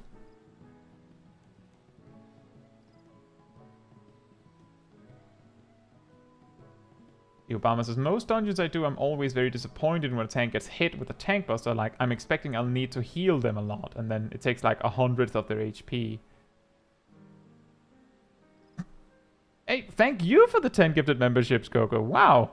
Thank you. Is the floor slippery again? Is that what is happening?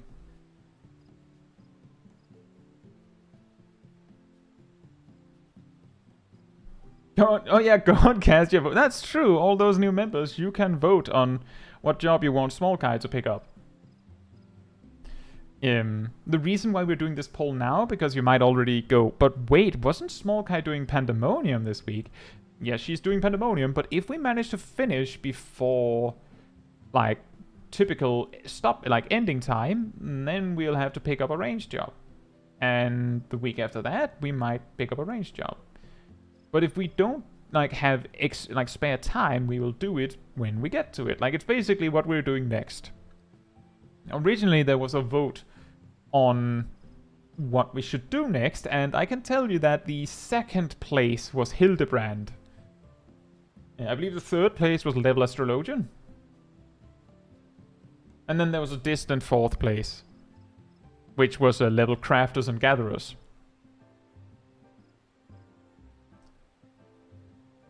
Vote Machinist, get Small Kai, the whole Ishgard set of jobs. We have done a lot of Astrologian. Small Kai actually has Astrologian level 83. Will you eventually look back to Hilde? We will. Obama says, where do I vote? If you go to... let me see if I can do this without showing anything like secret. I think this is fine. See here, I am on my channel here. And it's okay. People that are not members can also see, that's fine.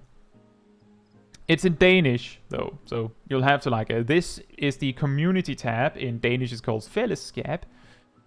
You click there. If you're a member, you can also just click here, and you can see exactly the things that are sent to members and only members. So you can see this. You can see here are 2 polls. So you just click the membership tab, and then you can find it. You can also go here and just scroll until you find it. And all you have to do is vote on what you want.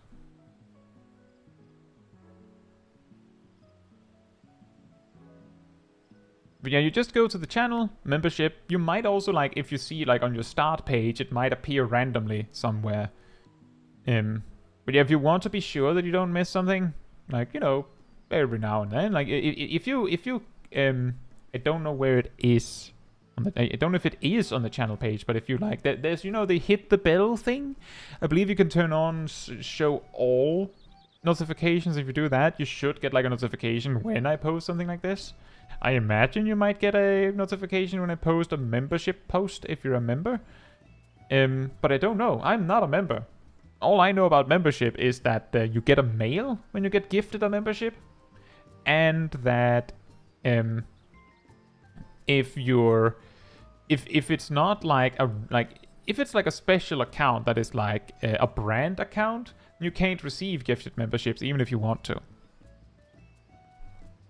Bart staying strong. You get a mail.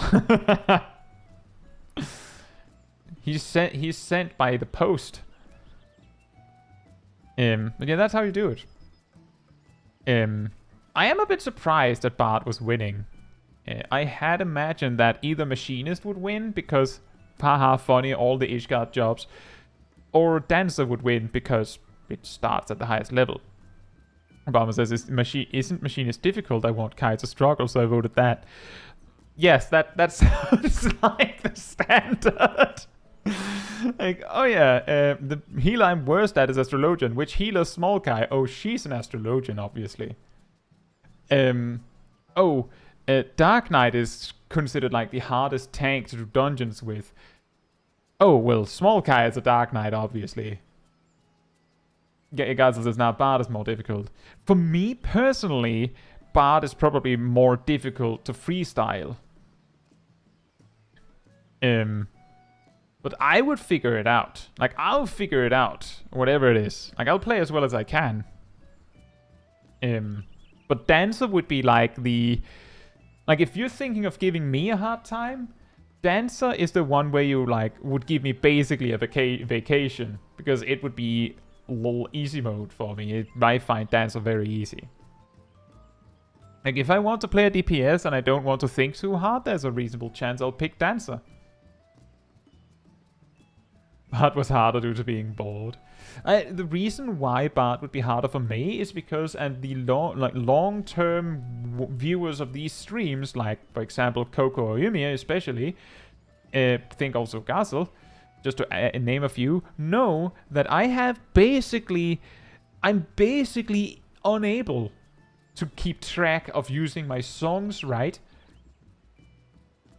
or maintaining my dots well. Like, I always forget. Always. It's not that I don't find it fun, I'm just... For some reason, I'm bad at it.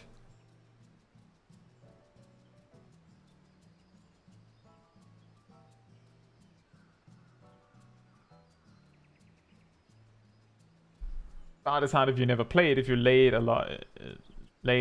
if you played a lot, the muscle memory jumps in. That's true, and that's also part of the reason why I'm probably bad at Bard.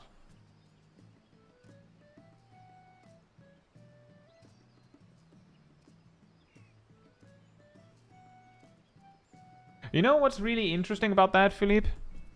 You want to see a really, really interesting little jank with Iron Jaws? Yep, probably Gazel. It'll probably be physical ranged only Hangout stream.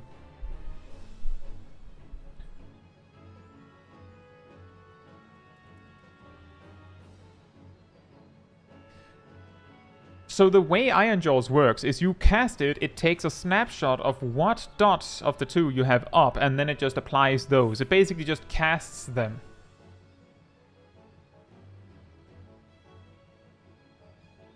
Which means that you can do a very, very funny trick.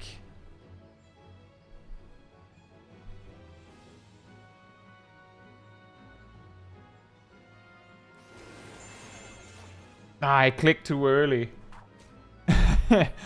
The dots were supposed to disappear.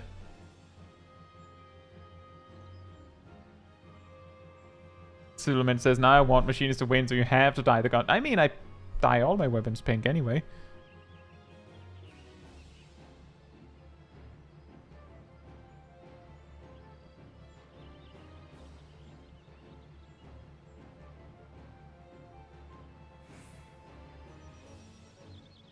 One second, Darth.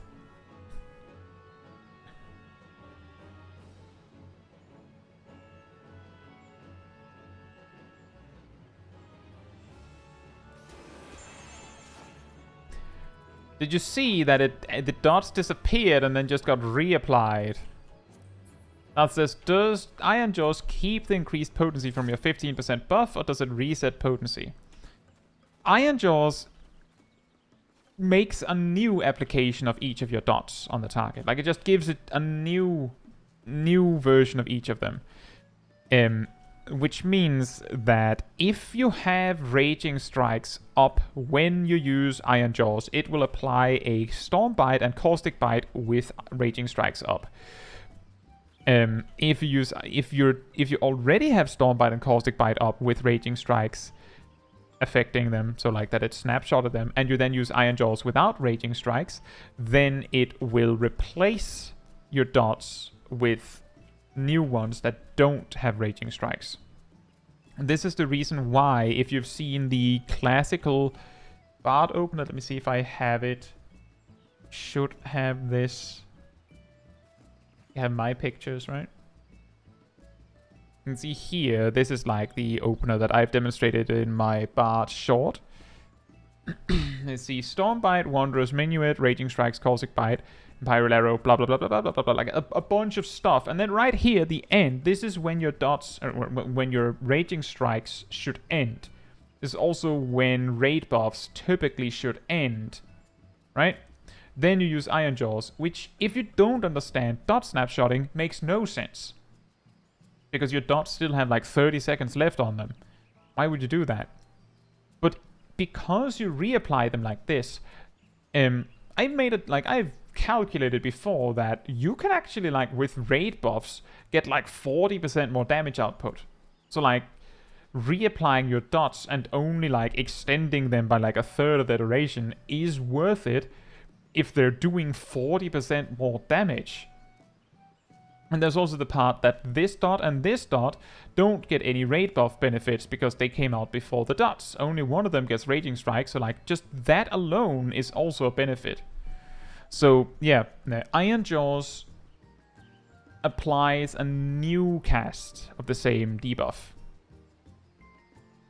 I hope that explains it, Darth.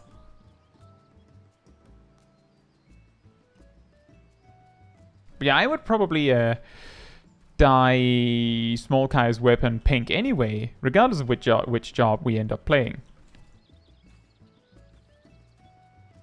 And it's all the same to me.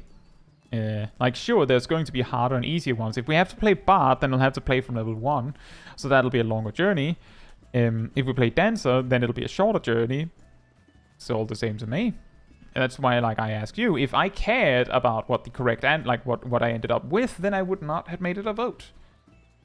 Like, that's the thing, is if I put out a vote for members to vote on, then it's because I actually care about the answer. Like, back in January, I made a vote where I asked about what kind of streams you would like to see in the future. I'm aware that I've basically done nothing with it, but I haven't forgotten it. It's still coming. It's just that I need to have time to do it. And then it's coming. Which means, yes, that there is plans to do Mentor Roulette streams. Yes, there is plans to do a Eureka stream. Yes, there is plans to do a speed run of A Realm Reborn. There is plans to do that. I just need to, like, find the time to do it.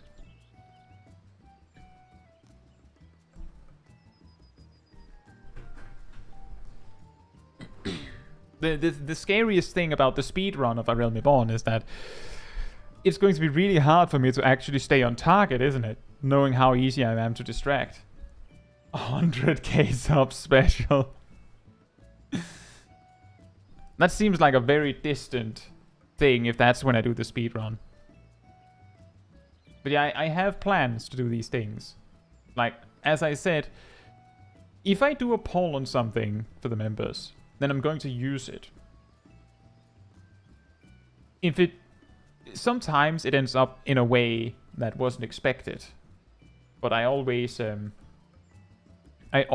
use the information that I get from that. So, like, I don't just go, hey, would you like, if I did this, would you like that? And then you say yes, and then I don't do it. Okay, then I'll not do it. But it's nicer to know what you do or don't want to see.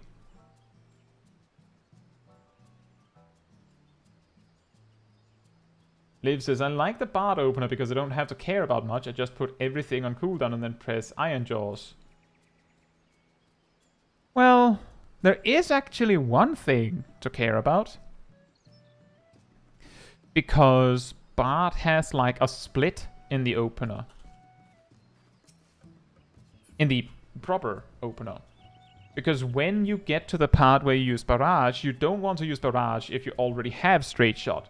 Then you want to use Straight Shot and then Barrage.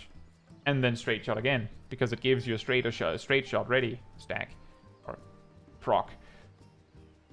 I think, if I remember correctly, I got pretty fancy with the Bard video on that. If I remember correctly, it's like, when you get to that part of the opener, I have, like, the opener, like, split into two. And then, like, have one of them be transparent while I'm talking about the other one. And then, like, have them flip so that you can see which one I'm talking about. And then when the opener, like reconvenes, they just merge back together again. It is quite weird because Bard is like... I don't know if it's one of, right? It is one of, because Astrologian is also there. It's like one of the few jobs where there is actually a random element to your opener that matters. Where most other jobs, if they have a random element, it is either you don't care or you don't have any control over it, or you have so much time to think about it that it doesn't matter. Like, I believe Dancer is like, I mean, if you get enough to use Saber Dance in your opener, maybe you want to. But the time where you would want to use Saber Dance is so late that it's not going to sneak up on you. It'll be like, oh, you could try to click Saber Dance, maybe you'll have 50.